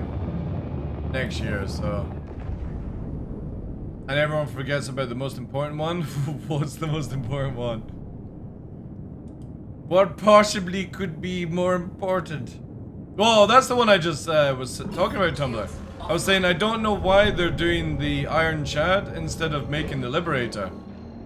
Because the Liberator is more useful for loads of people. And then somebody in the chat said they're probably doing it because you can't refuel, and it's like, I don't think that would be a valid enough reason to not bring out the Liberator. It's just so useful as a ship. Especially for Pyro. They said you can't refuel it, it's manual. Quantum drive is now off. I think that's for a lot of things, right?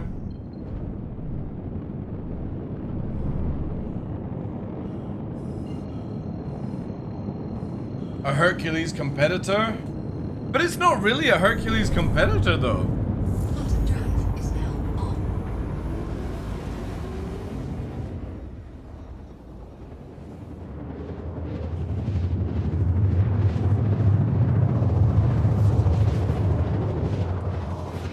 The Asgard? Well, the Asgard is just, the Asgard makes sense to me, but I would have preferred if they brought the Paladin out first, right?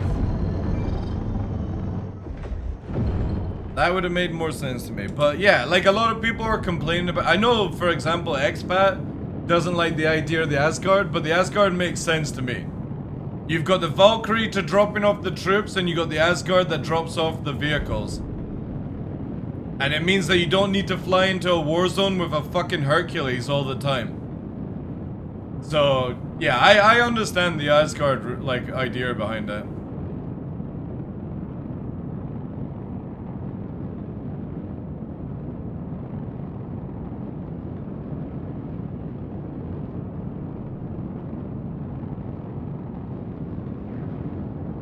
I think it looks cool. As somebody that likes to do dropship stuff, I'm definitely going to pick up an Asgard on credit. Just purely because I don't want to put my skills to just dropping off troops when I could hot drop people's fucking, like, tanks into action as well. I just can't hot drop a fucking Hercules, like it's spotted miles away. I still want a mini bird though.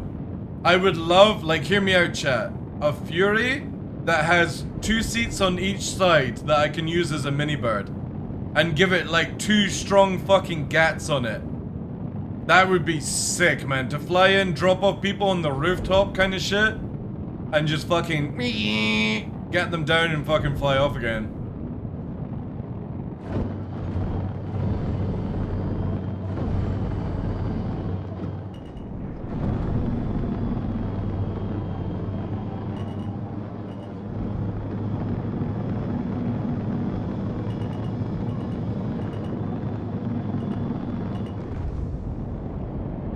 Is there, like, they've definitely increased the rocks on Daymar.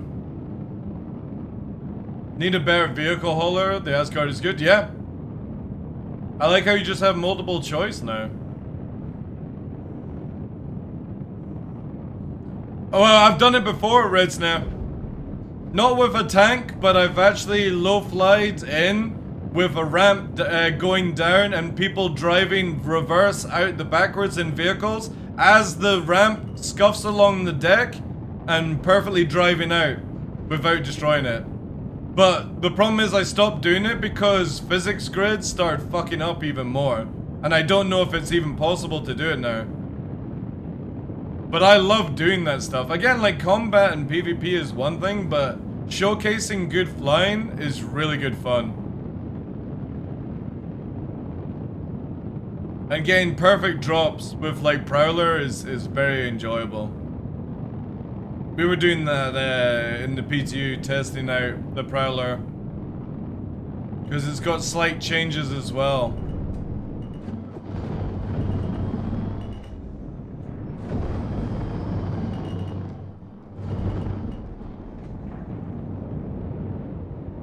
Miss that chat. Oh.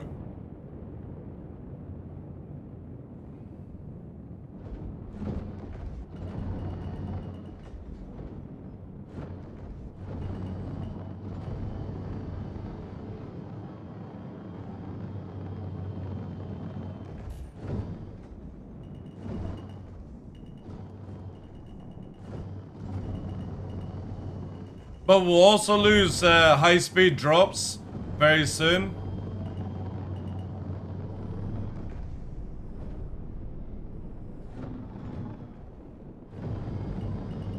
Because we'll lose nav mode possibly at the end of the year, right?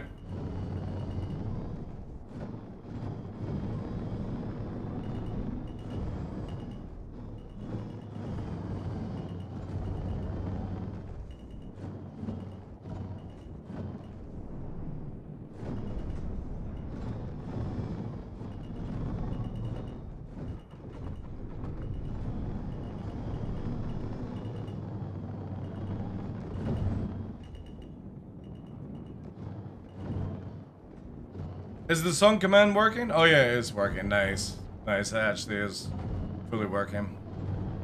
If it ever fails, just do ! songs and it'll just give you a text written one.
Fuck, that's what I get for reading chat. Flying decoupled.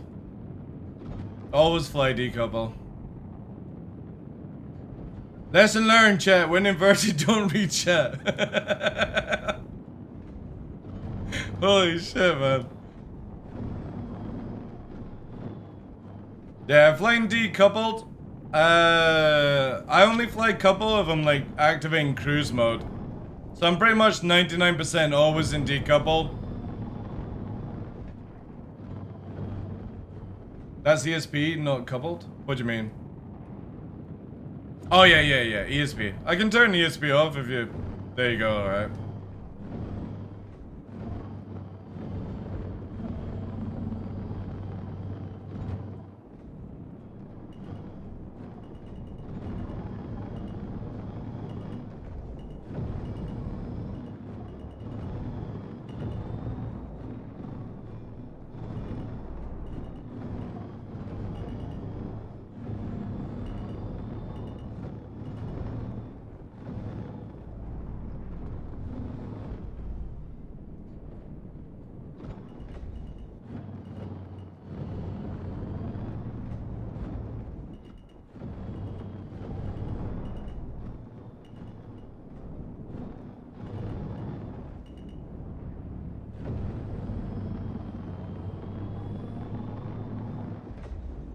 I had a run at Dune, got the hang of the first 3 zones, and now I'm hungry for more.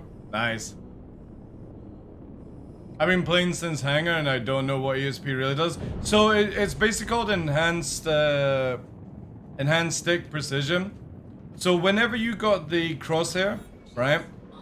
And let me use the TVI as basically like you're chasing the pip, right? So imagine the TVI is the pip of a target, and I'm chasing after it. So when you get near to it, ESP engages and basically dampens down your controls so that you can do stiffer movement or more frequent movement, but it keeps it on aim, basically, you know? Today's patch is release candidate? That'll be interesting. So that's what it does. Basically, it dampens down your controller. If you ever played controller on like a shooter game, you get something which is called like controller aim assist. It's pretty much like that. When you get on target, it dampens down your controls so you don't over-aim. But the problem is it also makes the game a little bit too easy for people. But I understand they want to like bring it in where, you know, everyone gets a chance to actually play the game. But yeah, it kind of also gives like a unfair advantage, but to some things. But again, like CIG will work on it, right?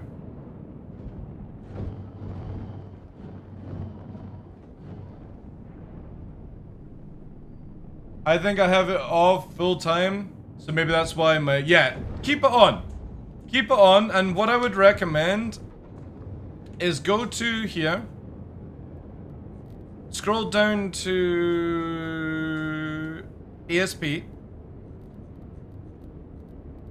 So I have it on 10. I would recommend you start at 50 and work your way back until the point every 5 until it feels like you're not getting any assist, right? And then stop. And then just spend the game, like play the game for a few weeks without changing it. So you dial it back, like go into Arena Commander, NPCs, offline mode, so you can pause the game, fight the NPCs, and when you feel like it's just getting too loose in your aim, just put it 5 up and then stick to that. And then as you progress with muscle memory, you can start lowering it again after that.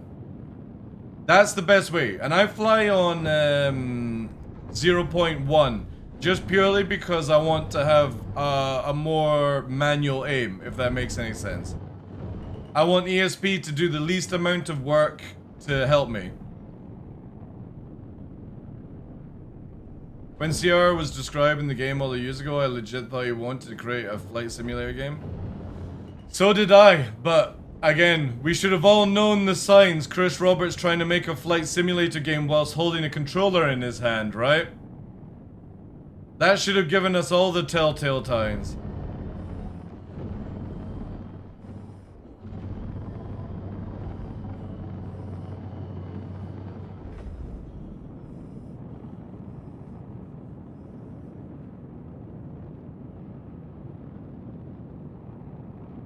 I have a penchant to keep the referral ladder progress. Sure. Moderators, can you give Shark X Bite a permit, please? I personally don't care, so... But since you asked nicely... Normally I would have just said, no, I don't give a shit enough, but you asked nicely, so... There you go. I personally don't care about it. I don't think they should keep the referrals when you get over a certain amount. Because people will just, like, instantly unlock everything again, like morphologists and stuff, and it just kind of defeats the purpose. But they should make it maybe where, like, people under 200 keep their level, right? That would be fine. They prestige everyone who hit the cap? Yeah, that would be a good idea, yeah. That'd be cool. Let me have a quick check.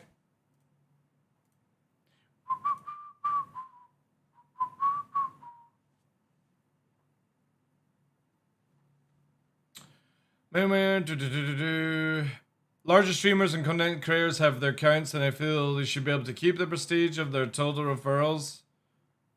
Yeah, I mean, they could have, yeah, they could have it where, for example, it shows you their old total amount, but it doesn't go accounting to the new ladder, right? I would be fine with that, 100%. I just don't want to see people literally, like, Nebel and Mythologist and everyone just instantly unlock everything without doing anything more. I know they brought in a ridiculous amount of money. I'm not trying to take that away from them. I just think if you're going to reset everyone, you reset everyone. And if you keep the points, they don't go towards the new referral system. So everyone has to earn it again. And then I'll be fine with it. I'm literally just about to hit 75 because I never push my referral because I don't want anything extra from CIG.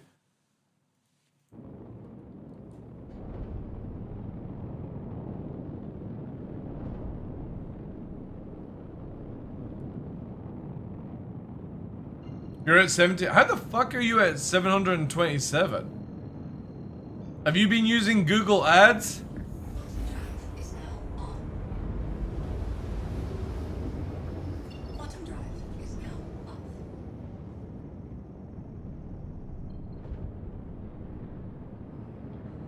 Yeah, but if you're not a content creator, how the hell did you bring in 727 people, dude?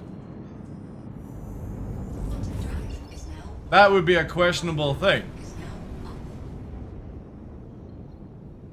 I built a referral site? Yeah, so you're... Yeah. Then I would have to say no, you know what I mean?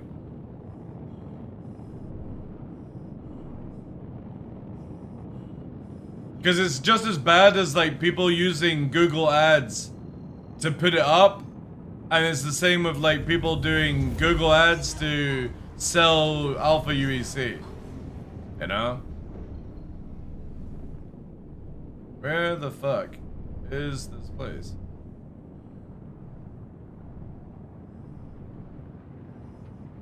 Oof. Can I please get some OMs that actually work on this goddamn planet?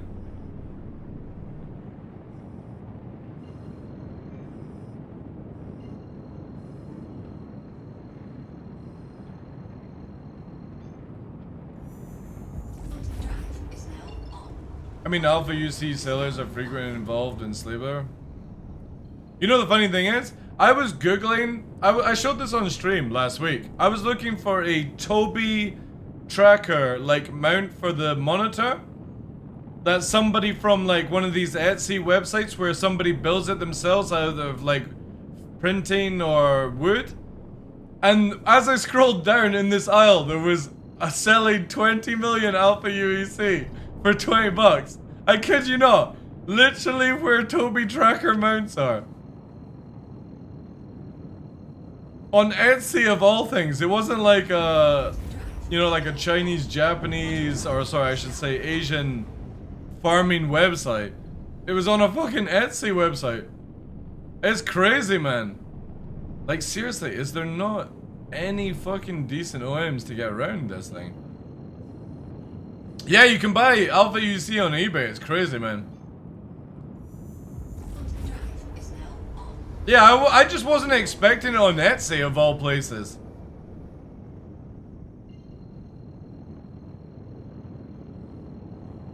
But I guess that's it now, right?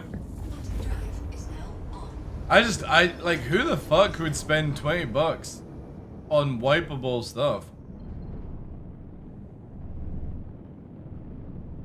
Chat, I'm gonna lose my fucking mind. Why? Hear me out. Hear me now, alright? Why didn't CIG make it where you can warp to these stations the same as warping to New Babbage? Or something like that. If I can go to the planet and warp all the way around to go to Orison, why can't I warp all the way around to go to fucking Seraph?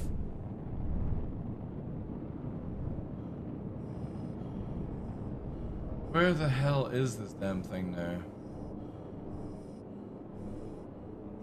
Oh, I'm about to lose the plot, chat. Like, where is it?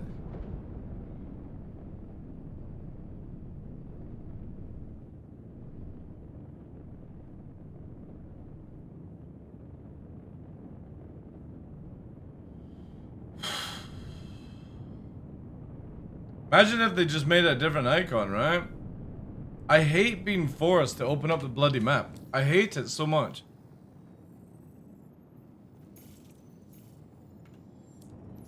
To not even be able to make a bookmark. Like, it's literally like, it feels like it's invisible. No joke. I can't see it. God damn it.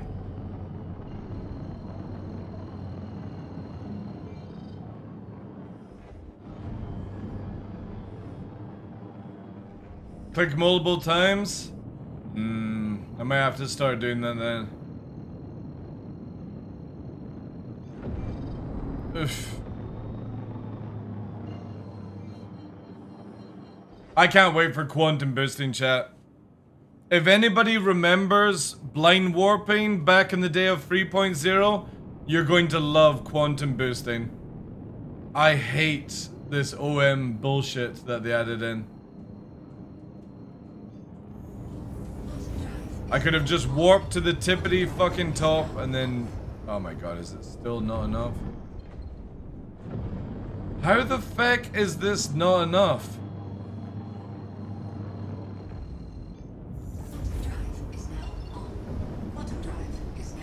Oof. Boosting's gonna be so good. I just taped Toby to the monitor. I kind of wish that Toby had just made it where you could have actually done it from the top of the monitor instead. It would have been so much more logical to look down. Hi. They can just see you.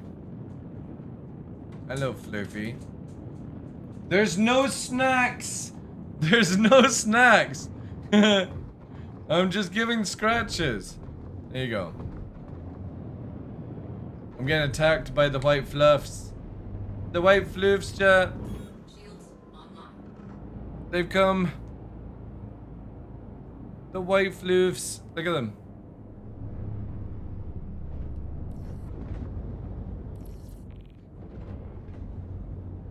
They only come for the snacks. You're not getting any though. You're not getting pups.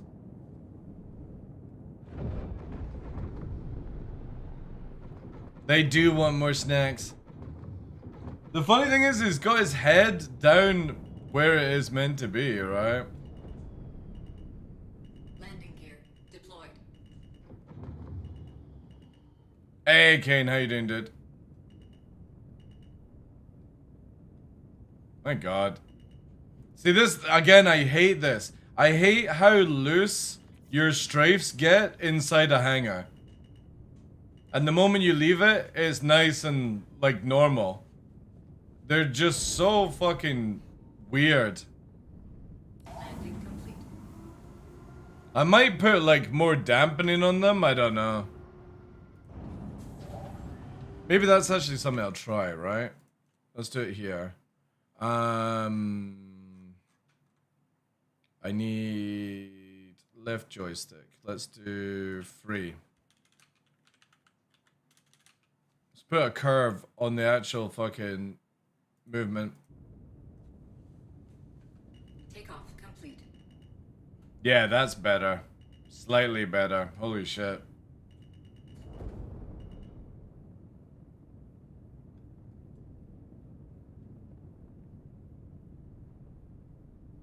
Landing complete. Takeoff complete. Why even try? Oh, wait. That's not actually added in. I need to do this, right? Takeoff complete. Oof. Yeah, that's a little bit better.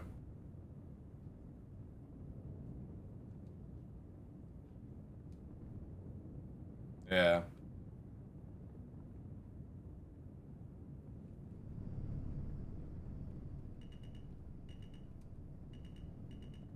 A little bit better.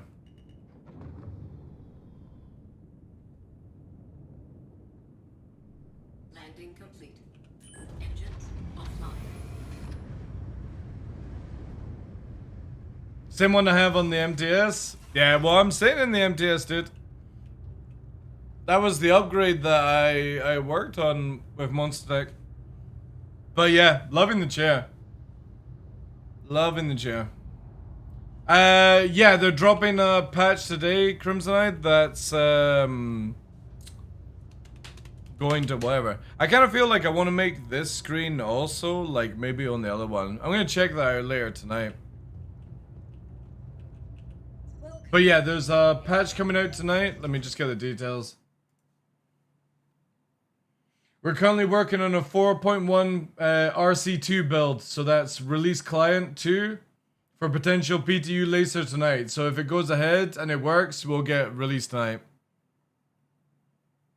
So by the time I'm on tomorrow, it'll be live, I would imagine. Because I won't be on for the stream for it. Your vehicle has been moved to a storage facility. There's one video I want to watch quickly, chat. Let me bring it up here.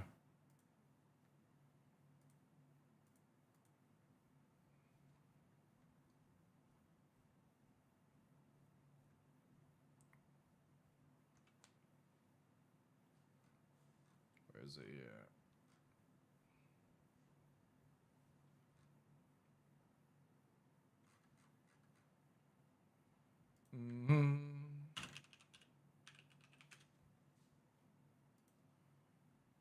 Yeah, here we go. Also, let me take that away. That one away. It was here. This one here.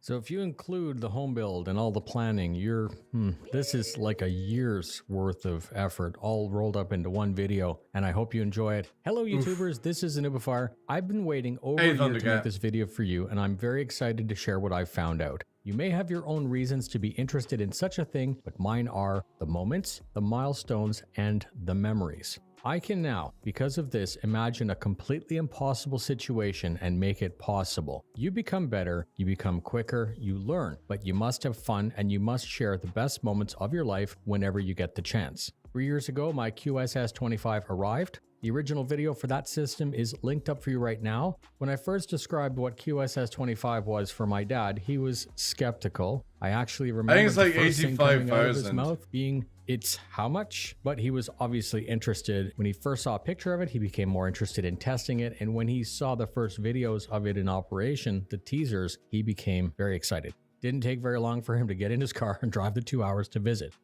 Find it interesting that wanting what we can't have is an aspect of human nature. I've accepted that I'm never going to have an opportunity to drive a Formula 1 car. No one would give me the keys to that guy. And I've accepted that I'm going to never likely have someone close down the Yeah, Nürburgring it's so I really can have cool, a private eh? laughing session. And before, This I one. figured it would be impossible to spend time chasing. This one here is Holy shit, man. My dad in a Formula One car on an iconic track. Normally, I can't have these things, and normally, I wouldn't be able to share such a moment. Simulation continues to evolve. We're getting closer to that perfection, and it's an exciting time to be alive. It's cool that he gives his dad the good one, practically or science the fiction, bigger being one, only right? available for science, government, or military applications. So I appreciate the memories and experiences that such a system provides me. 3 years ago, I first followed my dad when he tested QSS-25. Last month, its successor arrived, and the only thing that was on my mind was, what would he think of this newer system? Would he notice any differences right away, and if he did, would it make all types of simulation more immersive?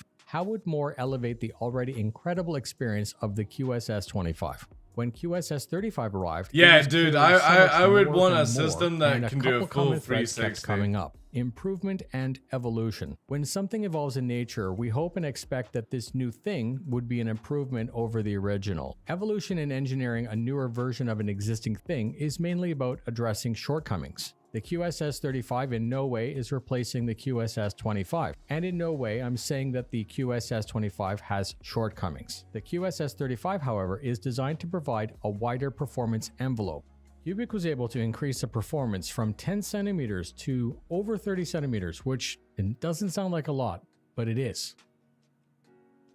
Having 6 actuators paired together in 3 triangles is what's known as a Stewart platform. A properly designed Stewart platform, controlled precisely, operates smoothly. This is Not crazy about turning, shit, man. pitching, or heaving for the sake of moving you. These systems turn, pitch, and heave you so that you Stop showing me things, dude. If you've got the money to spend on this, I'll be can impressed. Perform regular moves that you feel. These- and the system this- will this also rig perform alone is like ghost or check moves that you $85,000. Probably won't and are not meant to feel. These all happen automatically behind the scenes to seal the immersion. Imagine that you're about to go over 3 back-to-back jumps in a rally stage. The system would ghost lower in preparation for the feeling of compression and then lightness of flight. Without the constant stream of ghost moves that occur automatically, the system would rarely be able to provide the best simulation because it would be out of its performance envelope. Dude, I don't- Covering the performance envelope because it is what No sets joke, these yeah, systems sure, apart from Wetzel. others. I think I can If anybody wants to fucking send me one of these bastards, yeah, I'll have a little fucking queue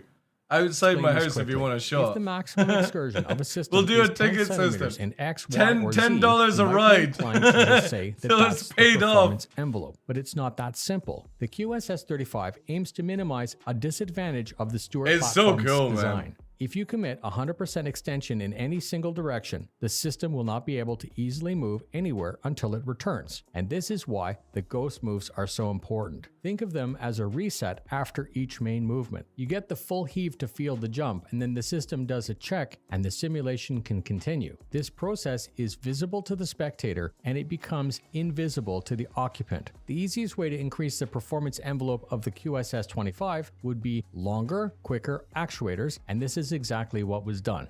Longer, quicker actuators allow the new system to spend more envelope to make you feel a bump in the road, but because there's more envelope, you're able to feel the sharp angles of Eau Rouge, the weightlessness of dropping into the corkscrew at Laguna Seca, or the lateral violence of Foxhole when lapping the ring. I was expecting this newly added more to be more, but I wasn't expecting it to change the drive dynamics so much. It's impacting more than just the driving. If you fancy yourself a pilot as well, there's some real advantages for this new system for flight. Obviously, there will always be limitations when simulating motion in flight. Planes are able to perform dives and banks sharper and for longer than a car or a truck. Man, Planes are also often that would inverted be when so performing fucking a roll cool. or an Immelman. Again, we want to simulate the effect and feeling, not just flipping you over for the sake of it. When you execute a perfect 1G roll, what should that feel like? You just went upside down, but what would that feel like? Your eyes would tell your brain that you are rolling, but your inner ear and your body may not feel much of a difference. So again, simulating motion is never as simple as aiming you, and it's easier to overcome flight sim limitations with more range. One of my clients explained in great detail what he was hoping to get out of his system. He wanted to feel sustained That's super G-forces, smooth, which man. Look needs at that. more aggressive platform angles.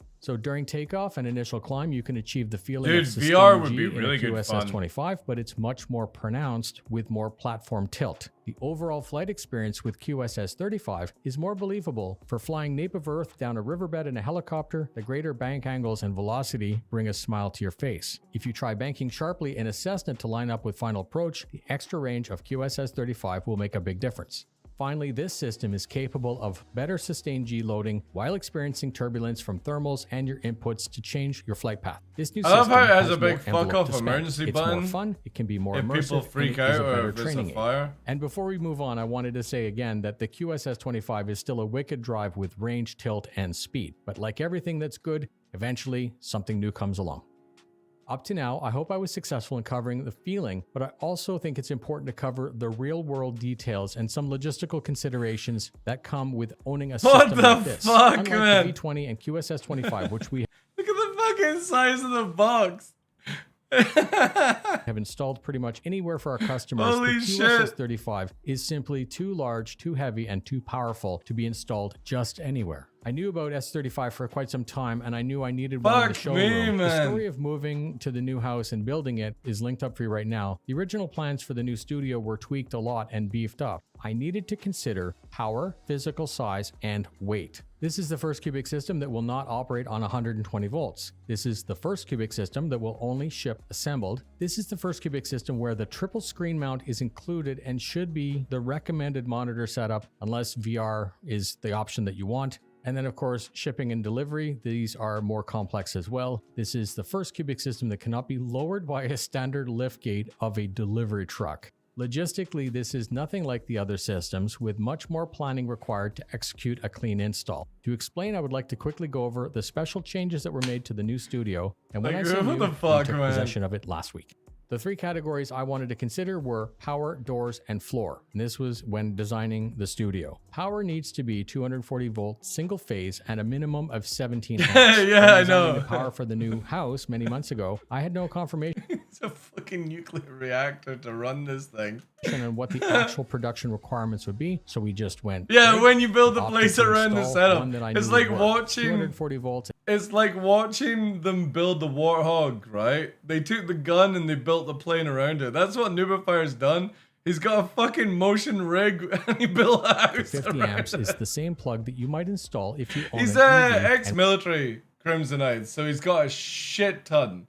If anybody's ever been in the military, you know you got a shit ton of savings. and want to stuff. charge it as quickly as possible. The best You part don't about spend that money is when you're that in the it's quite military. common, and all electricians will have no trouble understanding what you want. Plus, if your house is quite Plus, new, he's it's also actually partnered with possible them, that the so- builder had already added one of those into the garage. If you're in Europe, you don't have to worry about any of this stuff because you already have 240 volts. Here in North America, we can easily source or fabricate the correct power wire.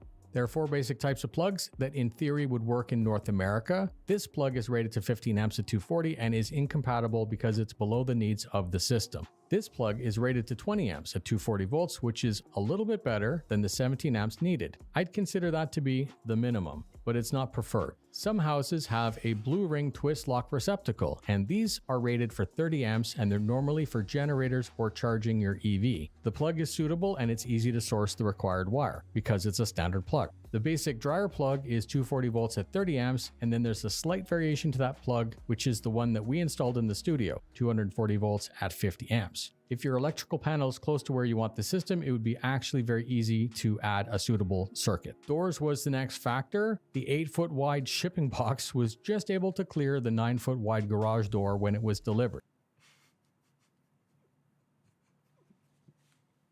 9 foot wide.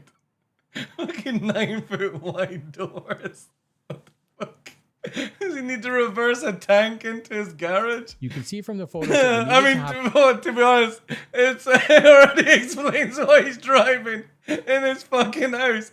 He's got a couple a forklift on site to unload. The box extends beyond the lift gate, and the weight was also beyond the limits Oh of the my lift. God. These are things that we will manage for you as part of your delivery. Unpacked, the system can be raised using a 36mm socket and then rolled around on a set of casters, which are included. The system is 1 It comes metric with ton, or casters? 2,200 What the pounds. fuck? Despite this, on a level floor, it's actually quite easy to move it around.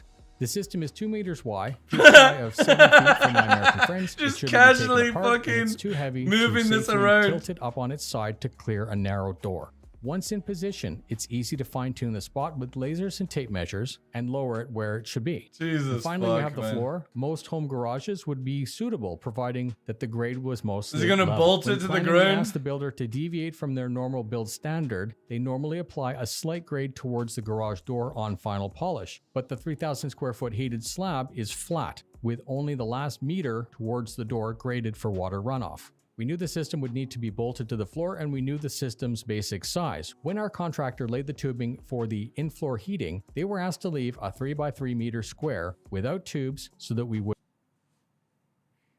Chat. The underfloor heating is designed around the fucking rig, so it doesn't overheat the system. So whenever you sell this fucking house, oh, by the way, under this little circle in the floor doesn't get hot because I used to have a fucking sim bed. would have no risk of drilling in. That's and so causing funny, eruption. man. Cement floors have rebar, which will support a lot of weight, but extra planning was made to account for how the system operates. The wide base plate is stable and heavy, and that leaves The house cradle comes where with the you and your sim gear pit. are Yeah, moved. yeah. Your weight plus the seat, screens, wheels, and pedals are carried in the cradle. All of that adds up and all of it moves, sometimes very violently and sometimes with rhythmic oscillation. I'm no structural engineer, but I have considered how 1 ton moving around isn't the same stressor as a static load like Yeah, a I parked know, truck. Biggin, yeah, The yeah. solution was that the gravel bed I started a know, little bit Axel, lower, I know, leaving us dude. with a But then thicker you've cobble also gotta be slab. like, So this in is summary, cool a as suitable fuck, location right? would need to have 240 volts at 30 amps, a 9-foot wide garage door, and a level cement. So yeah, to get this inside your house, you're gonna need 940 volts at 30A. You're gonna need a 9-foot wide door to get it through, and more than 8-foot operating clearance. Chat, I might need to knock my fucking wall down to get this thing in the house. And slab with at least 8-foot square unoccupied space to operate. In general, the setup is quite easy. The updated triple screen mount is well planned out. That's the weirdest section I've ever seen. Dude, yeah. You would have to sell the house with the this screens are thing. mounted have external power bricks, so with some creativity, these have been tucked away inside in that dead space behind the monitor mount. With some trial and error, time invested in aligning the screens is never wasted because once this is done perfect, the triple screen mount is solid. I went with the maximum recommended size of 32 inches per screen. They are 16 by 9 with a curve of R1500. In this size, there are many options on the market from 1080p, 2K, and 4K. You also have LED and OLED from 60 Hz to 240 Hz. Unlike the QSS25, which works perfectly well with floor-mounted screens, the QSS35 has so much more envelope that this. You know when people in the Star Citizen community say, oh yeah, people spending a lot of money on Star Citizen is a waste of money, Nuberfar said, hold my beer. Hold my fucking case. When the platform raises 30 centimeters and tilts down 30 degrees, your line of sight is so far displaced. What happens when the next version comes in? Can you resell it to get the next version? Every year there's an upgraded model. That it would break the immersion on fixed screens. I have been considering testing 3 large screens fixed on the ground for systems dedicated for flight training, and this would only be done to free up the space for a replica dash for your favorite plane. And this is why the new studio also has a new workshop. I'm going to speak about how the new system is shipped and some of the custom work that I have done, and then I will end on my thoughts and some final considerations. The unit is shipped mostly assembled with the screen mount removed to reduce the height. You get a manual and a box with all the wires and bolts that you need. You get the updated MC10, which now has a USB Type-C, and you get the casters. All of the wiring is done for you, and it's tucked into the frame. Yeah, I know what happens when one of the piston seals blow out. That would be... You'd hope that maybe a mechanic would come along. And then the control boxes are tucked below They'd send a clean-looking mechanic. cover. If you need to access everything, you can simply release some bolts and remove the cover for service. The unit shipped to me with an updated pedal and seat mount. This is a single unit attached to the floor with seat brackets for side bolts.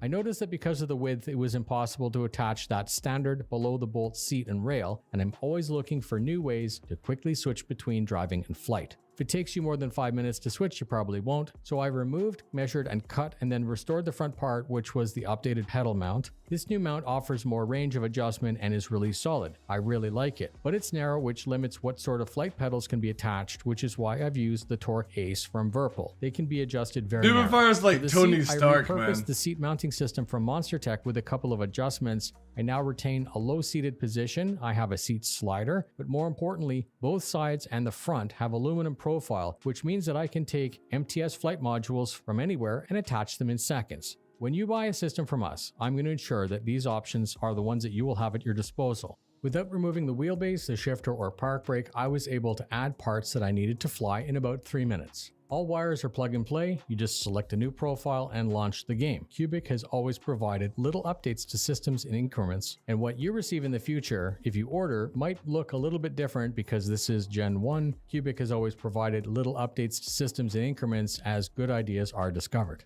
I'm going to end the video with a quick dose of transparency. I'm a huge fan of hardware, games, and toys. And I guess when you get older, your toys and games tend to grow up with you. Despite being a distributor for and offering Nubifier, Cubic, everyone can relate this in this channel right now. We totally, You can look around my room. There's a fucking simpit. Was not sponsored in any way, as I paid for the system myself. I was part of discussions early on to help tackle how to make the system work with North American power standards, and this is why Nubifier Media had the first system for testing and for review. Nubifier Media has expanded in 2020. Nubifier Media, man. 5, offering a try before you buy service for those who would be willing to visit. Our studio was designed to be the best environment for you to see for yourself what it's all about, including a workshop for custom work and fabrication. I am a distributor for Cubic Systems, and Kyle and I continue to offer installation services. We've experienced and overcome little install setbacks over the years, and we know how to fix and pivot. Another real benefit is that we know how to do custom work and the fine details. So we come to the end, and I thank you for watching. But how much? Oh, it's 60 grand, 60,000. Having spent so many years in QSS 25, I was initially price of a skeptical fucking about how sports much car. I would notice the changes. When the system lifts before your play session, you're so much higher than you would normally be that you actually need to look down when talking to a bystander. The system is imposing. Yeah, 60 grand for the big a true boy. cornerstone of any room or setup. After posting some photos on social media, I had friends who I hadn't spoken to in years. All of a sudden, they're like, "Hey, we should catch up. Can I come over?" It's a funny story, but it really underscores the impression and effect. I can choose any track, any car, any race. I can choose to fly jets or helicopters for fun or in scenarios, day or night. When I get too familiar, lapping. Chat, do you know it's actually cheaper to buy a helicopter than this thing? You can go and pick up a cheap helicopter for 30 grand and do it up to like 45. And still have a leftover money for the fucking fuel. A GT4 car. He didn't say spaceships, yeah, sadly. The thing is though, is you would need CIG to actually build software to allow it basically. And since we don't even have VR, good luck, right? Set it tonight to really spice things up. Having several systems opens up fun and enjoyment with friends. We live in exciting times where what was considered science fiction is now science reality, and this is the first time that I've tested something where the sum equals nice, more than the MTC. equation. Awesome. I hope I was able to convey all of that to you. Thank you so much for spending your time with me. Please look in the description for more information on these systems and how to get in. All right, chat. If you were given one, let's see who can do it. If you were given one for free, would you have a house big enough to sit this fucking thing in it? One in chat if you could actually do that. I think if they knocked the wall down, they could probably put it in for me. But I don't have any 9 foot fucking doors. Like, I mean, guess what? You need a 9 foot door to fucking fit this in. I need to cut my window out here to just get that space. In your garage? Oh, I suppose. Yeah. Okay, I'll allow garages. Yeah. I said if they gave it to you for free, cuz. I'm interested to see if people have a big enough way to get an 8 foot fucking box in. Yeah, could you? Yeah, could you actually pay the power bill? Honey, we can't power the fridge today. I need to go for a fucking drive in me simulator. Oh man, it's fucking crazy, dude. Oh, absolutely crazy. And I thought my fucking tastes were like extreme, but holy shit. That's Nubify, chat. What an awesome dude. The cool thing is though, Nubifier said to me that whenever I'm in Canada, I can go and stay at his new house and play on the sim pit. So, chat, we're gonna do a GoFundMe for a ticket to fucking Canada. We're looking at like $2,000 to get me over there. I'll stream it. It'll be great fun. We'll try and see if we can get it to go into Star Citizen. Power bill gotta be insane. Yeah. I was mentioned in one of his videos. Really nice. Yeah, 2K to fly there and have some like food money, Crimsonite, and then fly back. It draws 4K, so at British price about $150 an hour to run. Yeah, that's crazy. Alright, let's see the MTC. MTC is a military ground vehicle. And I like the look of this one. Tech, but it's still that industrial. Yeah. Crimson, I want to go first class. If you guys are paying for my ticket to fucking Canada, I want to go first class. Sorry. Do you think I'm a fucking $650 kind of flyer? If I'm getting on a plane that I can't fly, I'm wanting first class. MTC is a military ground vehicle. And it edges on the side of high tech, but it's still that industrial vibe. Yeah, so what's after first class? All right, well then 3K then. We're gonna need 6K, 7K. Crimsonite. See, Crimsonite's putting the money up in the GoFundMe chat. I wanted 3K, but he's pushing it too hard now. It's gonna be 7K. Like a clenched fist, compact, solid, and battle ready. It's massive wide body, big tires, and huge bars at the front. Just means that if this thing is driving towards you, you want to get out the way.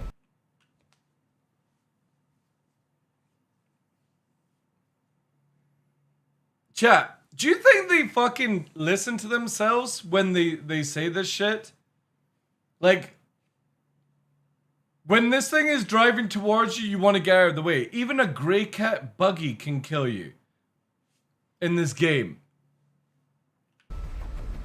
It allows you to bring more weapons to help people on the battlefield. You can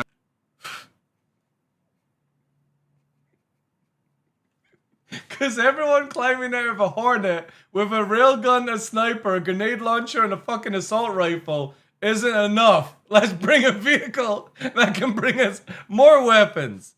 Because that's CIG logic. And MTC allows for that. Dude, it's 2 size 1s.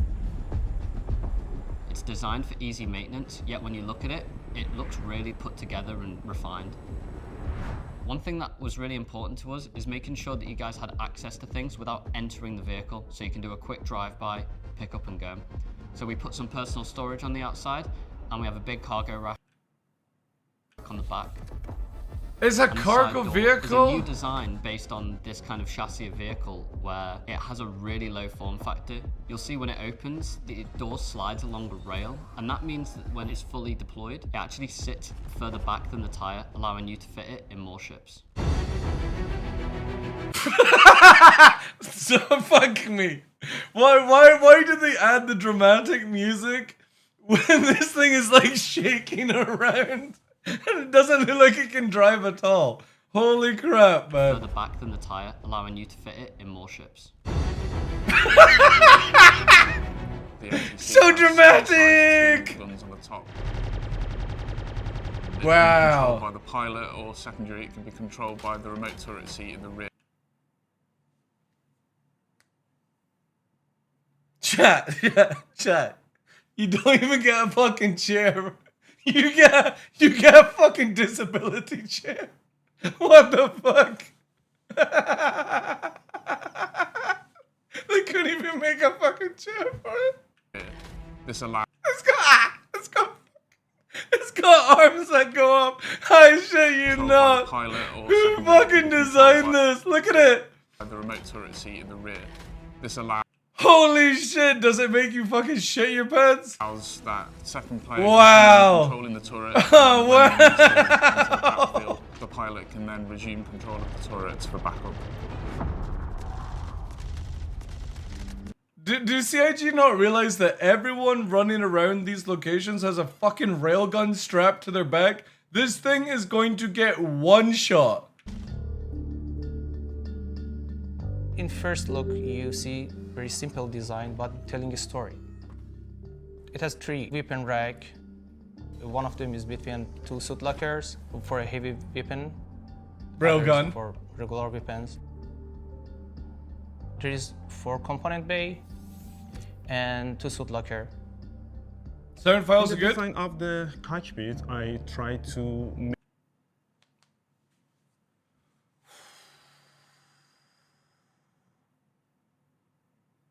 What is CIG's obsession of fucking buttons that are like designed for your whole fucking hand? What vehicle have these guys got where these, look at the fucking size of the buttons, chat. It's crazy. Like this is, you can't even call this immersion. These are fucking monstrosities. make a balance between something cool and fancy and something strong and aggressive. Space gloves are awkward. Yeah, that's true. Fucking slamming it to make it fucking work. I think we did it. It looks cool, but it also like, why? Why was this on the design brief? Like, who fucking said, you know what we need? We need a 2-person disability fucking cargo vehicle. The MTC matches similar speeds of...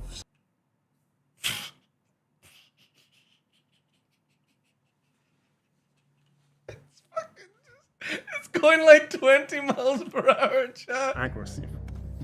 I think. Wait! It's got fucking blast windows. Balance between something chat, cool look. and fancy and watch this. Something strong and aggressive.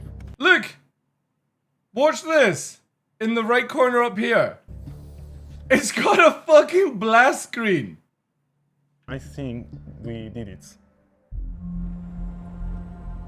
The MTC matches similar speeds of, say, the Ursa. But its improved handling characteristics is going to allow it to traverse, say, Daymar a lot better than the rest of the field. It's slightly shorter than the Ursa, and it's also a lot more tanky with it being a military-style vehicle. On the inside, you can carry a lot more weapons. Why not just improve the Ursa? Why not just take the technology and make the Ursa better? Why do we always have to have a new vehicle for new features? Why not build the new driving system and put it on the Ursa and then see how people enjoy it and then maybe make another vehicle? It doesn't carry as many people as the Ursa, but like always, trade-offs. What's the trade-off? Like, please tell me. It goes the same speed as the Ursa. It has the same weaponry as the Ursa. It carries less. This vehicle's for people who want to be the hero. Everything's going... I swear they can't make this shit up. Who the fuck says that? You know what, guys? I want a fucking Grey Cat MTC because I'm going to be the hero of the story. Fucking alright, Academia. Holy shit, man. These guys get the best fucking copium gas at the job, like. Going wrong. They're on a ground mission and your ground troops need support. Over the horizon, they see this thing just come flying in. Huge headlights lighting up the entire field of battle. And you're running towards it and your enemies are running away from it. This is why this game sucks, chat. This is why this game sucks. They're watching fucking Arnold Schwarzenegger in an APC. And they're building vehicles for us. Yeah, unless they have literally 90% of the population in this game have a fucking railgun strapped to their backs. No, nobody's running away from this thing. It's gonna be like that. Oh, boop, that's it fucking gone, you know?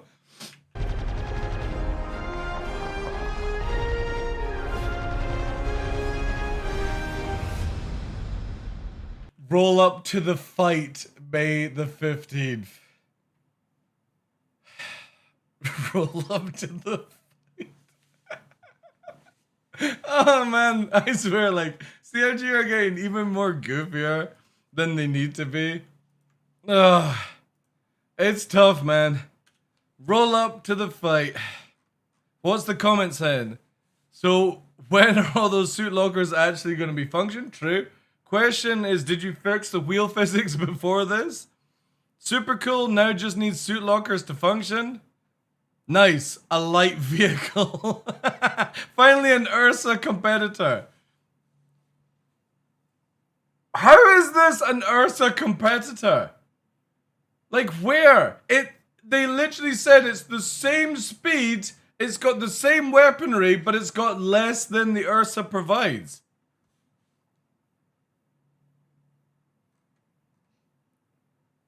Need the A-team skin? This is crazy, man. Oh, I swear, it's getting a lot more funnier these years. If anything, Star Citizen gets funnier and funnier every fucking session. Can we even buy it, is the question. Is it out on sale? Let's have a look. Guess not then. So they're just showcasing the ship then. Nothing else, sadly. Roll up to the fight. Chat. I think we're going to have to showcase this to CIG, okay? So we're going to have to make a video. I'm going to need 5 people on the ground with standard Bob gear, which includes railguns, grenades, sniper rifle, LMG, Karna, all in the same backpack, because obviously you can fit it all in the same backpack. Unlimited ammo, pretty much. And then I'm wanting to see if I can drive past you guys without dying. In this really fancy. We're going to showcase this, and we're going to showcase the Ursa rover. We're going to see which one can actually make it past. And we're going to roll up to the fight. We got to roll up to the fight in this one.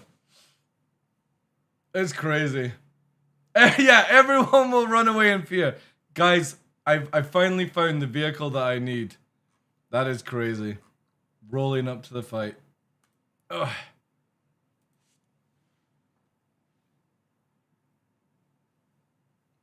I bet you this thing doesn't even drive well on the ground. If CIG have not improved driver, like, ground handling, it won't matter, man. When do we get this as well? Oh, we get this on day 1. We get this on day 1. So, maybe we'll get what's it called? Video tomorrow. Oh no, that's there. No. Ah, damn it. So we got Grey Cat and possible Idris on day 1. There's meant to be another ship that CIG have not talked about that's meant to be coming out. And your buddies can run away, I suppose, yeah. How are you going to put this in the Idris P? Oh wait, no, the Idris has legs, doesn't it? It's got really goofy legs and the ramp goes all the way down. What about the ATLS IKTI thing? What, the gun meme one? You talking about this?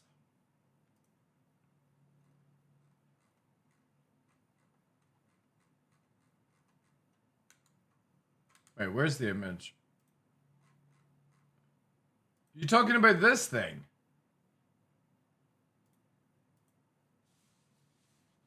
This is like a meme though, dude.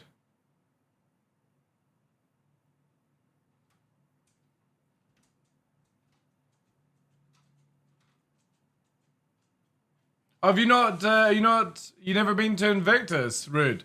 Download PTU and go to it now then, dude. Then you can get to go and see it. I like, this is so goofy, chat. This is just super goofy anyway. Yeah, Invictus is on PTU, dude. You can go to it. I don't think it showcases all the new ships, but you can see all the other one. Just make your character spawn at ArcCorp, go and see it. You can even go and walk around the Idris, by the way. We were doing that earlier today. So the Idris is in the normal center place where like, so if you spawn at ArcCorp, you know the tall tower that you go to buy ships in? Not ships. Yeah, ships. The trade place. Go there, take the lift to the top, and the Idris P's at the top of it. And then you can get the tram to the actual Invictus area. That would be cool, actually, yeah, Kane, yeah. Dropping them in. But there's also some other things, like this is from Invictus as well. This is a fucking gap for the tanks. So instead of the, what's it called? The Predator? Is it the Predator? I actually can't remember what the tank gun's called. I think it's the Predator. But you get this fucking gat. Which will be interesting. If they had put dual barrels, it would have been a TR for sure. And then this one as well. This is missile launcher PDCs. I believe. So that's all at Invictus. You can go and see it now. Obviously on the PTU though.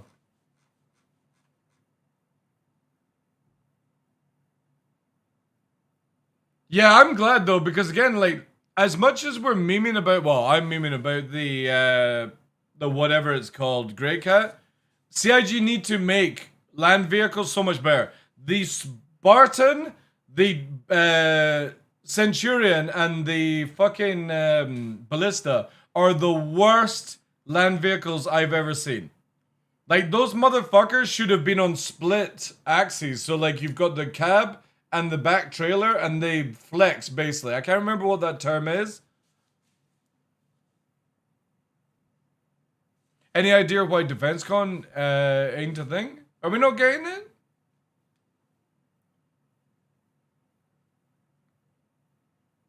Isn't it for Invictus you get that? No. No idea then. There's a medic?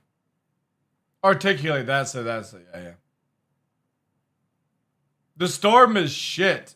Like, apart from spamming missiles. I mean, it's good for spamming missiles, but if somebody knows how to deflect missiles, it won't matter.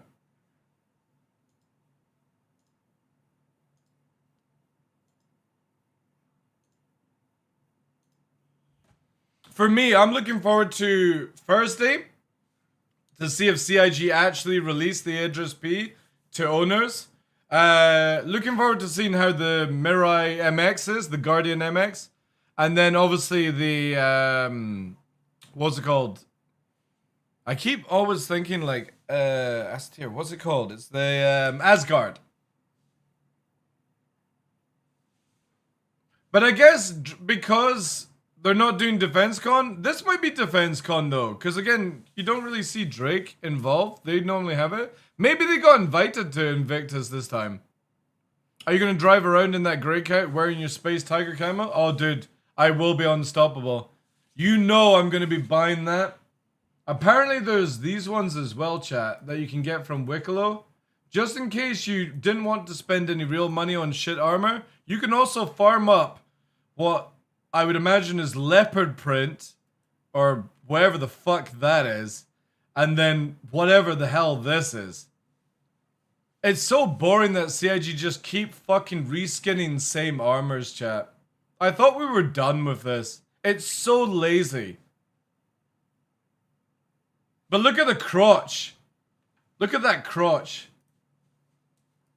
Just remember, chat, this is what you'll look at when you're actually using it, right?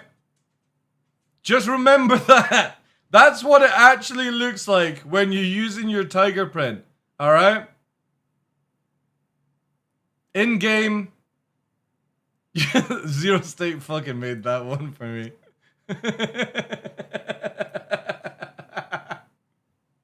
That's so fucking stupid. I'm now blind. So just remember, that's how it looks like in this area here. When you buy these monstrosities.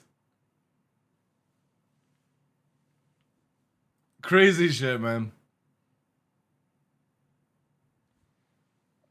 Ah.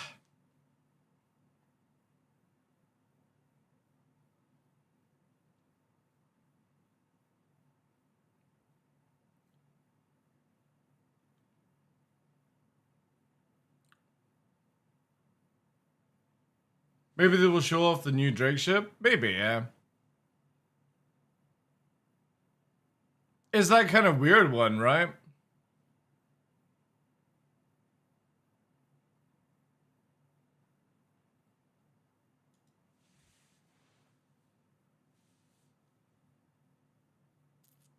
CIG must love me? They do. They secretly do.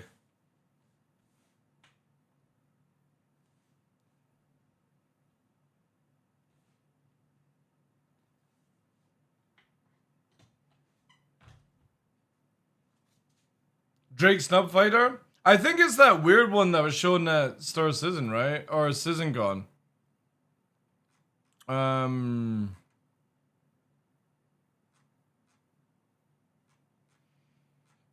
Where is it? Where is it?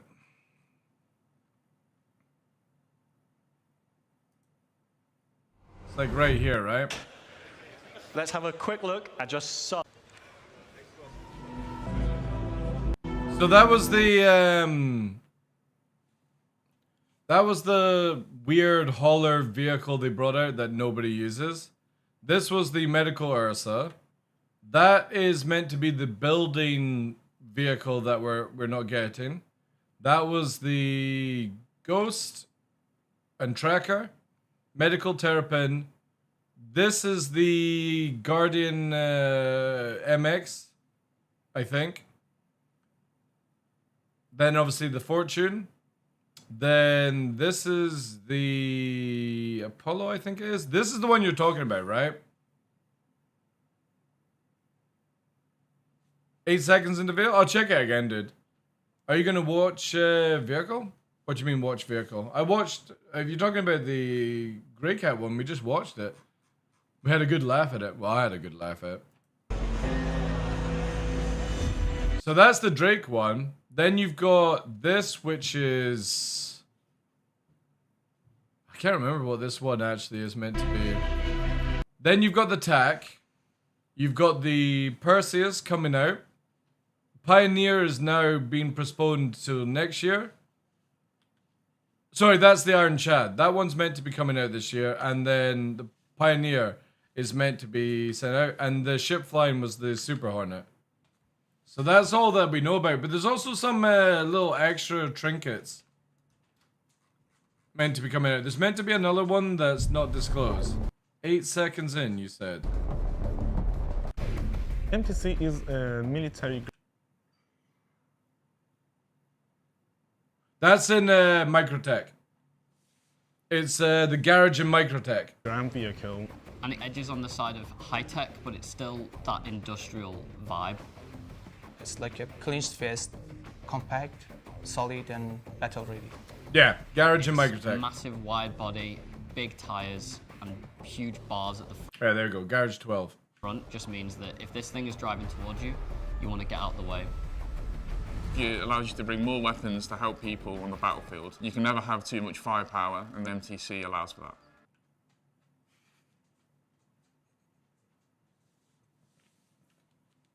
I don't know. There's a lot of people flying around in solo Polarises. I don't think people need a fucking MTC. Also this as well. I'm pretty sure, like, this would explode the vehicle. Ursa Mark II. It's not even an Ursa Mark II.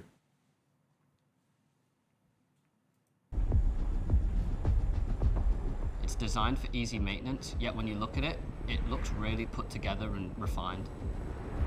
One thing that was really important to us is making sure that you guys had access to things without entering the vehicle, so you can do a quick drive-by, pick up and go. So we put some personal storage on the outside, and we have a big cargo rack on the back.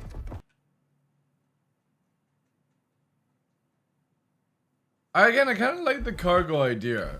And the side door is a new design based on this kind of chassis of vehicle where it has a really low form. But didn't you just release a vehicle for carrying cargo that nobody uses? The one that was showcased earlier on, You'll see when it opens, the door slides along the rail, and that means that when it's fully deployed, it actually sits further back than the tire, allowing you to fit it in more ships. I can't watch this again. I can't. I just love how the fucking dramatic music kicks in when it's fucking scraping around.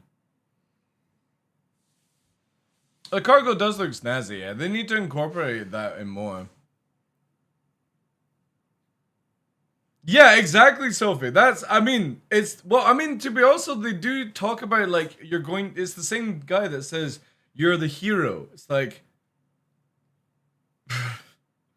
you just shouldn't say these things. You know, you should talk about the vehicle and that's it. But don't add in the, like, 90s, 80s, 90s action movie quotes and shit. Like, you're the hero and people are gonna be scared and get out of the way. Like, nobody even fucking thinks about this shit in the game. Nobody uses land vehicles because it just doesn't work. This is where, like, I would be totally down for more land vehicles if CIG could just get them working. But you've also got the other buggy that's meant to be done. Not the Rover, but the Origin one. You don't have the bikes out yet. And CIG are now talking about where they're wanting to move everything into hovering. Because it's easier to do the hovering than it is other things. It's just, it's crazy, man. Crazy, crazy stuff. I genuinely hope. I hope they sort this stuff out. I want to see more combined arms. G12, that's it, thank you. The video feels like they are making ads for teenagers whilst 90%... Exactly, dude. That's actually exactly the way to look at it. It's like talking to some fucking G.I. Joe child from the 80s, which is cool. But how many Fortnite players are going to be like, I want to be the hero driving a fucking cargo vehicle around? Like, it should be advertised for everyone that's over, like, 30 plus. Oh, do you like it? It's got CR written on it as well. So you know it's real. It's good stuff. Speaking of CR, there's his cheekiness.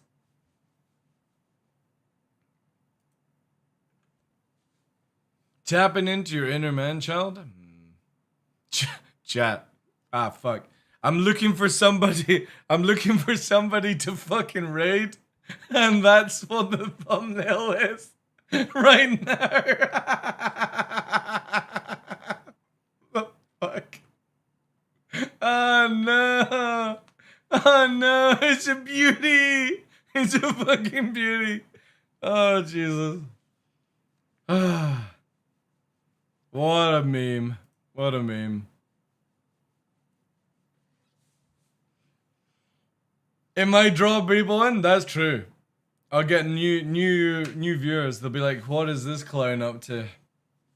What is he doing? Anyway, appreciate the love today, chat. I'm gonna go out. I'm gonna get some exercise. I'm gonna get some food. I'm trying to stay under 900 calories for the next 4 weeks. Like every day, 900 calories. So a bit of a cut. So I'm gonna go and do some exercise. Oof indeed, I know. Oof indeed. I'm already feeling it today. I had some muesli. I'm gonna have some 5% beef. And that'll be it for today. Trying to power up ship and blaming server lag. But yeah, appreciate you guys. Thank you for the raid. Thank you for all the banter, the memes as well. Tomorrow, probably live. So we'll check it out. If everything goes well. And then we'll start working on bounty hunting, I guess. Which is cool. Snack on some pickles. I do like pickles, yeah.